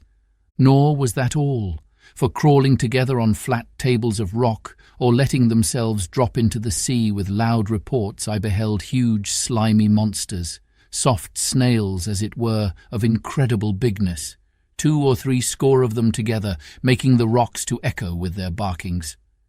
I have understood since that they were sea lions, and entirely harmless, but the look of them, added to the difficulty of the shore and the high running of the surf, was more than enough to disgust me of that landing place. I felt willing rather to starve at sea than to confront such perils. In the meantime, I had a better chance, as I supposed, before me. North of Holbowline Head, the land runs in a long way, leaving at low tide a long stretch of yellow sand. To the north of that again there comes another cape, Cape of the Woods, as it was marked upon the chart, buried in tall green pines, which descended to the margin of the sea. I remembered what Silver had said about the current that sets northward along the whole west coast of Treasure Island, and seeing from my position that I was already under its influence, I preferred to leave Holbowline Head behind me, and reserve my strength for an attempt to land upon the kindlier-looking Cape of the Woods. There was a great smooth swell upon the sea. The wind blowing steady and gentle from the south, there was no contrariety between that and the current, and the billows rose and fell unbroken. Had it been otherwise, I must long ago have perished, but as it was, it is surprising how easily and securely my little and light boat could ride. Often, as I still lay at the bottom and kept no more than an eye above the gunwale, I would see a big blue summit heaving close above me. Yet the Coracle would but bounce a little, dance as if on springs, and subside on the other side into the trough as lightly as a bird. I began, after a little, to grow very bold, and sat up to try my skill at paddling. But even a small change in the disposition of the weight will produce violent changes in the behaviour of a coracle. And I had hardly moved before the boat, giving up at once her gentle dancing movement, ran straight down a slope of water so steep that it made me giddy, and struck her nose with a spout of spray deep into the side of the next wave. I was drenched and terrified, and fell instantly back into my old position, whereupon the coracle seemed to find her head again, and led me as softly as before among the billows. It was plain she was not to be interfered with, and at that rate, since I could in no way influence her course, what hope had I left of reaching land? I began to be horribly frightened, but I kept my head for all that. First, moving with all care, I gradually bailed out the coracle with my sea-cap. Then, getting my eye once more above the gunwale, I set myself to study how it was she managed to slip so quietly through the rollers. I found each wave, instead of the big, smooth, glossy mountain it looks from shore or from a vessel's deck, was for all the world like any range of hills on dry land, full of peaks and smooth places and valleys. The coracle, left to herself, turning from side to side, threaded, so to speak, her way through these lower parts, and avoided the steep slopes and higher toppling summits of the wave. Well now, thought I to myself, it is plain I must lie where I am and not disturb the balance, but it is plain also that I can put the paddle over the side, and from time to time in smooth places give her a shove or two towards land. No sooner thought upon than done. There I lay on my elbows in the most trying attitude, and every now and again gave a weak stroke or two to turn her head to shore. It was very tiring and slow work, yet I did visibly gain ground, and as we drew near the Cape of the Woods, though I saw I must infallibly miss that point, I had still made some 100 yards of easting. I was indeed close in. I could see the cool green treetops swaying together in the breeze, and I felt sure I should make the next promontory without fail. It was high time, for I now began to be tortured with thirst. The glow of the sun from above, its thousand-fold reflection from the waves, the sea water that fell and dried upon me, caking my very lips with salt, combined to make my throat burn and my brain ache. The sight of the trees so near at hand had almost made me sick with longing. But the current had soon carried me past the point, and as the next reach of sea opened out, I beheld a sight that changed the nature of my thoughts. Right in front of me, not half a mile away, I beheld the Hispaniola under sail. I made sure, of course, that I should be taken, but I was so distressed for want of water that I scarce knew whether to be glad or sorry at the thought, and, long before I had come to a conclusion, surprise had taken entire possession of my mind, and I could do nothing but stare and wonder. The Hispaniola was under her mainsail and 2 jibs, and the beautiful white canvas shone in the sun like snow or silver. When I first sighted her, all her sails were drawing. She was lying a course about northwest, and I presumed the men on board were going round the island on their way back to the anchorage. Presently she began to fetch more and more to the westward, so that I thought they had sighted me and were going about in chase. At last, however, she fell right into the wind's eye, was taken dead aback, and stood there a while helpless, with her sails shivering. "Clumsy fellows," said I, "they must still be drunk as owls." And I thought how Captain Smollett would have set them skipping. Meanwhile the schooner gradually fell off, and filled again upon another tack, sailed swiftly for a minute or so, and brought up once more dead in the wind's eye. Again and again was this repeated. To and fro, up and down, north, south, east and west, the Hispaniola sailed by swoops and dashes, and at each repetition ended as she had begun, with idly flapping canvas. It became plain to me that nobody was steering, and if so, where were the men? Either they were dead drunk or had deserted her, I thought, and perhaps if I could get on board, I might return the vessel to her captain. The current was bearing Coracle and schooner southward at an equal rate. As for the latter's sailing, it was so wild and intermittent, and she hung each time so long in irons, that she certainly gained nothing, if she did not even lose. If only I dared to sit up and paddle, I made sure that I could overhaul her. The scheme had an air of adventure that inspired me, and the thought of the water-breaker beside the fore-companion doubled my growing courage. Up I got, was welcomed almost instantly by another cloud of spray, but this time stuck to my purpose, and set myself, with all my strength and caution, to paddle after the unsteered Hispaniola. Once I shipped a sea so heavy that I had to stop and bail, with my heart fluttering like a bird. But gradually I got into the way of the thing, and guided my coracle among the waves, with only now and then a blow upon her bows and a dash of foam in my face. I was now gaining rapidly on the schooner. I could see the brass glisten on the tiller as it banged about, and still no soul appeared upon her decks. I could not choose but suppose she was deserted.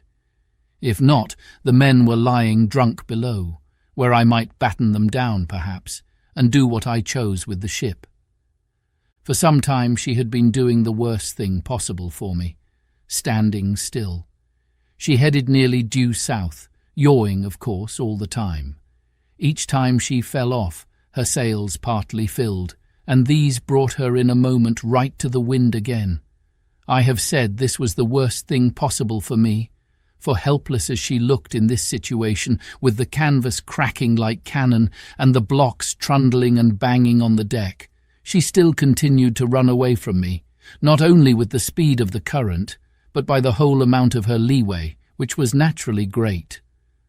But now, at last, I had my chance. The breeze fell, for some seconds, very low, and the current gradually turning her, the Hispaniola revolved slowly round her centre, and at last presented me her stern, with the cabin window still gaping open, and the lamp over the table still burning on into the day. The mainsail hung, drooped like a banner. She was stock still, but for the current. For the last little while I had even lost, but now redoubling my efforts, I began once more to overhaul the chase. I was not 100 yards from her when the wind came again in a clap. She filled on the port tack and was off again, stooping and skimming like a swallow. My first impulse was one of despair, but my second was towards joy. Round she came till she was broadside onto me, round still till she had covered a half and then 2/3 and then 3/4 of the distance that separated us. I could see the waves boiling white under her forefoot. Immensely tall she looked to me from my low station in the coracle. And then, of a sudden, I began to comprehend.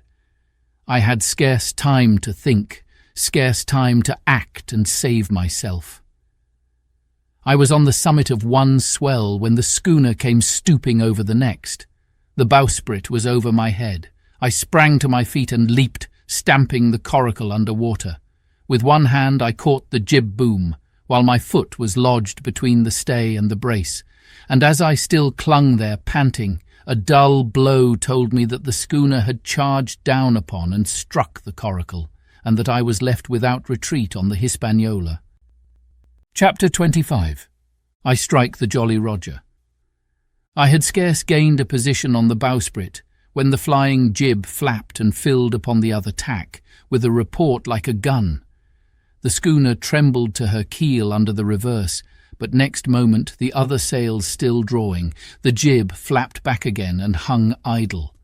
This had nearly tossed me off into the sea, and now I lost no time, crawled back along the bowsprit, and tumbled head foremost on the deck. I was on the lee side of the forecastle, and the mainsail, which was still drawing, concealed from me a certain portion of the afterdeck. Not a soul was to be seen. The planks, which had not been swabbed since the mutiny, bore the print of many feet, and an empty bottle, broken by the neck, tumbled to and fro like a live thing in the scuppers. Suddenly the Hispaniola came right into the wind. The jibs behind me cracked aloud. The rudder slammed to. The whole ship gave a sickening heave and shudder, and at the same moment the main boom swung inboard, the sheet groaning in the blocks, and showed me the lee afterdeck. There were the two watchmen, sure enough, red cap on his back as stiff as a handspike, with his arms stretched out like those of a crucifix, and his teeth showing through his open lips. Israel hands propped against the bulwarks, his chin on his chest, his hands lying open before him on the deck, his face as white, under its tan, as a tallow candle. For a while the ship kept bucking and sidling like a vicious horse, the sails filling, now on one tack, now on another, and the boom swinging to and fro till the mast groaned aloud under the strain. Now and again, too, there would come a cloud of light sprays over the bulwark, and a heavy blow of the ship's bows against the swell. So much heavier weather was made of it by this great rigged ship than by my home-made lopsided Coracle, now gone to the bottom of the sea. At every jump of the schooner, Red Cap slipped to and fro, but, what was ghastly to behold, neither his attitude nor his fixed teeth-disclosing grin was anyway disturbed by this rough usage. At every jump, too, Hans appeared still more to sink into himself and settle down upon the deck, his feet sliding ever the farther out, and the whole body canting towards the stern, so that his face became little by little hid from me, and at last I could see nothing beyond his ear and the frayed ringlet of one whisker. At the same time I observed around both of them splashes of dark blood upon the planks, and began to feel sure that they had killed each other in their drunken wrath. While I was thus looking and wondering, in a calm moment when the ship was still, Israel Hands turned partly round, and with a low moan writhed himself back to the position in which I had seen him first. The moan which told of pain and deadly weakness, and the way in which his jaw hung open, went right to my heart. But when I remembered the talk I had overheard from the apple barrel, all pity left me. I walked aft until I reached the mainmast. "Come aboard, Mr. Hands," I said ironically. He rolled his eyes round heavily, but he was too far gone to express surprise. All he could do was to utter one word: "Brandy." It occurred to me there was no time to lose, and dodging the boom as it once more lurched across the deck, I slipped aft and down the companion stairs into the cabin. It was such a scene of confusion as you can hardly fancy. All the lockfast places had been broken open in quest of the chart. The floor was thick with mud, where ruffians had sat down to drink or consult after wading in the marshes round their camp. The bulkheads, all painted in clear white and beaded round with gilt, bore a pattern of dirty hands, Dozens of empty bottles clinked together in corners to the rolling of the ship. One of the doctor's medical books lay open on the table, half of the leaves gutted out, I suppose, for pipe lights. In the midst of all this, the lamp still cast a smoky glow, obscure and brown as umber. I went into the cellar. All the barrels were gone, and of the bottles a most surprising number had been drunk out and thrown away. Certainly, since the mutiny began, not a man of them could ever have been sober. Foraging about, I found a bottle with some brandy left for Hans, and for myself I routed out some biscuit, some pickled fruits, a great bunch of raisins, and a piece of cheese. With these I came on deck, put down my own stock behind the rudder head and well out of the coxswain's reach, went forward to the water breaker and had a good deep drink of water, and then, and not till then, gave Hans the brandy. He must have drunk a gill before he took the bottle from his mouth. "Aye," said he, "by thunder, but I wanted some of that." I had sat down already in my own corner and begun to eat. "Much hurt?" I asked him. He grunted, or rather, I might say, he barked. "If that doctor was aboard," he said, "I'd be right enough in a couple of turns, but I don't have no manner of luck, you see, and that's what's the matter with me. As for that swab, he's good and dead, he is," he added, indicating the man with the red cap. "He warn't no seaman anyhow. And where mought you have come from?" "Well," said I, "I've come aboard to take possession of this ship, Mr. Hans, and you'll please regard me as your captain until further notice." He looked at me sourly enough, but said nothing. Some of the colour had come back into his cheeks, though he still looked very sick, and still continued to slip out and settle down as the ship banged about. "By the by," I continued, "I can't have these colours, Mr. Hans, and by your leave I'll strike 'em. Better none than these." And, again dodging the boom, I ran to the colour lines, handed down their cursed black flag, and chucked it overboard. "God save the King," said I, waving my cap, "and there's an end to Captain Silver." He watched me keenly and slyly, his chin all the while on his breast. "I reckon," he said at last, "I reckon, Captain Hawkins, you'll kind of want to get ashore now. S'pose we talks." "Why, yes," says I, "with all my heart, Mr. Hans, say on." And I went back to my meal with a good appetite. "This man," he began, nodding feebly at the corpse, "O'Brien were his name, a rank Irelander. This man and me got the canvas on her, meaning for to sail her back. Well, he's dead now, he is, as dead as bilge, and who's to sail this ship I don't see. Without I gives you a hint, you ain't that man as far as I can tell. Now, look here, you gives me food and drink and a old scarf or handkercher to tie my wound up, you do, and I'll tell you how to sail her, and that's about square all round, I take it." "I'll tell you one thing," says I. "I'm not going back to Captain Kidd's anchorage. I mean to get into North Inlet and beach her quietly there." "To be sure you did," he cried. "Why, I ain't sick an infernal lubber after all. I can see, can't I? I've tried my fling, I have, and I've lost, and it's you has the wind of me. North Inlet. Why, I haven't no chase, not I. I'd help you sail her up to Execution Dock, by thunder. So I would." Well, as it seemed to me, there was some sense in this. We struck our bargain on the spot. In 3 minutes I had the Hispaniola sailing easily before the wind along the coast of Treasure Island, with good hopes of turning the northern point ere noon, and beating down again as far as North Inlet before high water, when we might beach her safely and wait till the subsiding tide permitted us to land. Then I lashed the tiller and went below to my own chest, where I got a soft silk handkerchief of my mother's. With this, and with my aid, Hans bound up the great bleeding stab he had received in the thigh, and after he had eaten a little and had a swallow or two more of the brandy, he began to pick up visibly, sat straighter up, spoke louder and clearer, and looked in every way another man. The breeze served us admirably. We skimmed before it like a bird, the coast of the island flashing by, and the view changing every minute. Soon we were past the high lands and bowling beside low, sandy country, sparsely dotted with dwarf pines, and soon we were beyond that again, and had turned the corner of the rocky hill that ends the island on the north. I was greatly elated with my new command, and pleased with the bright, sunshiny weather and these different prospects of the coast.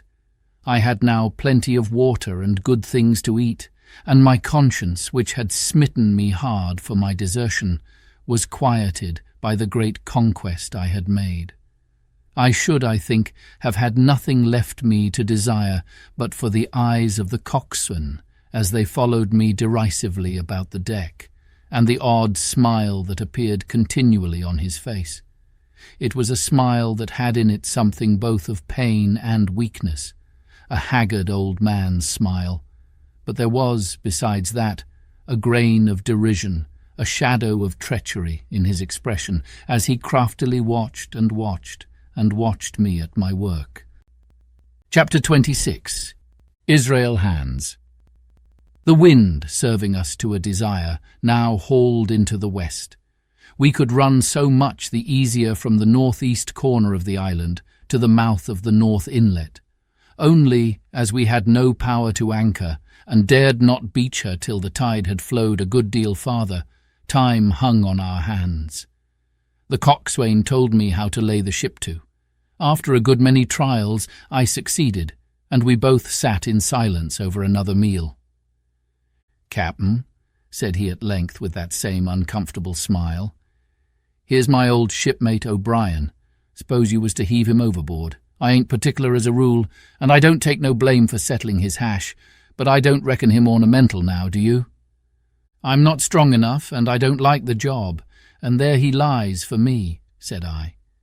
"This here's an unlucky ship, this Hispaniola, Jim," he went on, blinking.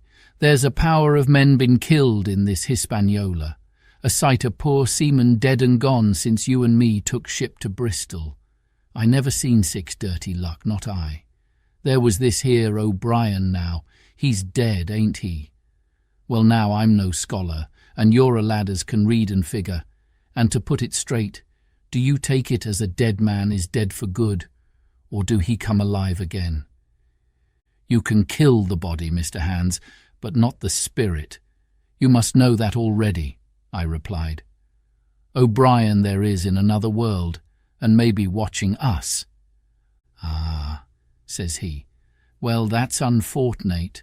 Appears as if killing parties was a waste of time. Howsomever, sperits don't reckon for much by what I've seen. I'll chance it with the sperits, Jim.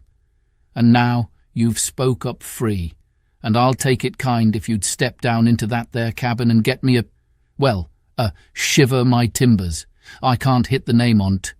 Well, you get me a bottle of wine, Jim. This here brandy's too strong for my head." Now the coxswain's hesitation seemed to be unnatural, and as for the notion of his preferring wine to brandy, I entirely disbelieved it. The whole story was a pretext. He wanted me to leave the deck. So much was plain, but with what purpose I could in no way imagine. His eyes never met mine. They kept wandering to and fro, up and down, now with a look to the sky, now with a flitting glance upon the dead O'Brien. All the time he kept smiling and putting his tongue out in the most guilty, embarrassed manner, so that a child could have told that he was bent on some deception. I was prompt with my answer, however, for I saw where my advantage lay, and that with a fellow so densely stupid I could easily conceal my suspicions to the end. "Some wine?" I said. "Far better. Will you have white or red?" "Well, I reckon it's about the blessed same to me, shipmate," he replied. "So it's strong, and plenty of it. What's the odds?" "All right," I answered. "I'll bring you port, Mr. Hands, but I'll have to dig for it." With that, I scuttled down the companion with all the noise I could, slipped off my shoes, ran quietly along the sparred gallery, mounted the forecastle ladder, and popped my head out of the fore companion.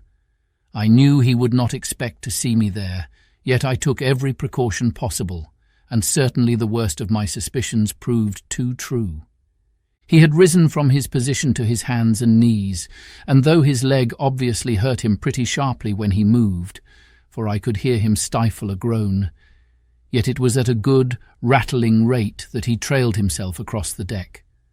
In half a minute he had reached the port scuppers and picked, out of a coil of rope, a long knife, or rather a short dirk, discoloured to the hilt with blood.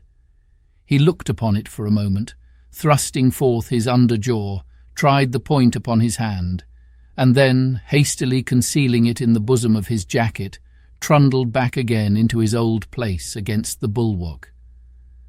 This was all that I required to know. Israel could move about, he was now armed, and if he had been at so much trouble to get rid of me, it was plain that I was meant to be the victim.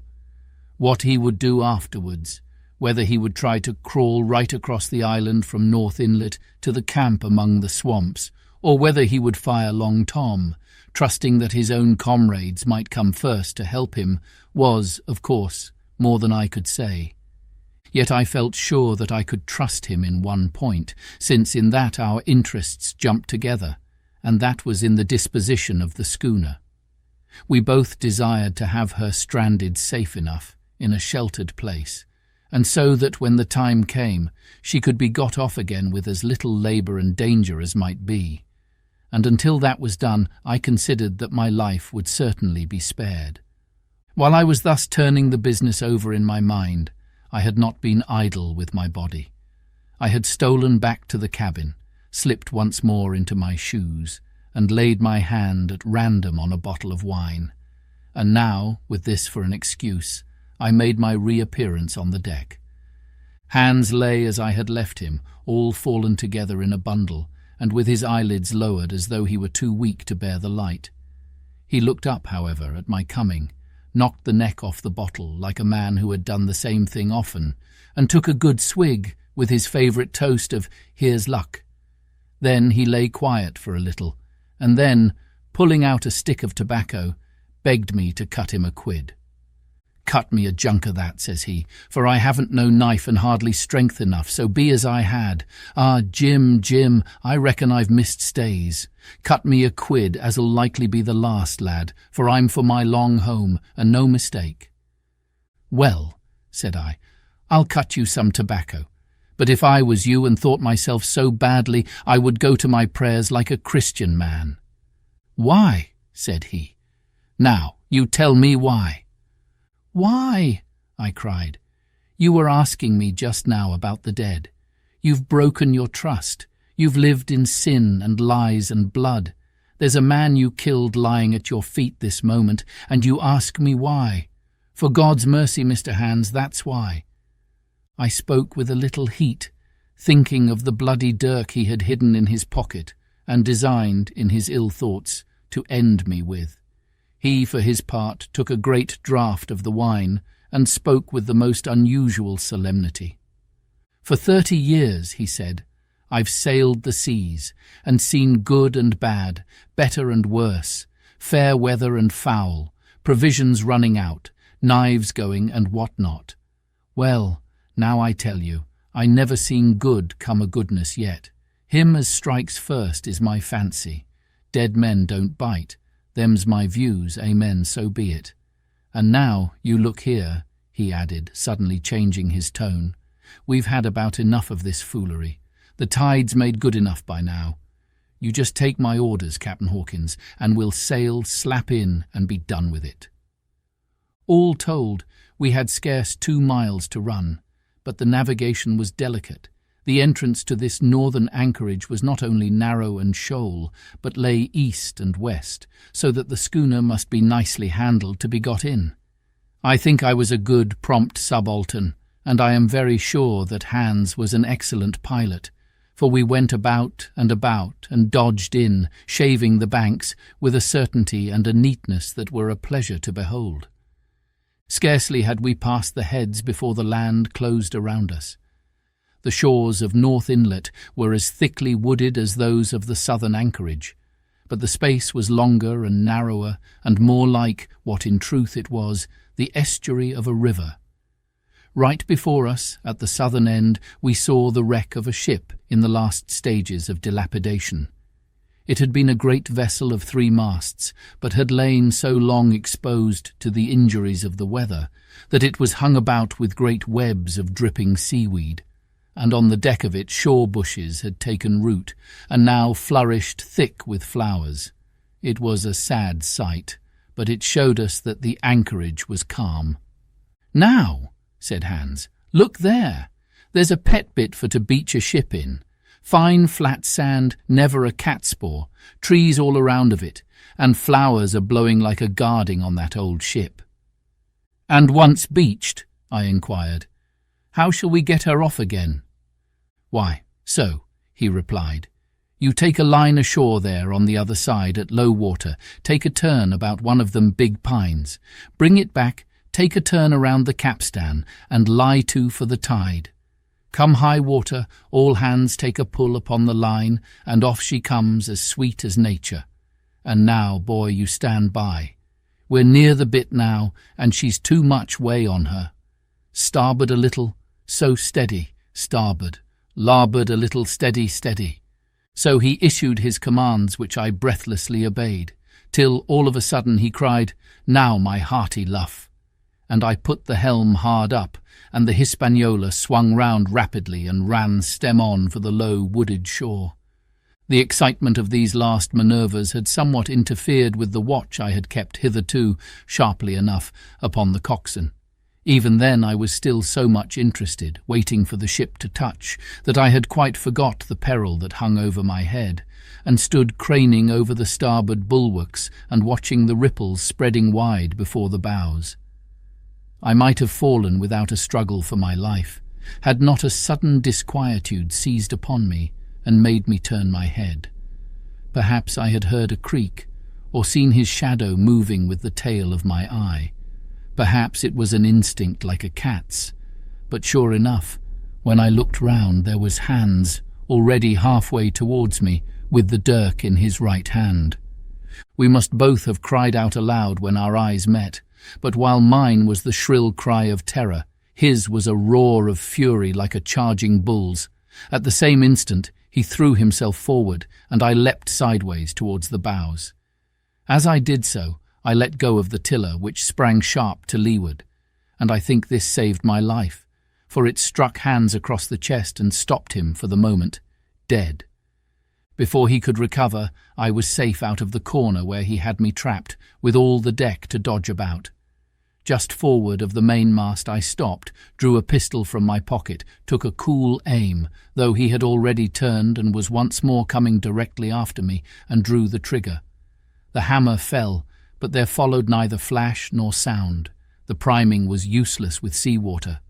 I cursed myself for my neglect. Why had not I long before reprimed and reloaded my only weapons? Then I should not have been as now, a mere fleeing sheep before this butcher. Wounded as he was, it was wonderful how fast he could move, his grizzled hair tumbling over his face, and his face itself as red as a red ensign with his haste and fury. I had no time to try my other pistol, nor indeed much inclination, for I was sure it would be useless. One thing I saw plainly: I must not simply retreat before him, or he would speedily hold me boxed into the bows, as a moment since he had so nearly boxed me in the stern. Once so caught, and 9 or 10 inches of the blood-stained dirk would be my last experience on this side of eternity. I placed my palms against the mainmast, which was of a goodish bigness, and waited, every nerve upon the stretch. Seeing that I meant to dodge, he also paused, and a moment or two passed in feints on his part, and corresponding movements upon mine. It was such a game as I had often played at home about the rocks of Black Hill Cove, but never before, you may be sure, with such a wildly beating heart as now. Still, as I say, it was a boy's game, and I thought I could hold my own at it, against an elderly seaman with a wounded thigh. Indeed, my courage had begun to rise so high that I allowed myself a few darting thoughts on what would be the end of the affair, and while I saw certainly that I could spin it out for long, I saw no hope of any ultimate escape. Well, while things stood thus, suddenly the Hispaniola struck, staggered, ground for an instant in the sand, and then, swift as a blow, canted over to the port side, till the deck stood at an angle of 45 degrees, and about a puncheon of water splashed into the scupper holes, and lay in a pool between the deck and bulwark. We were both of us capsized in a second, and both of us rolled almost together into the scuppers. The dead red cap, with his arms still spread out, tumbling stiffly after us. So near were we, indeed, that my head came against the coxswain's foot with a crack that made my teeth rattle. Blow and all, I was the first afoot again, for hands had got involved with the dead body. The sudden canting of the ship had made the deck no place for running on. I had to find some new way of escape, and that upon the instant, for my foe was almost touching me. Quick as thought, I sprang into the mizzen shrouds, rattled up hand over hand, and did not draw a breath till I was seated on the cross-trees. I had been saved by being prompt. The dirk had struck not half a foot below me as I pursued my upward flight, and there stood Israel Hands with his mouth open and his face upturned to mine, a perfect statue of surprise and disappointment. Now that I had a moment to myself, I lost no time in changing the priming of my pistol, and then, having one ready for service, and to make assurance doubly sure, I proceeded to draw the load of the other and recharge it afresh from the beginning. My new employment struck Hands all of a heap. He began to see the dice going against him, and after an obvious hesitation, he also hauled himself heavily into the shrouds, and with the dirk in his teeth began slowly and painfully to mount. It cost him no end of time, and groans to haul his wounded leg behind him, and I had quietly finished my arrangements before he was much more than a third of the way up. Then, with a pistol in either hand, I addressed him. "One more step, Mr. Hands," said I, "and I'll blow your brains out. Dead men don't bite, you know," I added with a chuckle. He stopped instantly. I could see by the working of his face that he was trying to think, and the process was so slow and laborious that, in my newfound security, I laughed aloud.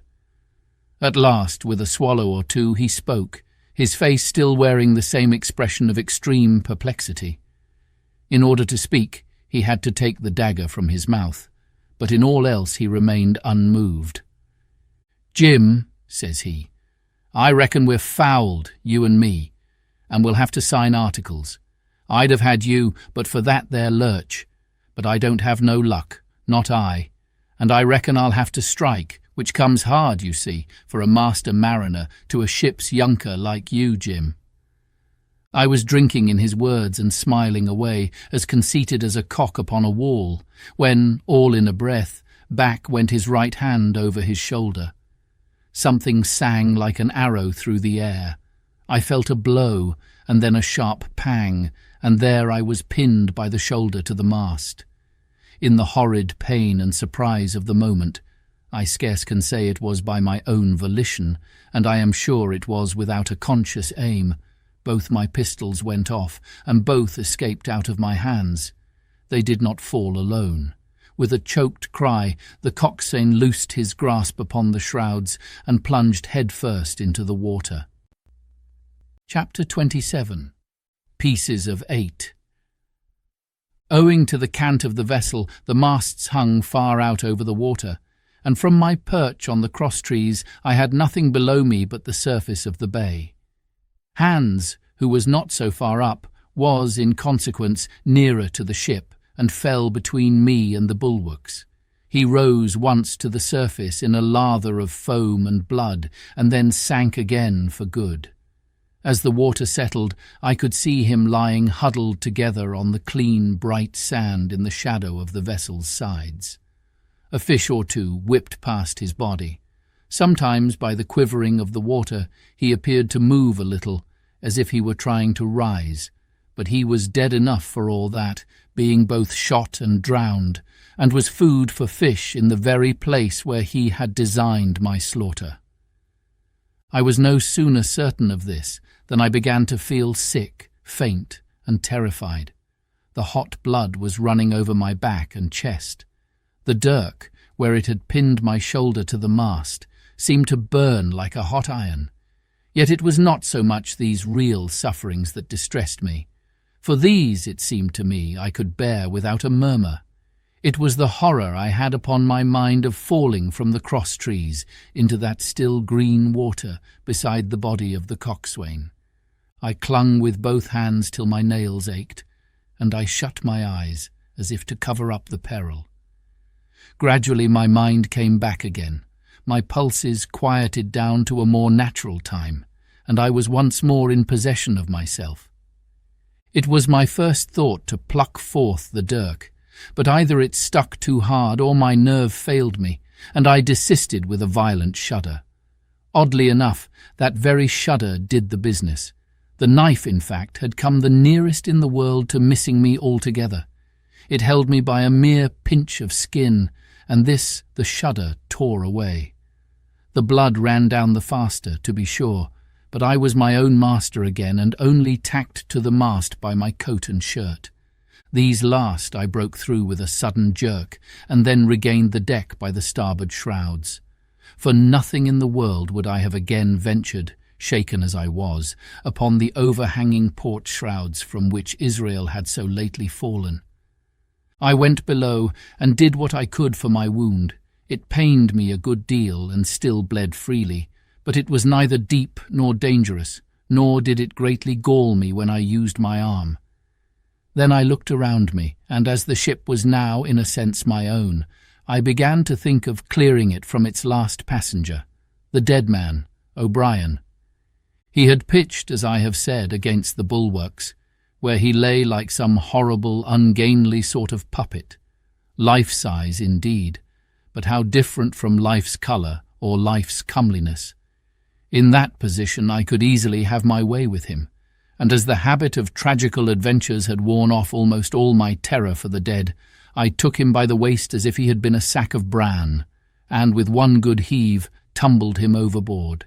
He went in with a sounding plunge, the red cap came off and remained floating on the surface, and as soon as the splash subsided I could see him and Israel lying side by side, both wavering with the tremulous movement of the water. O'Brien, though still quite a young man, was very bald. There he lay, with that bald head across the knees of the man who had killed him, and the quick fishes steering to and fro over both. I was now alone upon the ship. The tide had just turned. The sun was within so few degrees of setting that already the shadow of the pines upon the western shore began to reach right across the anchorage and fall in patterns on the deck. The evening breeze had sprung up, and though it was well warded off by the hill with the two peaks upon the east, the cordage had begun to sing a little softly to itself, and the idle sails to rattle to and fro. I began to see a danger to the ship.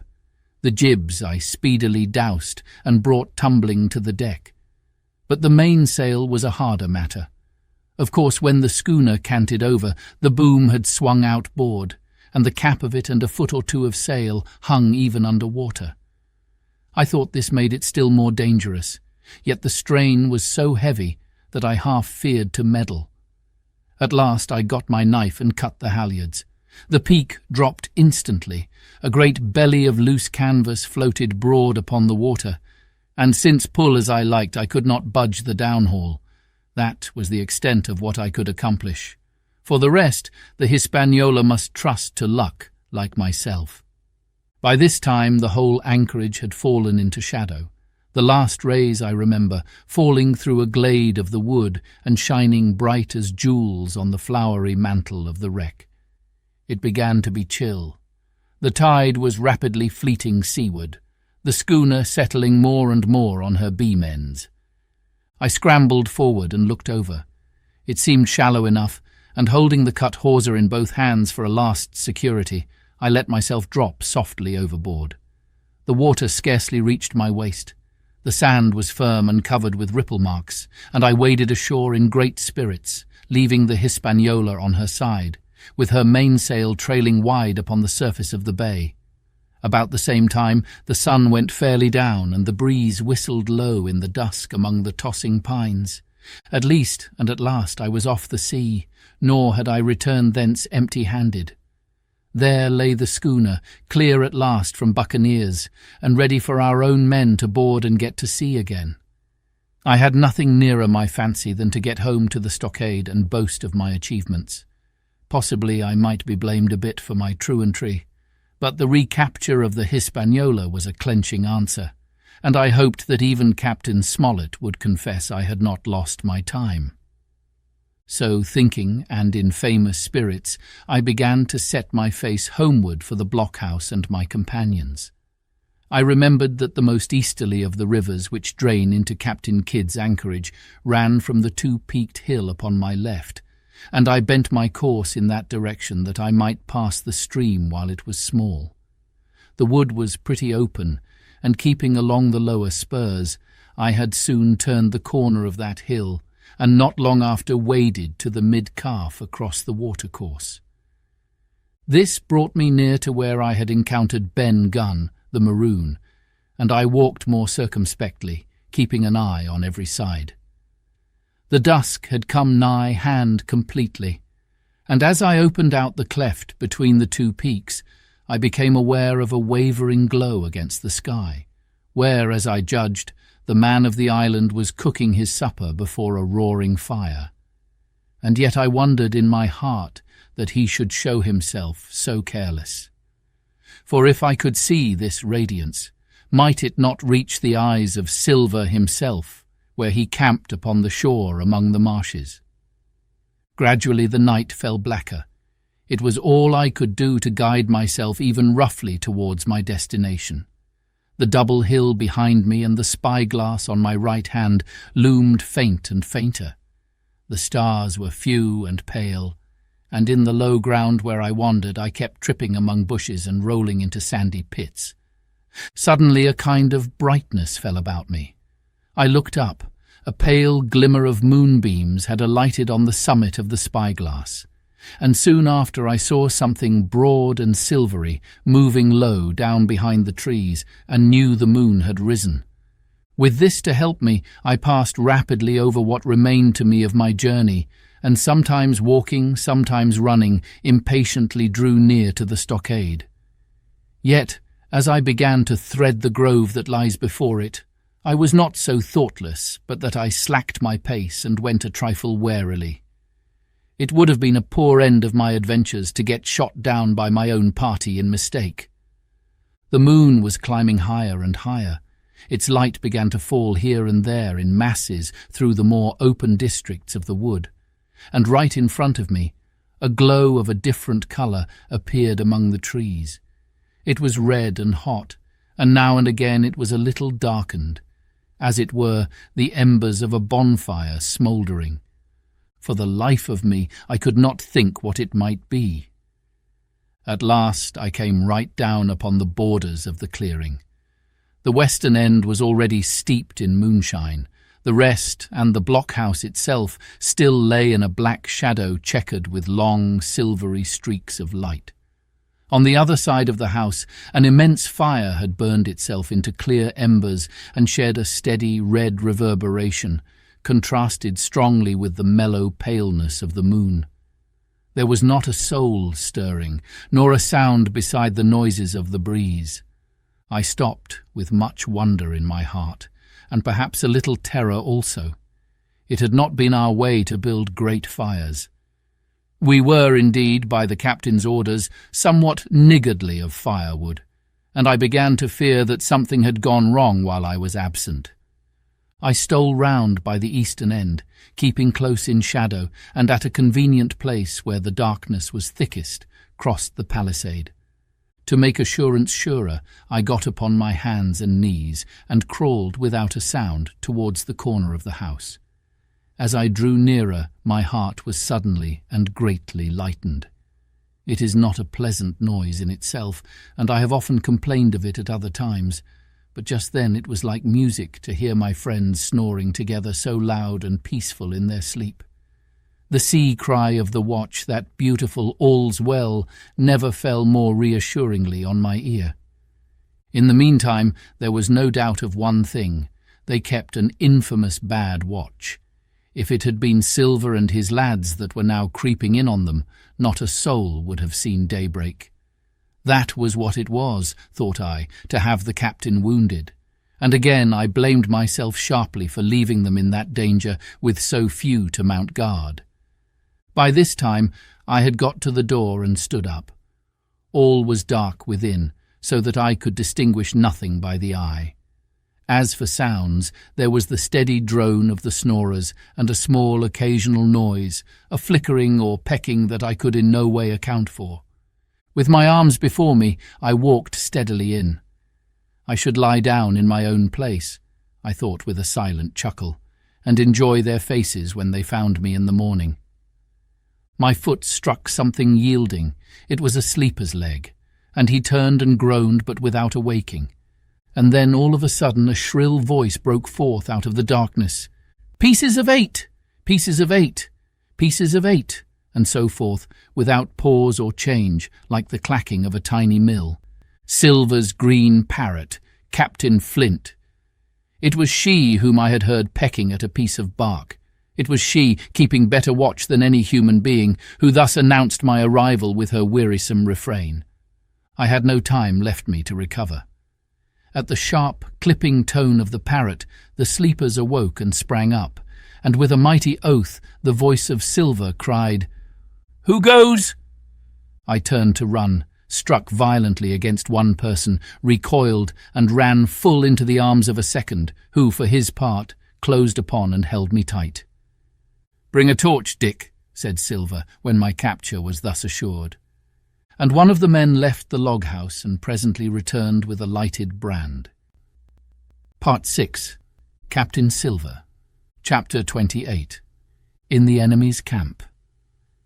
The red glare of the torch lighting up the interior of the blockhouse showed me the worst of my apprehensions realized.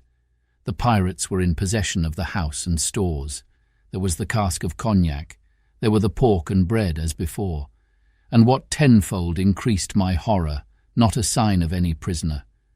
I could only judge that all had perished, and my heart smote me sorely that I had not been there to perish with them.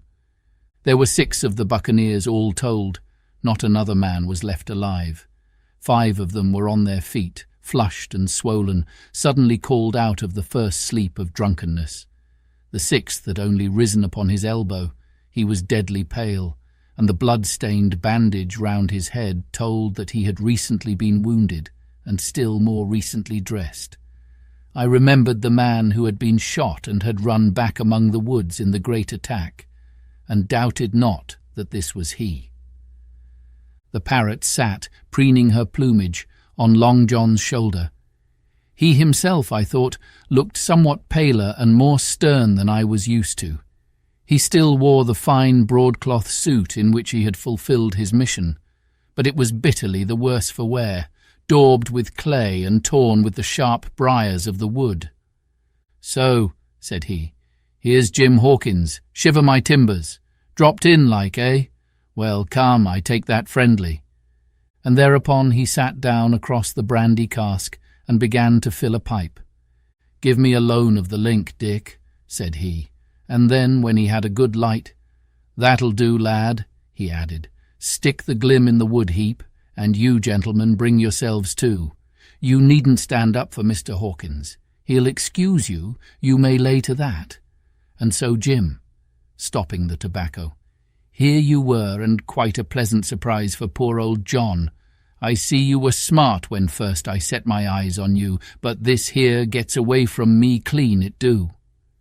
To all this, as may be well supposed, I made no answer. They had set me with my back against the wall, and I stood there, looking Silver in the face, pluckily enough, I hope, to all outward appearance, but with black despair in my heart. Silver took a whiff or two of his pipe with great composure, and then ran on again. "Now you see, Jim, so be as you are here, says he. "I'll give you a piece of my mind.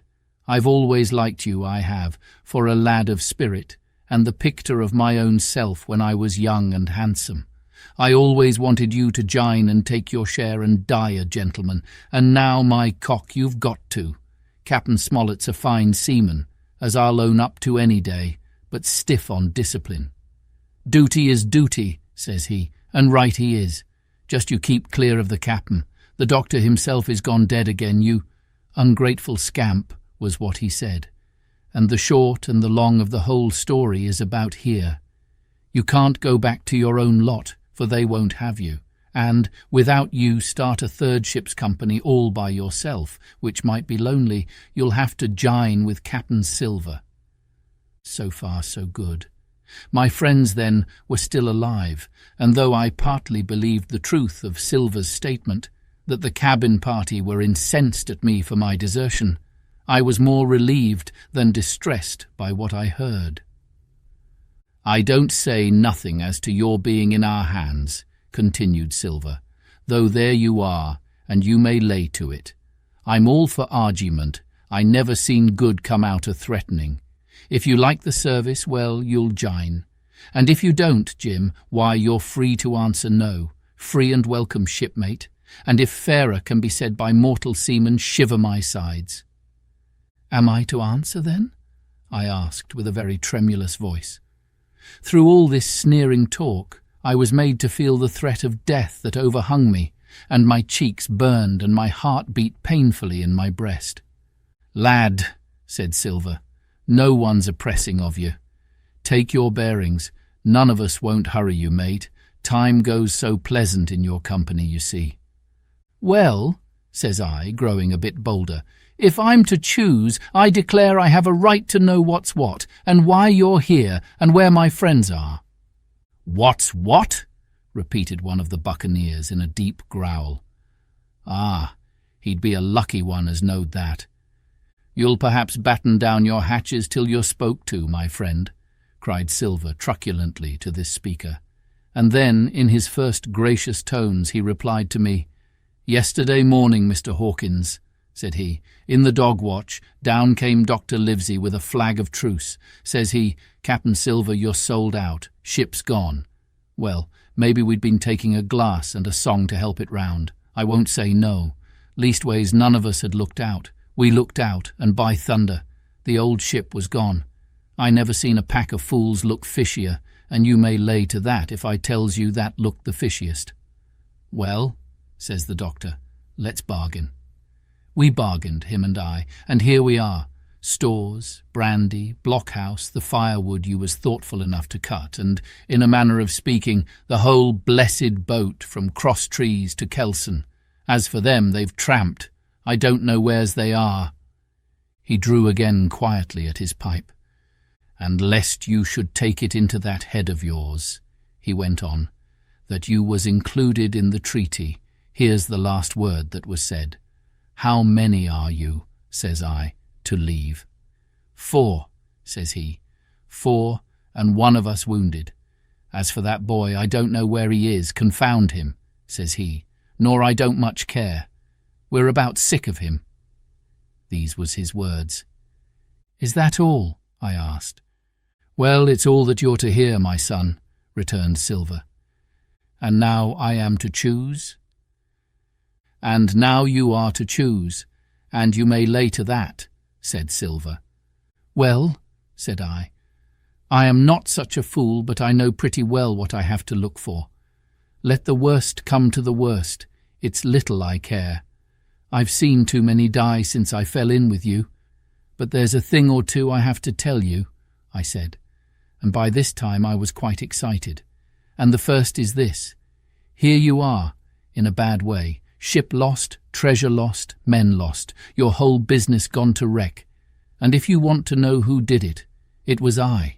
I was in the Apple Barrel the night we sighted land, and I heard you, John, and you, Dick Johnson, and Hans, who is now at the bottom of the sea, and told every word you said before the hour was out.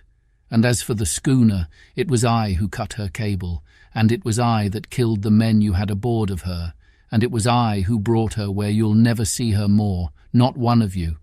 The laugh's on my side. I've had the top of this business from the first. I no more fear you than I fear a fly. Kill me, if you please, or spare me. But one thing I'll say, and no more.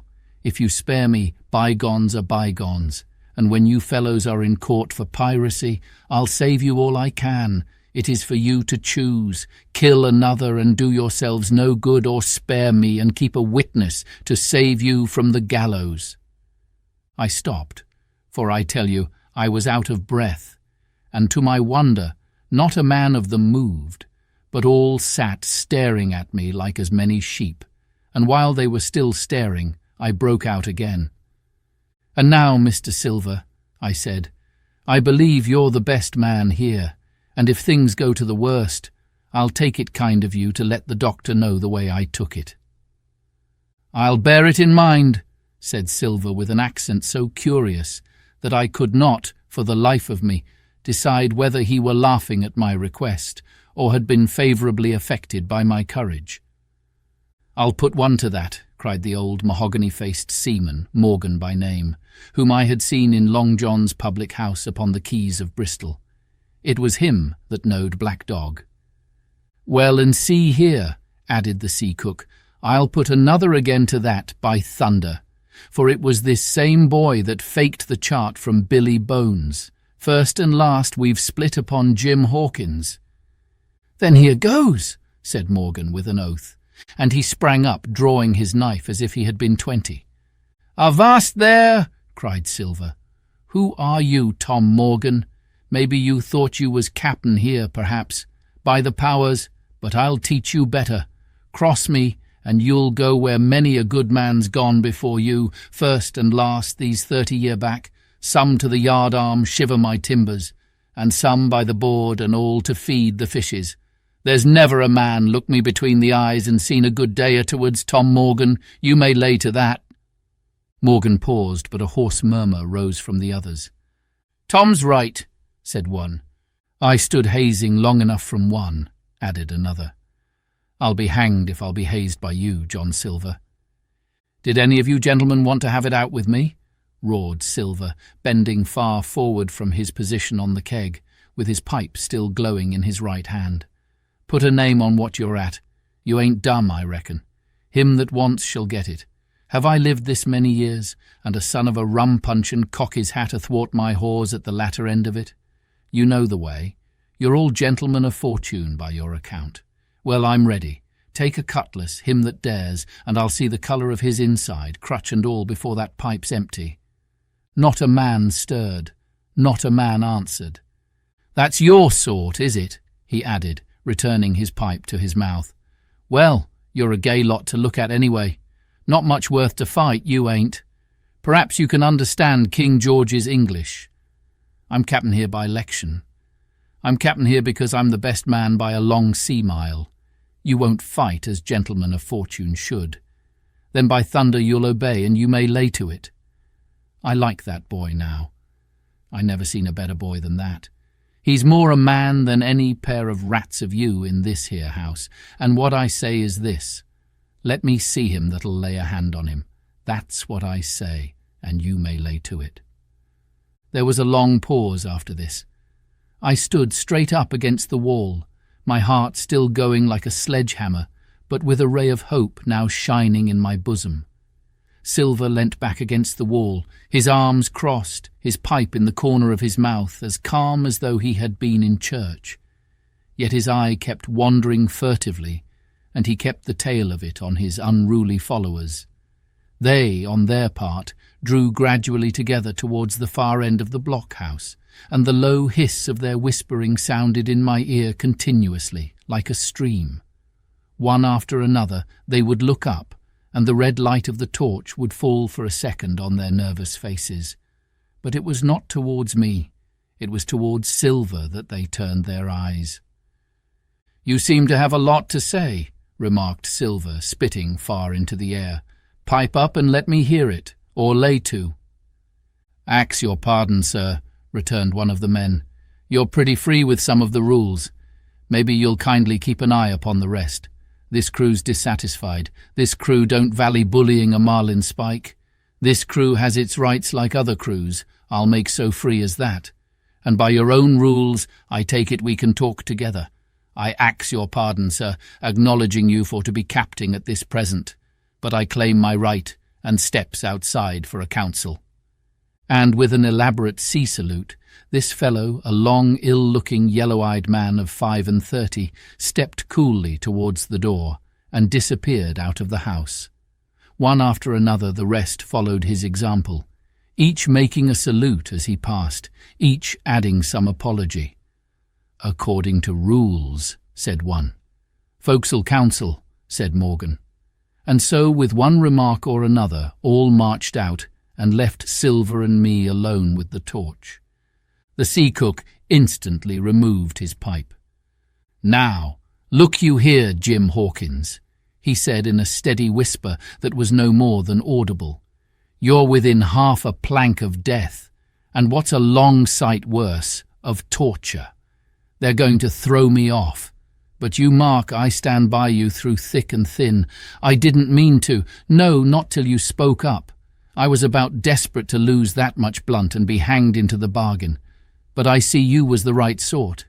I says to myself, you stand by Hawkins, John, and Hawkins'll stand by you. You're his last card, and by the living thunder, John, he's yours. Back to back, says I. You save your witness, and he'll save your neck." I began dimly to understand. "You mean all's lost?" I asked. "Aye, by gum I do," he answered. "Ship gone, neck gone, that's the size of it. Once I looked into that bay, Jim Hawkins, and seen no schooner. Well, I'm tough, but I gave out. As for that lot and their council, mark me, they're outright fools and cowards. I'll save your life, if so be as I can, from them.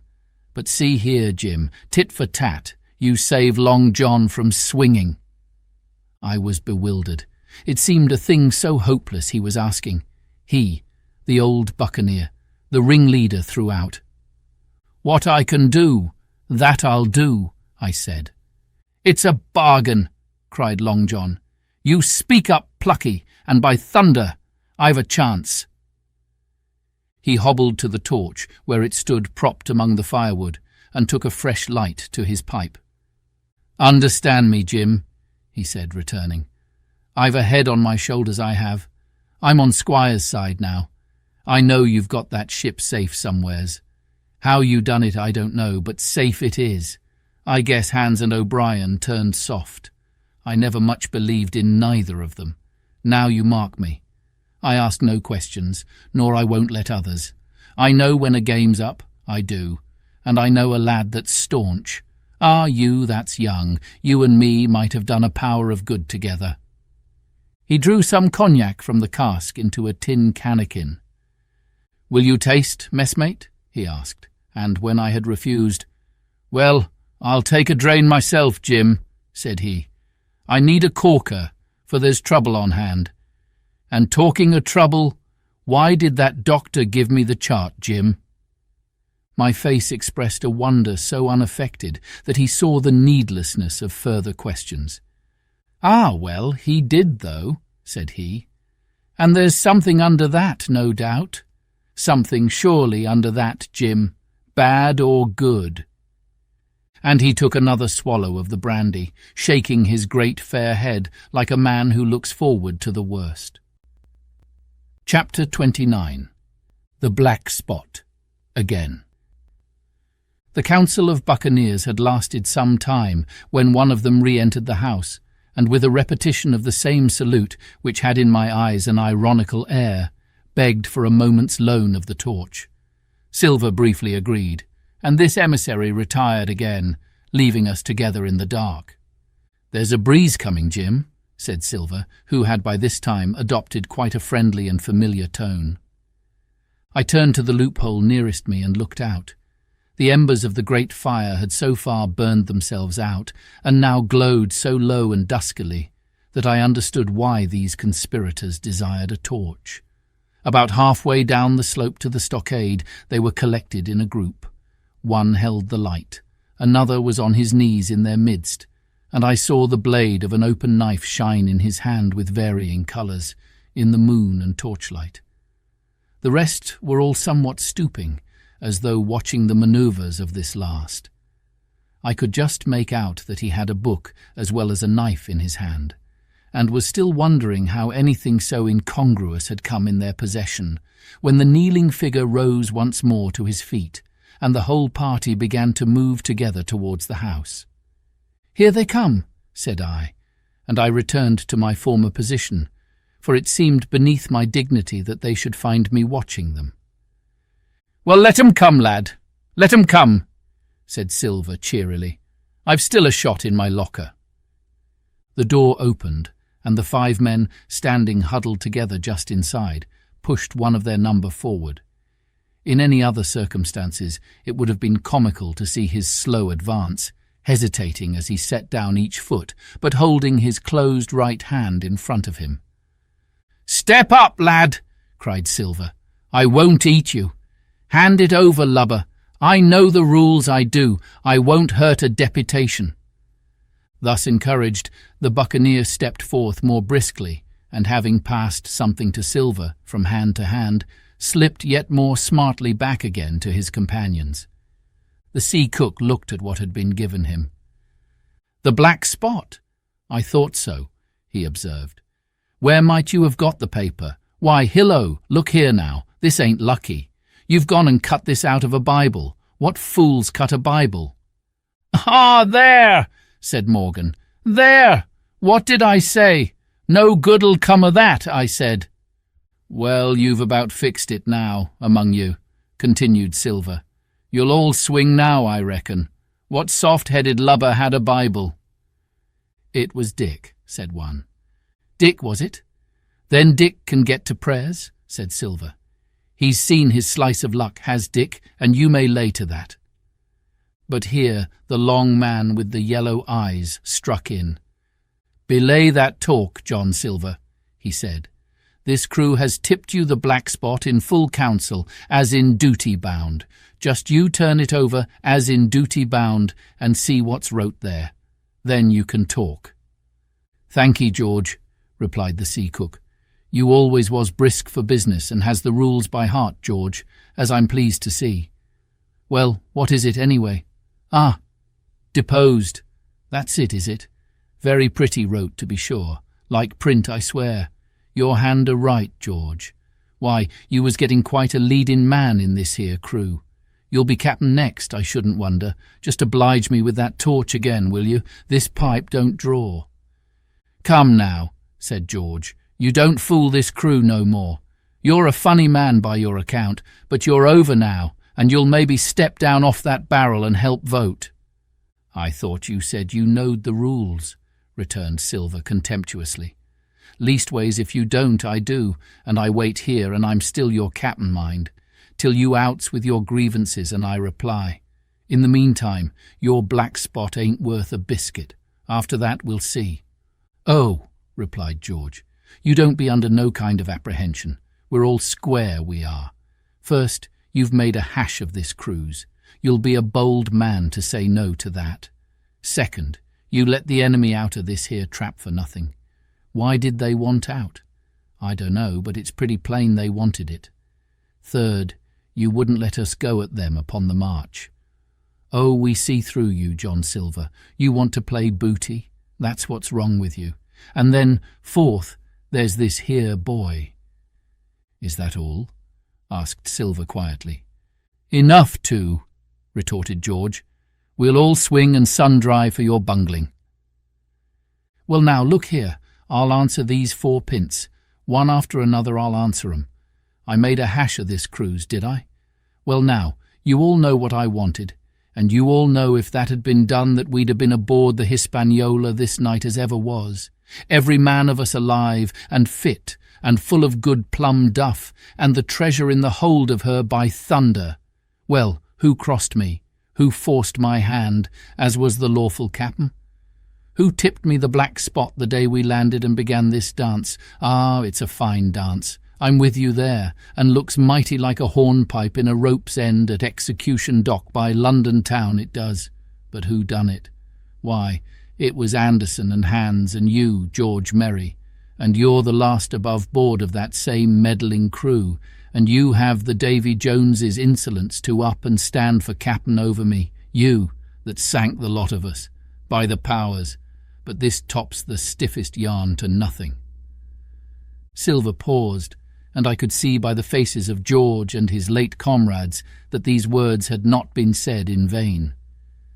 "That's for number one," cried the accused, wiping the sweat from his brow, for he had been talking with a vehemence that shook the house.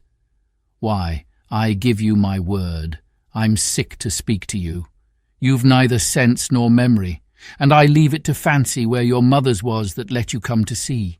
See, gentlemen o' fortune, I reckon tailors is your trade." "Go on, John," said Morgan. "Speak up to the others." "Ah, the others," returned John. "They're a nice lot, ain't they? You say this cruise is bungled. Ah, by gum, if you could understand how bad it's bungled, you would see. We're that near the gibbet that my neck's stiff with thinking on it. You've seen 'em, maybe, hanged in chains, birds about 'em, seamen pinting 'em out as they go down with the tide. 'Who's that?' says one. 'That? Why, that's John Silver. I knowed him well,' says another, 'and you can hear the chains a-jangle as you go about and reach for the other buoy.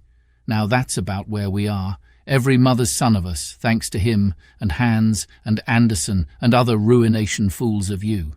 And if you want to know about number 4, and that boy, why, shiver my timbers, isn't he a hostage? Are we going to waste a hostage? No, not us. He might be our last chance, and I shouldn't wonder. Kill that boy? Not me, mates. And number 3? Ah, well, there's a deal to say to number 3. Maybe you don't count it nothing to have a real college doctor to see you every day, you, John, with your head broke. Or you, George Merry, that had the ague shakes upon you not 6 hours agone, and has your eyes the colour of lemon peel to this same moment on the clock. And maybe, perhaps you didn't know there was a consort coming either. But there is, and not so long till then, and we'll see who'll be glad to have a hostage when it comes to that. And as for number 2, and why I made a bargain, well, you came crawling on your knees to me to make it.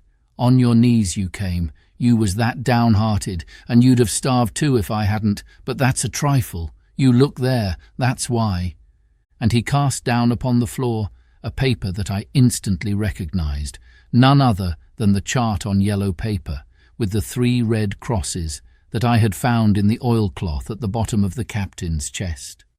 Why, the doctor had given it to him was more than I could fancy.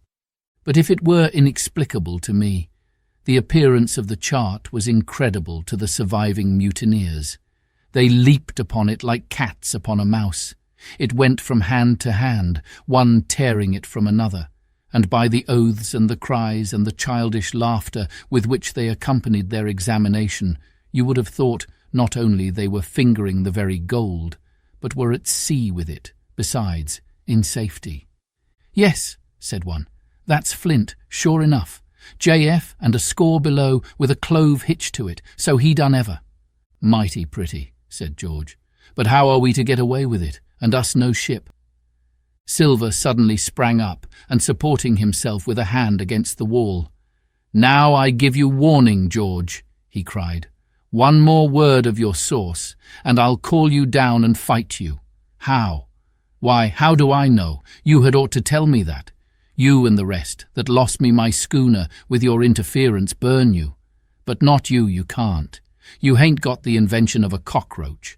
But civil you can speak and shall, George Merry, you may lay to that." "That's fair enow," said the old man Morgan. "Fair, I reckon so," said the sea cook. "You lost the ship, I found the treasure. Who's the better man at that? And now I resign by thunder. Elect whom you please to be your captain now. I'm done with it." "Silver!" they cried. "Barbecue forever! Barbecue for captain!" "So that's the tune, is it?" cried the cook. "George, I reckon you'll have to wait another turn, friend, and lucky for you as I'm not a revengeful man. But that was never my way. And now, shipmates, this black spot. 'Tain't much good now, is it? Dick's crossed his luck and spoiled his Bible, and that's about all." "It'll do to kiss the book on still, won't it?" growled Dick, who was evidently uneasy at the curse he had brought upon himself. "A Bible with a bit cut out," returned Silver derisively. "Not it. It don't bind no more'n a ballad book." "Don't it, though?" cried Dick with a sort of joy. "Well, I reckon that's worth having too." "Here, Jim, here's a curiosity for you," said Silver, and he tossed me the paper. It was around about the size of a crown piece. One side was blank, for it had been the last leaf. The other contained a verse or two of Revelation. These words among the rest, which struck sharply home upon my mind: "Without are dogs and murderers." The printed side had been blackened with wood ash, which already began to come off and soil my fingers.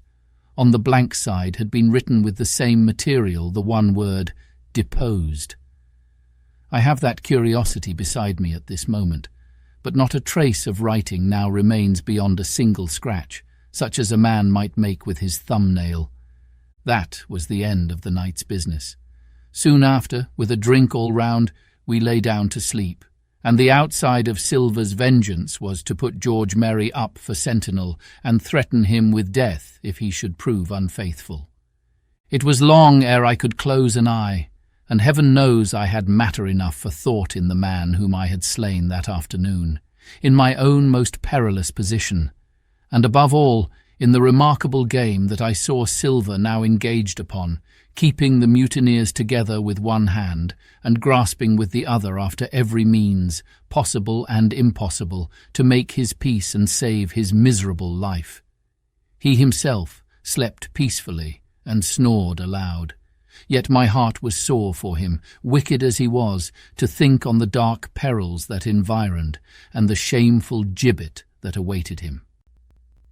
Chapter 30. On Parole. I was wakened. Indeed, we were all wakened, for I could see even the sentinel shake himself together from where he had fallen against the doorpost, by a clear, hearty voice hailing us from the margin of the wood. "Blockhouse ahoy!" it cried. "Here's the doctor." And the doctor it was. Although I was glad to hear the sound, yet my gladness was not without admixture. I remembered with confusion my insubordinate and stealthy conduct, and when I saw where it had brought me, among what companions and surrounded by what dangers, I felt ashamed to look him in the face. He must have risen in the dark, for the day had hardly come.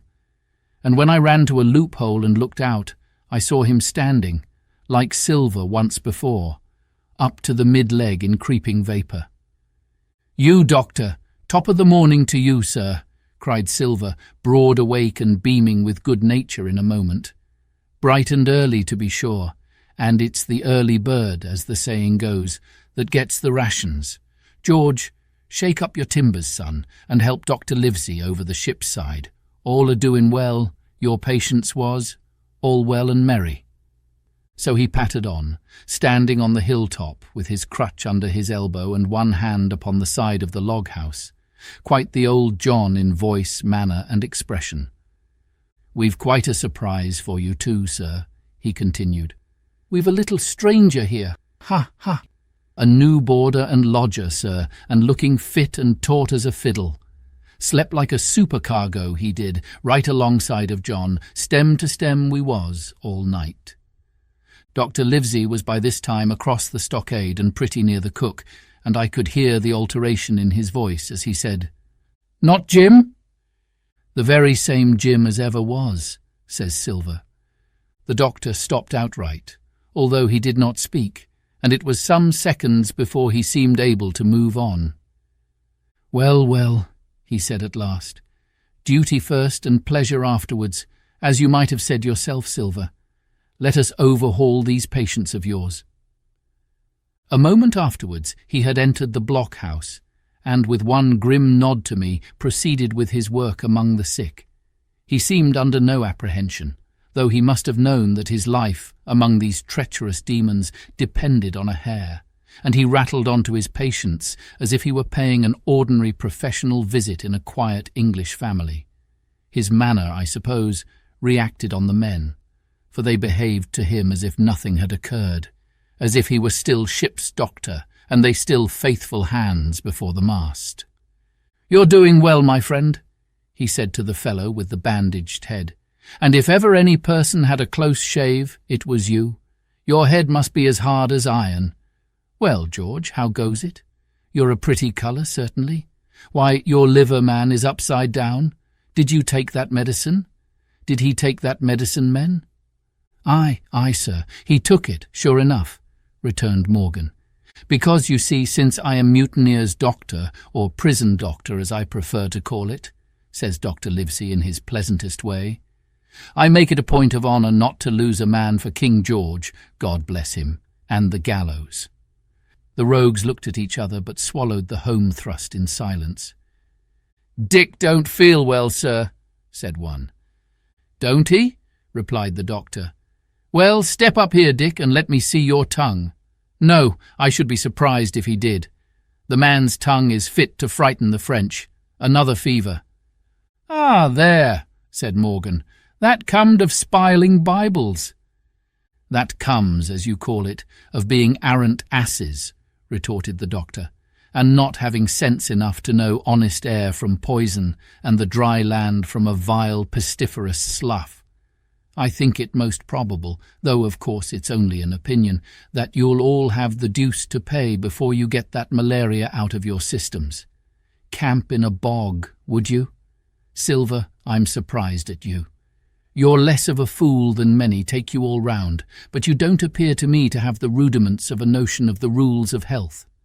Well," he added after he had dosed them round and they had taken his prescriptions with really laughable humility, more like charity school children than blood-guilty mutineers and pirates.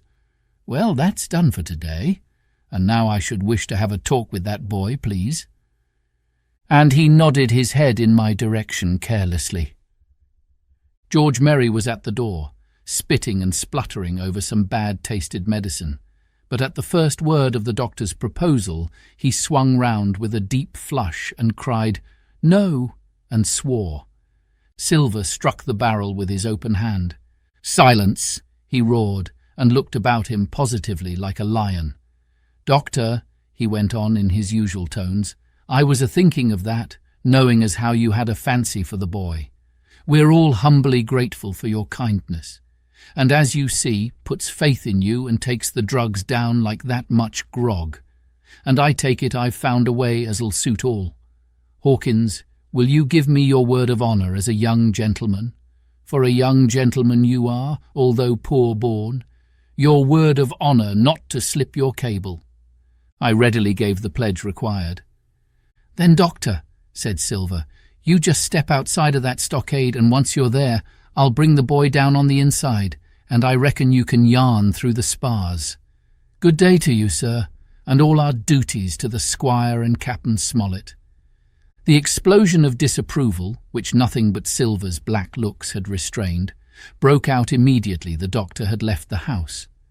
Silver was roundly accused of playing double, of trying to make a separate peace for himself, of sacrificing the interests of his accomplices and victims, and, in one word, of the identical exact thing that he was doing. It seemed to me so obvious in this case that I could not imagine how he was to turn their anger. But he was twice the man the rest were, and his last night's victory had given him a huge preponderance on their minds. He called them all the fools and dolts you can imagine, said it was necessary I should talk to the doctor, fluttered the chart in their faces, asked them if they could afford to break the treaty the very day they were bound a treasure hunting. "No, by thunder," he cried, "it's us must break the treaty when the time comes, and till then I'll gammon that doctor if I have to ile his boots with brandy." And then he bade them get the fire lit, and stalked out upon his crutch with his hand on my shoulder, leaving them in a disarray, and silenced by his volubility rather than convinced. "Slow, lad, slow," he said.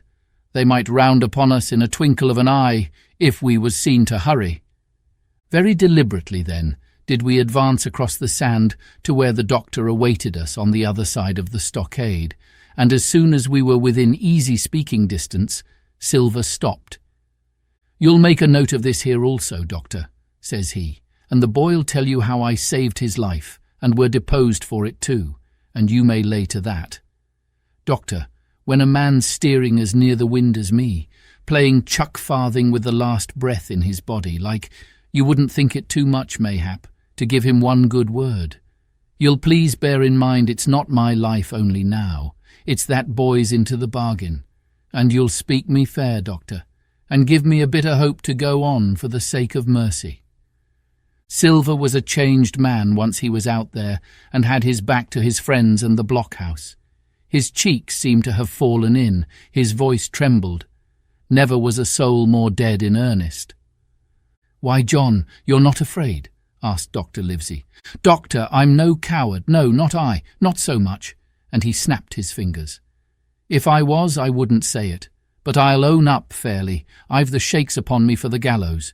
You're a good man and a true, I never seen a better man, and you'll not forget what I done good, not any more than you'll forget the bad, I know, and I step aside, see here, and leave you and Jim alone, and you'll put that down for me too, for it's a long stretch, is that?" So saying, he stepped back a little way till he was out of earshot, and there sat down upon a tree stump and began to whistle, spinning round now and again upon his seat so as to command a sight, sometimes of me and the doctor, and sometimes of his unruly ruffians as they went to and fro in the sand between the fire, which they were busy rekindling, and the house, from which they brought forth pork and bread to make the breakfast. "So, Jim," said the doctor sadly, "here you are. As you have brewed, so shall you drink, my boy. Heaven knows I cannot find it in my heart to blame you, but this much I will say, be it kind or unkind.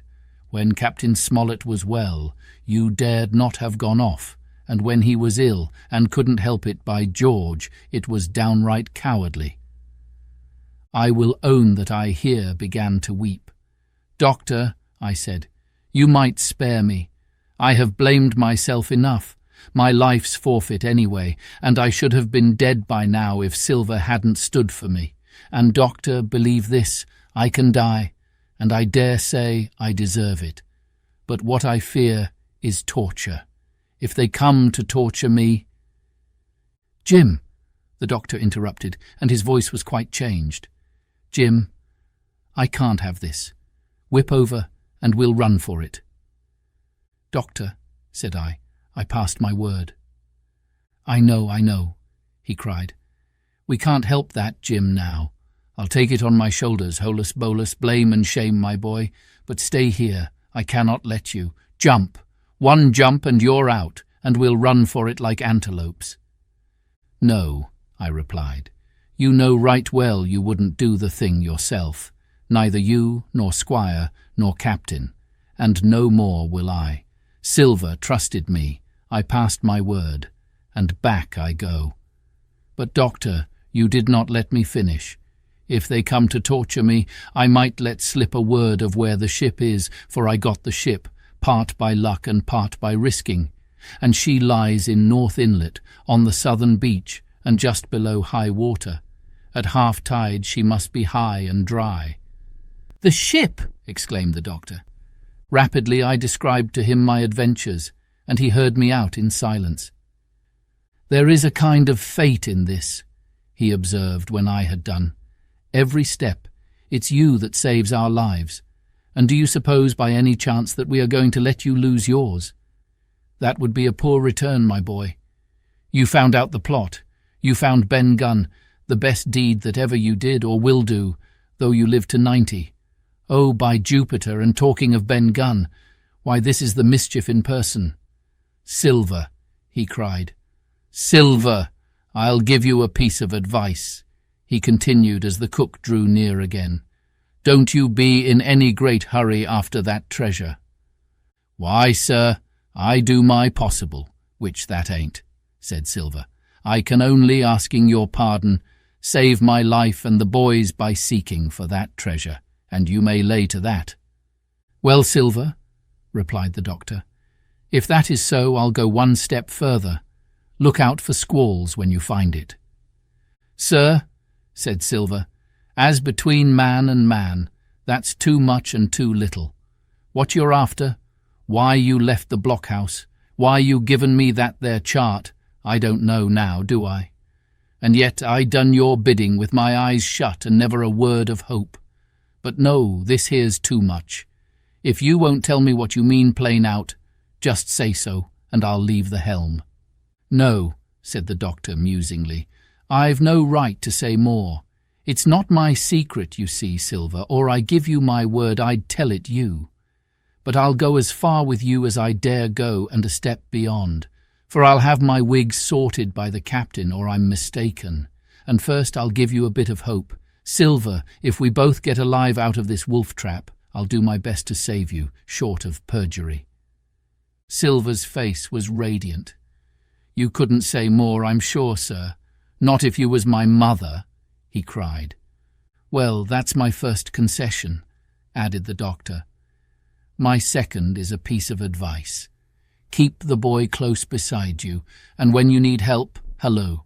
I'm off to seek it for you, and that itself will show you if I speak at random. Goodbye, Jim."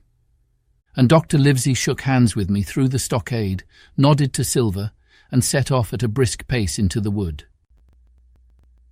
Chapter 31. The Treasure Hunt. Flint's Pointer.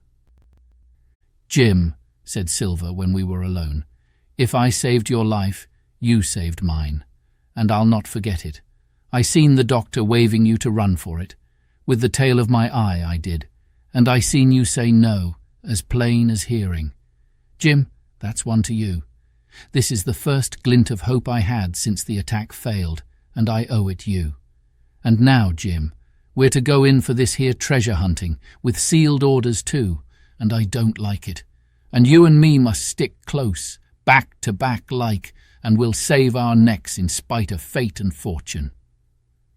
Just then a man hailed us from the fire that breakfast was ready, and we were soon seated here and there about the sand over biscuit and fried junk.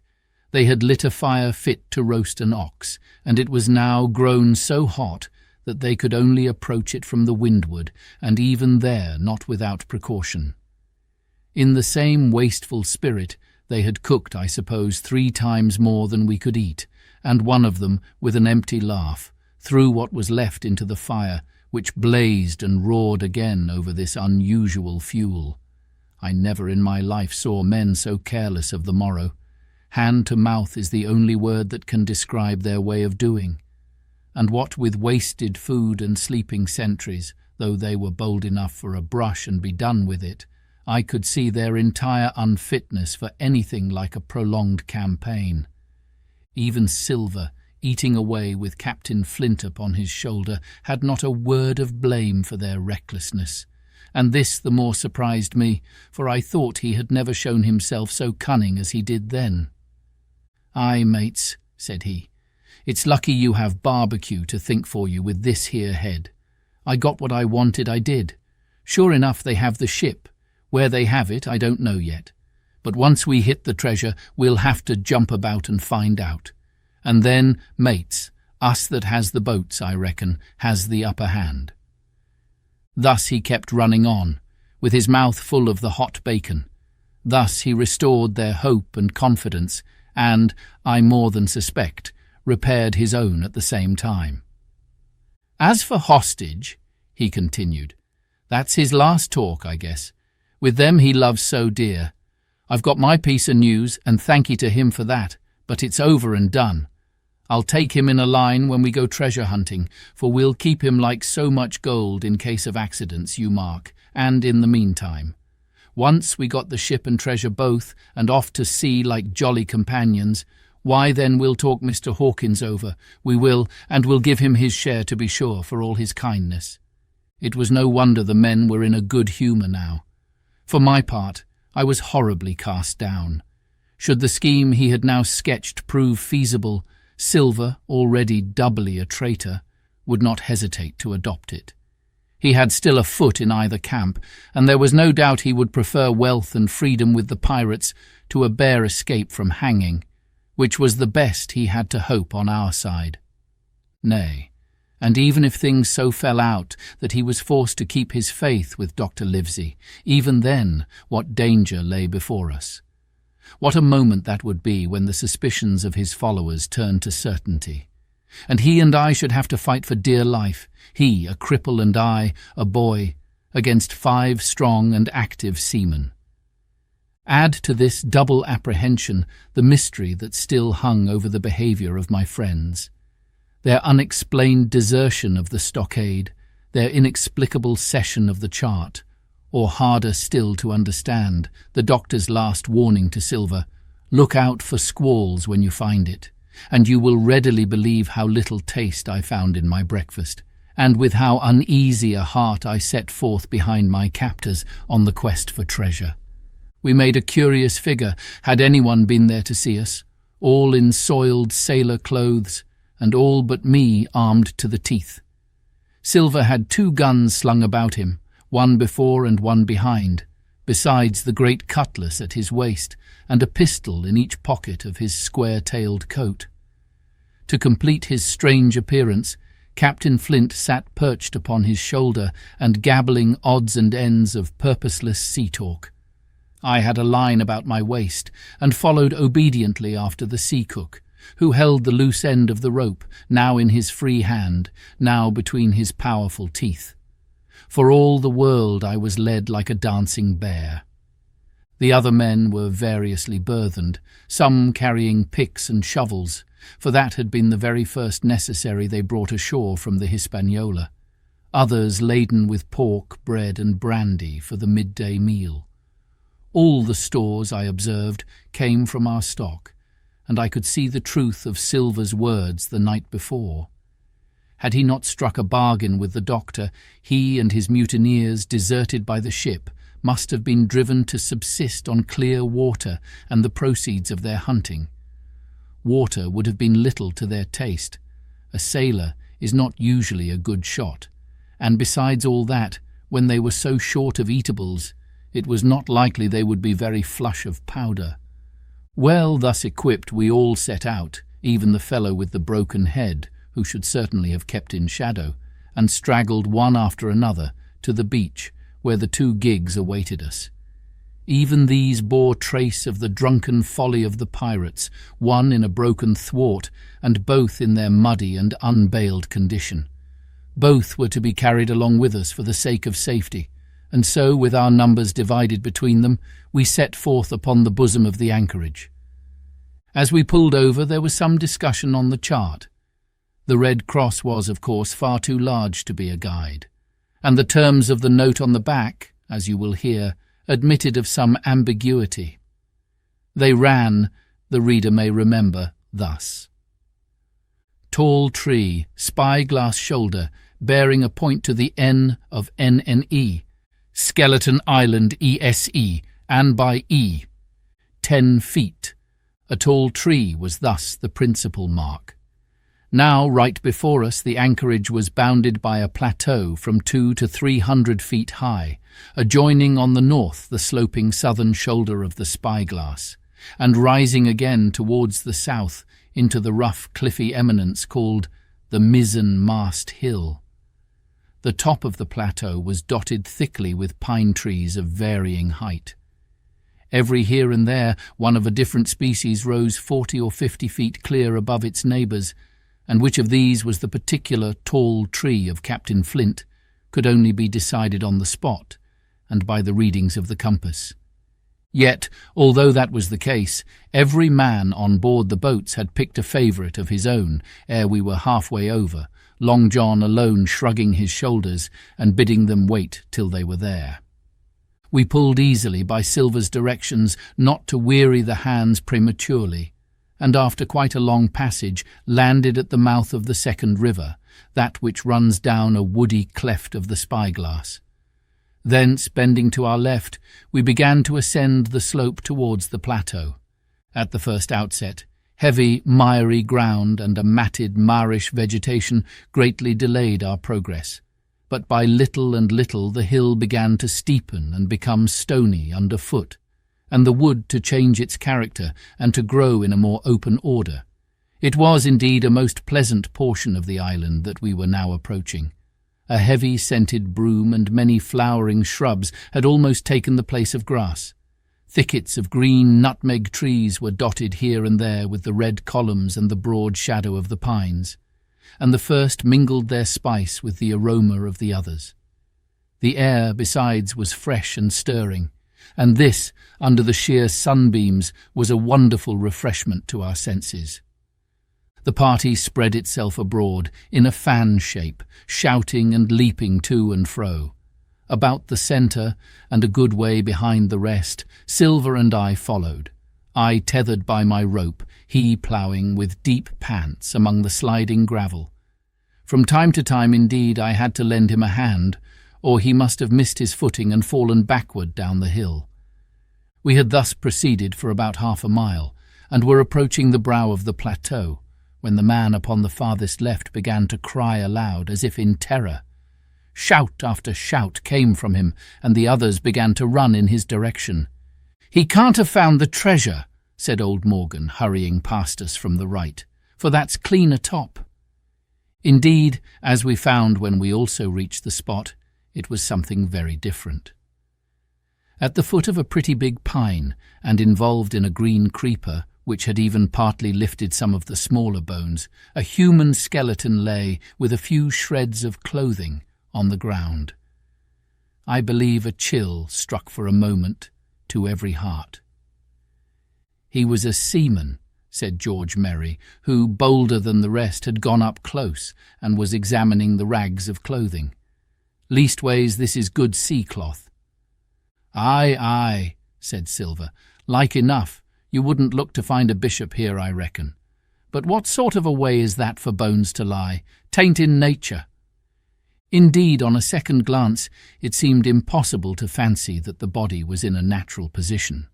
But for some disarray, the work perhaps of the birds that had fed upon him, or of the slow-growing creeper that had gradually enveloped his remains, the man lay perfectly straight, his feet pointing in one direction, his hands raised above his head like a diver's, pointing directly in the opposite. "I've taken a notion into my old numbskull," observed Silver. "Here's the compass. There's the tip-top pint, a skeleton island, sticking out like a tooth. Just take a bearing, will you, along the line of them bones." It was done. The body pointed straight in the direction of the island, and the compass read duly ESE and by E. "I thought so," cried the cook. "This here is a pinter. Right up there is our line for the Pole Star and the Jolly Dollars. But by thunder, if it don't make me cold inside to think of Flint. This is one of his jokes, and no mistake. Him and these 6 was alone here. He killed 'em every man, and this one he hauled here and laid down by compass. Shiver my timbers. Their long bones and the hair's been yellow. Aye, that would be Allardyce. You mind Allardyce, Tom Morgan?" "Aye, aye," returned Morgan. "I mind him. He owed me money, he did, and took my knife ashore with him."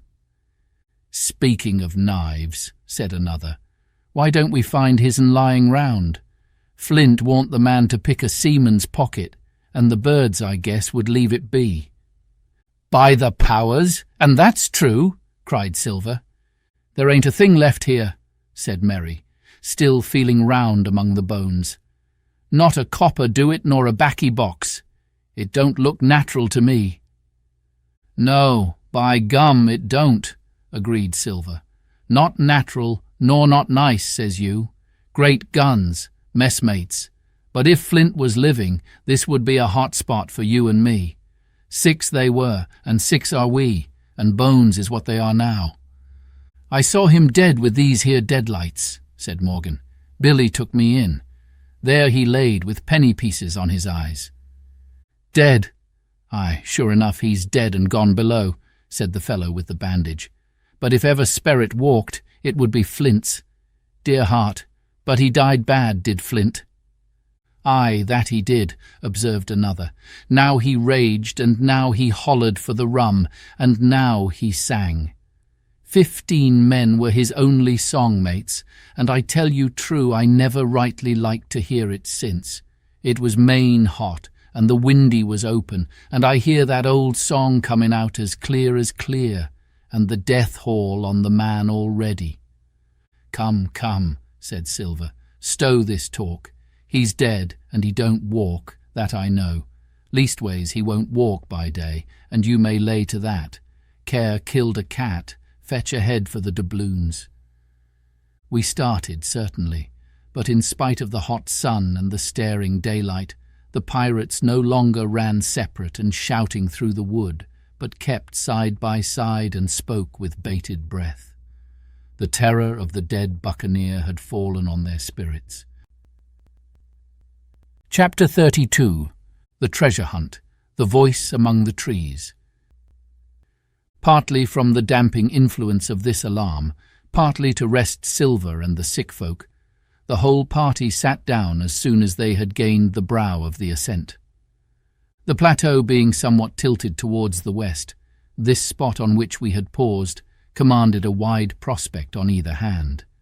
Before us, over the tree-tops, we beheld the Cape of the Woods fringed with surf. Behind we not only looked down upon the anchorage and Skeleton Island, but saw, clear across the spit and the eastern lowlands, a great field of open sea upon the east.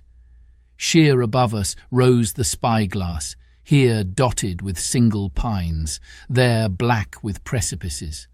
There was no sound but that of the distant breakers mounting from all round, and the chirp of countless insects in the brush. Not a man, not a sail upon the sea. The very largeness of the view increased the sense of solitude. Silver, as he sat, took certain bearings with his compass. "There are 3 tall trees," said he, "about in the right line from Skeleton Island. Spyglass shoulder, I take it, means that lower pint there. It's child's play to find the stuff now. I've half a mind to dine first." "I don't feel sharp," growled Morgan. "Thinking of Flint, I think it were, has done me." "Ah, well, my son, you praise your stars he's dead," said Silver. "He were an ugly devil," cried a third pirate with a shudder. "That blue in the face, too." "That was how the rum took him," added Merry.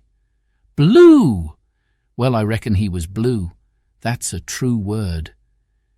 Ever since they had found the skeleton and got upon this train of thought, they had spoken lower and lower, and they had almost got to whispering by now, so that the sound of their talk hardly interrupted the silence of the wood. All of a sudden, out of the middle of the trees in front of us, a thin, high, trembling voice struck up the well-known air and words. "15 men on the dead man's chest! Yo-ho-ho, and a bottle of rum!"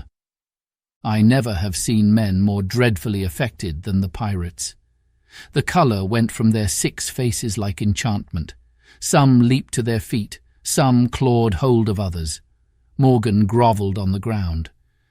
"It's Flint, by—" cried Merry. The song had stopped as suddenly as it began, broken off, you would have said, in the middle of a note, as though someone had laid his hand upon the singer's mouth. Coming through the clear, sunny atmosphere among the green tree-tops, I thought it had sounded airily and sweetly, and the effect on my companions was the stranger. "Come," said Silver, struggling with his ashen lips to get the word out. "This won't do. Stand by to go about. This is a rum start, and I can't name the voice, but it's someone skylarking, someone that's flesh and blood, and you may lay to that." His courage had come back as he spoke, and some of the colour to his face along with it. Already the others had begun to lend an ear to this encouragement, and were coming a little to themselves, when the same voice broke out again, not this time singing, but in a faint, distant hail that echoed yet fainter among the clefts of the spyglass. "Darby McGraw," it wailed, for that is the word that best describes the sound. "Darby McGraw! Darby McGraw!" again and again and again, and then rising a little higher, and with an oath that I leave out, "Fetch aft the rum, Darby!"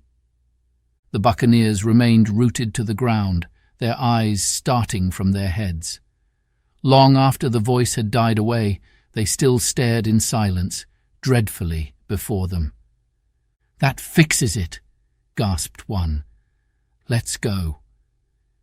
"They was his last words," moaned Morgan. "His last words above board." Dick had his Bible out and was praying volubly. He had been well brought up, had Dick, before he came to sea and fell among bad companions. Still, Silver was unconquered.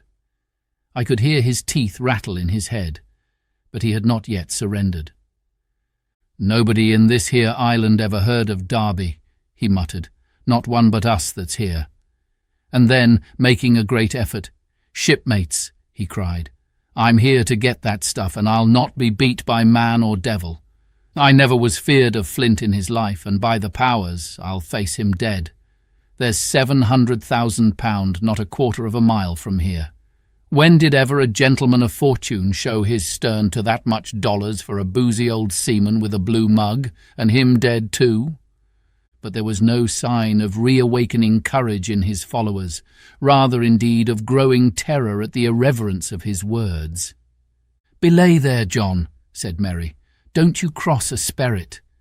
And the rest were all too terrified to reply. They would have run away severally had they dared, but fear kept them together and kept them close by John, as if his daring helped them. He, on his part, had pretty well fought his weakness down. "Sperrit? Well, maybe," he said. "But there's one thing not clear to me. There was an echo. Now no man ever seen a sperrit with a shadow. Well then, what's he doing with an echo to him, I should like to know? That ain't in nature, surely." This argument seemed weak enough to me.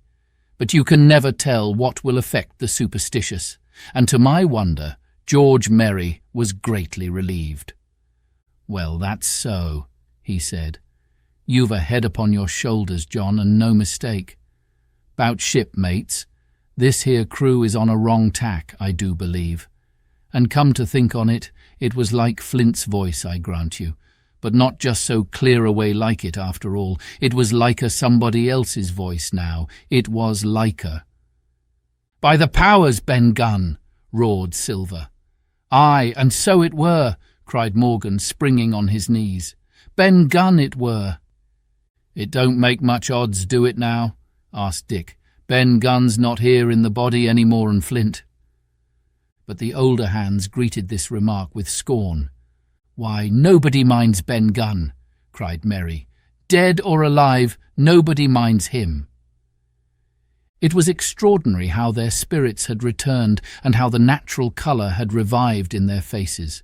Soon they were chatting together, with intervals of listening, and not long after, hearing no further sound, they shouldered the tools and set forth again, Merry walking first with Silver's compass to keep them on the right line with Skeleton Island. He had said the truth. Dead or alive, nobody minded Ben Gunn. Dick alone still held his Bible and looked around him as he went, with fearful glances, but he found no sympathy, and Silver even joked him on his precautions. "I told you," said he.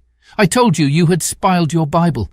If it ain't no good to swear by, what do you suppose a sperrit would give for it? Not that." And he snapped his big fingers, halting a moment on his crutch. But Dick was not to be comforted. Indeed, it was soon plain to me that the lad was falling sick. Hastened by heat, exhaustion, and the shock of his alarm, the fever predicted by Dr. Livesey was evidently growing swiftly higher. It was fine open walking here upon the summit. Our way lay a little downhill, for, as I have said, the plateau tilted towards the west. The pines, great and small, grew wide apart, and even between the clumps of nutmeg and azalea, wide open spaces baked in the hot sunshine. Striking, as we did, pretty near northwest across the island, we drew, on the one hand, ever nearer under the shoulders of the spyglass, and on the other, looked ever wider over that western bay where I had once tossed and trembled in the Coracle. The first of the tall trees was reached, and by the bearings proved the wrong one. So with the second. The third rose nearly 200 feet into the air above a clump of underwood, a giant of a vegetable with a red column as big as a cottage, and a wide shadow around in which a company could have manoeuvred. It was conspicuous far to sea both on the east and west, and might have been entered as a sailing mark upon the chart. But it was not its size that now impressed my companions. It was the knowledge that £700,000 in gold lay somewhere buried below its spreading shadow. The thought of the money, as they drew nearer, swallowed up their previous terrors. Their eyes burned in their heads, their feet grew speedier and lighter, their whole soul was bound up in that fortune, that whole lifetime of extravagance and pleasure that lay waiting there for each of them. Silver hobbled, grunting on his crutch. His nostrils stood out and quivered. He cursed like a madman when the flies settled on his hot and shiny countenance. He plucked furiously at the line that held me to him, and from time to time turned his eyes upon me with a deadly look. Certainly he took no pains to hide his thoughts, and certainly I read them like print. In the immediate nearness of the gold, all else had been forgotten. His promise and the doctor's warning were both things of the past, and I could not doubt that he hoped to seize upon the treasure, find and board the Hispaniola under cover of night, cut every honest throat about that island, and sail away as he had at first intended, laden with crimes and riches. Shaken as I was with these alarms, it was hard for me to keep up with the rapid pace of the treasure hunters. Now and again I stumbled, and it was then that Silver plucked so roughly at the rope and launched at me his murderous glances. Dick, who had dropped behind us and now brought up the rear, was babbling to himself both prayers and curses as his fever kept rising. This also added to my wretchedness, and to crown all, I was haunted by the thought of the tragedy that had once been acted on that plateau, when that ungodly buccaneer with the blue face, he who died at Savannah singing and shouting for drink, had there, with his own hand, cut down his 6 accomplices. This grove that was now so peaceful must then have rung with cries, I thought, and even with the thought I could believe I heard it ringing still. We were now at the margin of the thicket. "Huzzah, mates, all together!" shouted Merry, and the foremost broke into a run, and suddenly, not 10 yards further, we beheld them stop. A low cry arose. Silver doubled his pace, digging away with the foot of his crutch like one possessed, and next moment he and I had come also to a dead halt. Before us was a great excavation, not very recent, for the sides had fallen in and grass had sprouted on the bottom. In this were the shaft of a pick broken in 2, and the boards of several packing cases strewn around. On one of these boards I saw, branded with a hot iron, the name Walrus, the name of Flint's ship. All was clear to probation. The cash had been found and rifled. The £700,000 were gone. Chapter 33. The Fall of a Chieftain. There never was such an overturn in this world. Each of these 6 men was as though he had been struck. But with Silver the blow passed almost instantly. Every thought of his soul had been set full stretch, like a racer on that money. Well, he was brought up, in a single second, dead.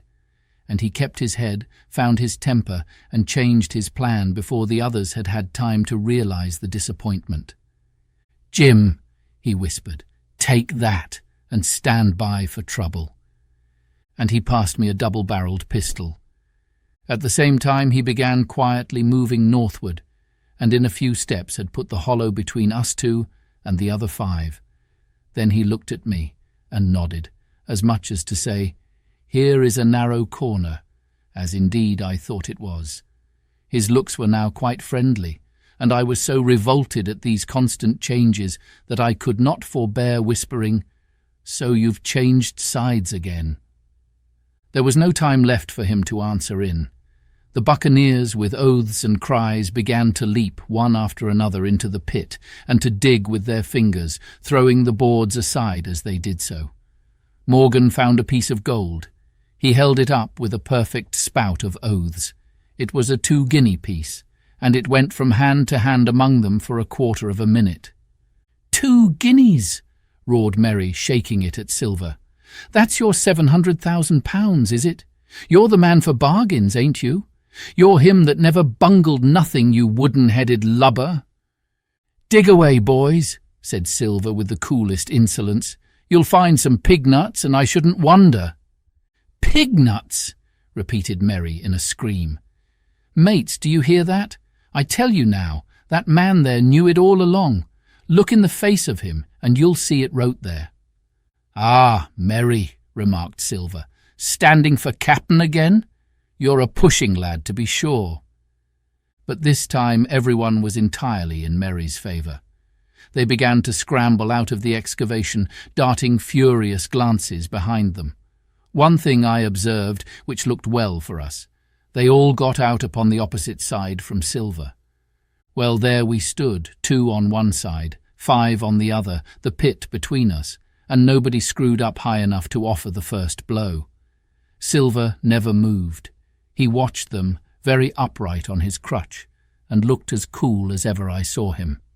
He was brave, and no mistake. At last Merry seemed to think a speech might help matters.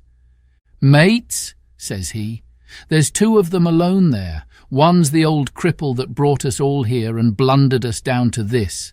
The other's that cub that I mean to have the heart of. Now, mates."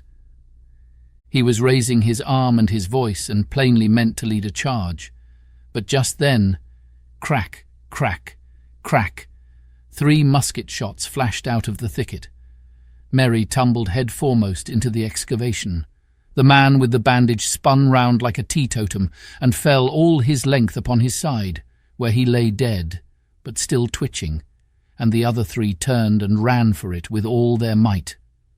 Before you could wink, Long John had fired 2 barrels of a pistol into the struggling Merry, and as the man rolled up his eyes at him in the last agony, "George," said he, "I reckon I settled you."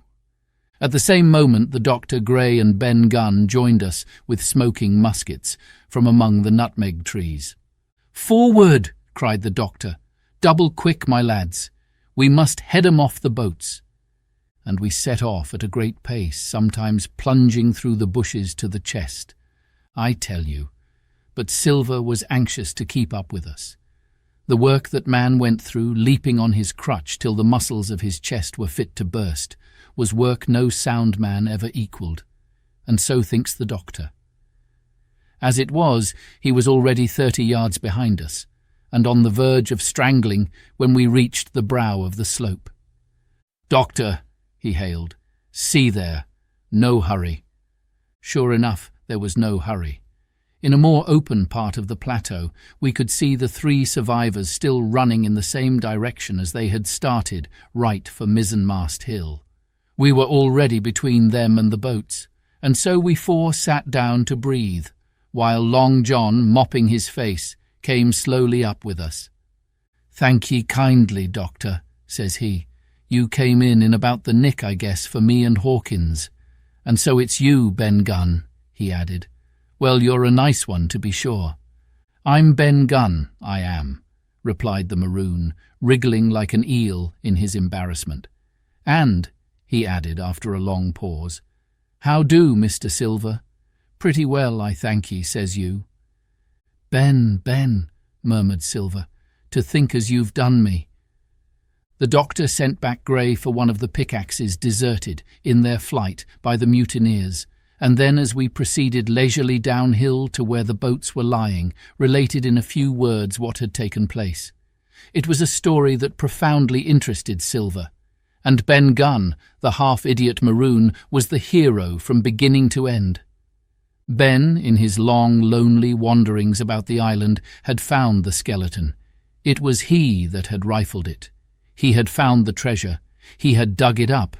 It was the haft of his pickaxe that lay broken in the excavation. He had carried it on his back in many weary journeys from the foot of the tall pine to a cave he had on the 2-pointed hill at the northeast angle of the island, and there it had lain stored in safety since 2 months before the arrival of the Hispaniola.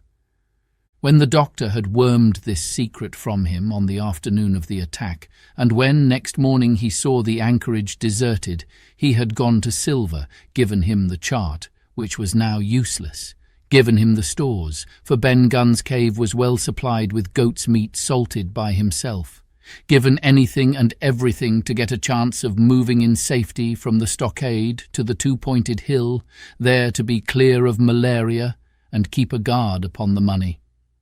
"As for you, Jim," he said, "it went against my heart, but I did what I thought best for those who had stood by their duty, and if you were not one of these, whose fault was it?" That morning, finding that I was to be involved in the horrid disappointment he had prepared for the mutineers, he had run all the way to the cave, and leaving the squire to guard the captain, had taken Grey and the Maroon and started, making the diagonal across the island to be at hand beside the pine. Soon, however, he saw that our party had the start of him, and Ben Gunn, being fleet of foot, had been dispatched in front to do his best alone. Then it had occurred to him to work upon the superstitions of his former shipmates, and he was so far successful that Grey and the doctor had come up and were already ambushed before the arrival of the treasure hunters. "Ah," said Silver, "it were fortunate for me that I had Hawkins here. You would have let old John be cut to bits and never given it a thought, Doctor." "Not a thought," replied Dr. Livesey cheerily, and by this time we had reached the gigs. The doctor, with the pickaxe, demolished one of them, and then we all got aboard the other and set out to go round by sea for North Inlet. This was a run of 8 or 9 miles. Silver, though he was almost killed already with fatigue, was set to an oar like the rest of us, and we were soon skimming swiftly over a smooth sea. Soon we passed out of the straits and doubled the southeast corner of the island, round which 4 days ago we had towed the Hispaniola. As we passed the two-pointed hill, we could see the black mouth of Ben Gunn's cave, and a figure standing by it, leaning on a musket. It was the squire, and we waved a handkerchief and gave him 3 cheers, in which the voice of Silver joined as heartily as any. 3 miles farther, just inside the mouth of North Inlet, what should we meet but the Hispaniola cruising by herself? The last flood had lifted her, and had there been much wind or a strong tide current, as in the southern anchorage, we should never have found her more or found her stranded beyond help. As it was, there was little amiss beyond the wreck of the mainsail. Another anchor was got ready and dropped in 1.5 fathoms of water. We all pulled round again to Rum Cove, the nearest point for Ben Gunn's treasure house, and then Grey, single-handed, returned with the gig to the Hispaniola, where he was to pass the night on guard. A gentle slope ran up from the beach to the entrance of the cave. At the top, the squire met us. To me he was cordial and kind, saying nothing of my escapade, either in the way of blame or praise. At Silver's polite salute, he somewhat flushed. "John Silver," he said, "you're a prodigious villain and impostor, a monstrous impostor, sir. I am told I am not to prosecute you. Well then, I will not. But the dead men, sir, hang about your neck like millstones." "Thank you kindly, sir," replied Long John, again saluting. "I dare you to thank me," cried the squire. "It is a gross dereliction of my duty. Stand back." And thereupon we all entered the cave. It was a large, airy place with a little spring and a pool of clear water overhung with ferns. The floor was sand. Before a big fire lay Captain Smollett, and in a far corner, only duskily flickered over by the blaze, I beheld great heaps of coin and quadrilaterals built of bars of gold. That was Flint's treasure that we had come so far to seek, and that had cost already the lives of 17 men from the Hispaniola. How many it had cost in the amassing, what blood and sorrow, what good ships scuttled on the deep, what brave men walking the plank blindfold, what shot of cannon, what shame and lies and cruelty, perhaps no man alive could tell. Yet there were still 3 upon that island, Silver and old Morgan and Ben Gunn, who had each taken his share in these crimes, as each had hoped in vain to share in the reward. "Come in, Jim," said the captain. "You're a good boy in your line, Jim, but I don't think you and me'll go to sea again. You're too much of the born favourite for me. Is that you, John Silver? What brings you here, man?" "Come back to my duty, sir," returned Silver. "Ah," said the captain, and that was all he said. What a supper I had of it that night, with all my friends around me, and what a meal it was, with Ben Gunn's salted goat and some delicacies and a bottle of old wine from the Hispaniola. Never, I am sure, were people gayer or happier. And there was Silver, sitting back almost out of the firelight, but eating heartily, prompt to spring forward when anything was wanted, even joining quietly in our laughter, the same bland, polite, obsequious seaman of the voyage out. Chapter 34. And last. The next morning we fell early to work, for the transportation of this great mass of gold near a mile by land to the beach, and thence 3 miles by boat to the Hispaniola, was a considerable task for so small a number of workmen. The 3 fellows still abroad upon the island did not greatly trouble us. A single sentry on the shoulder of the hill was sufficient to ensure us against any sudden onslaught, and we thought, besides, they had had more than enough of fighting. Therefore the work was pushed on briskly.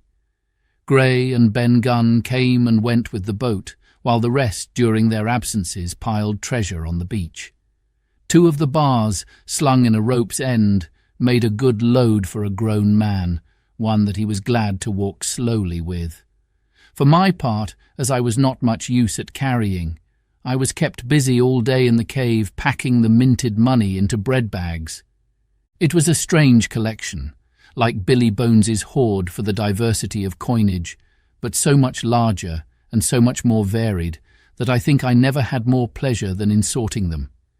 English, French, Spanish, Portuguese, Georges and Louises, doubloons and double guineas and moidores and sequins, the pictures of all the kings of Europe for the last 100 years, strange oriental pieces stamped with what looked like wisps of string or bits of spider's web, round pieces and square pieces, and pieces bored through the middle, as if to wear them round your neck.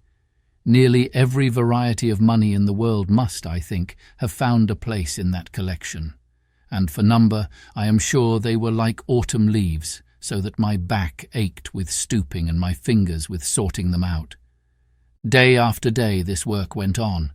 By every evening a fortune had been stowed aboard, but there was another fortune waiting for the morrow, and all this time we heard nothing of the 3 surviving mutineers. At last, I think it was on the 3rd night, the doctor and I were strolling on the shoulder of the hill where it overlooks the lowlands of the isle, when, from out the thick darkness below, the wind brought us a noise between shrieking and singing. It was only a snatch that reached our ears, followed by the former silence. "Heaven forgive them," said the doctor. "'Tis the mutineers." "All drunk, sir," struck in the voice of Silver from behind us. Silver, I should say, was allowed his entire liberty, and in spite of daily rebuffs, seemed to regard himself once more as quite a privileged and friendly dependent.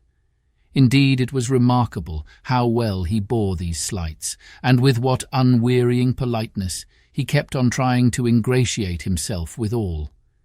Yet, I think, none treated him better than a dog, unless it was Ben Gunn, who was still terribly afraid of his old quartermaster, or myself, who had really something to thank him for. Although, for that matter, I suppose I had reason to think even worse of him than anybody else, for I had seen him meditating a fresh treachery upon the plateau. Accordingly, it was pretty gruffly that the doctor answered him. "Drunk or raving?" said he. "Right you were, sir," replied Silver, "and precious little odds which to you and me."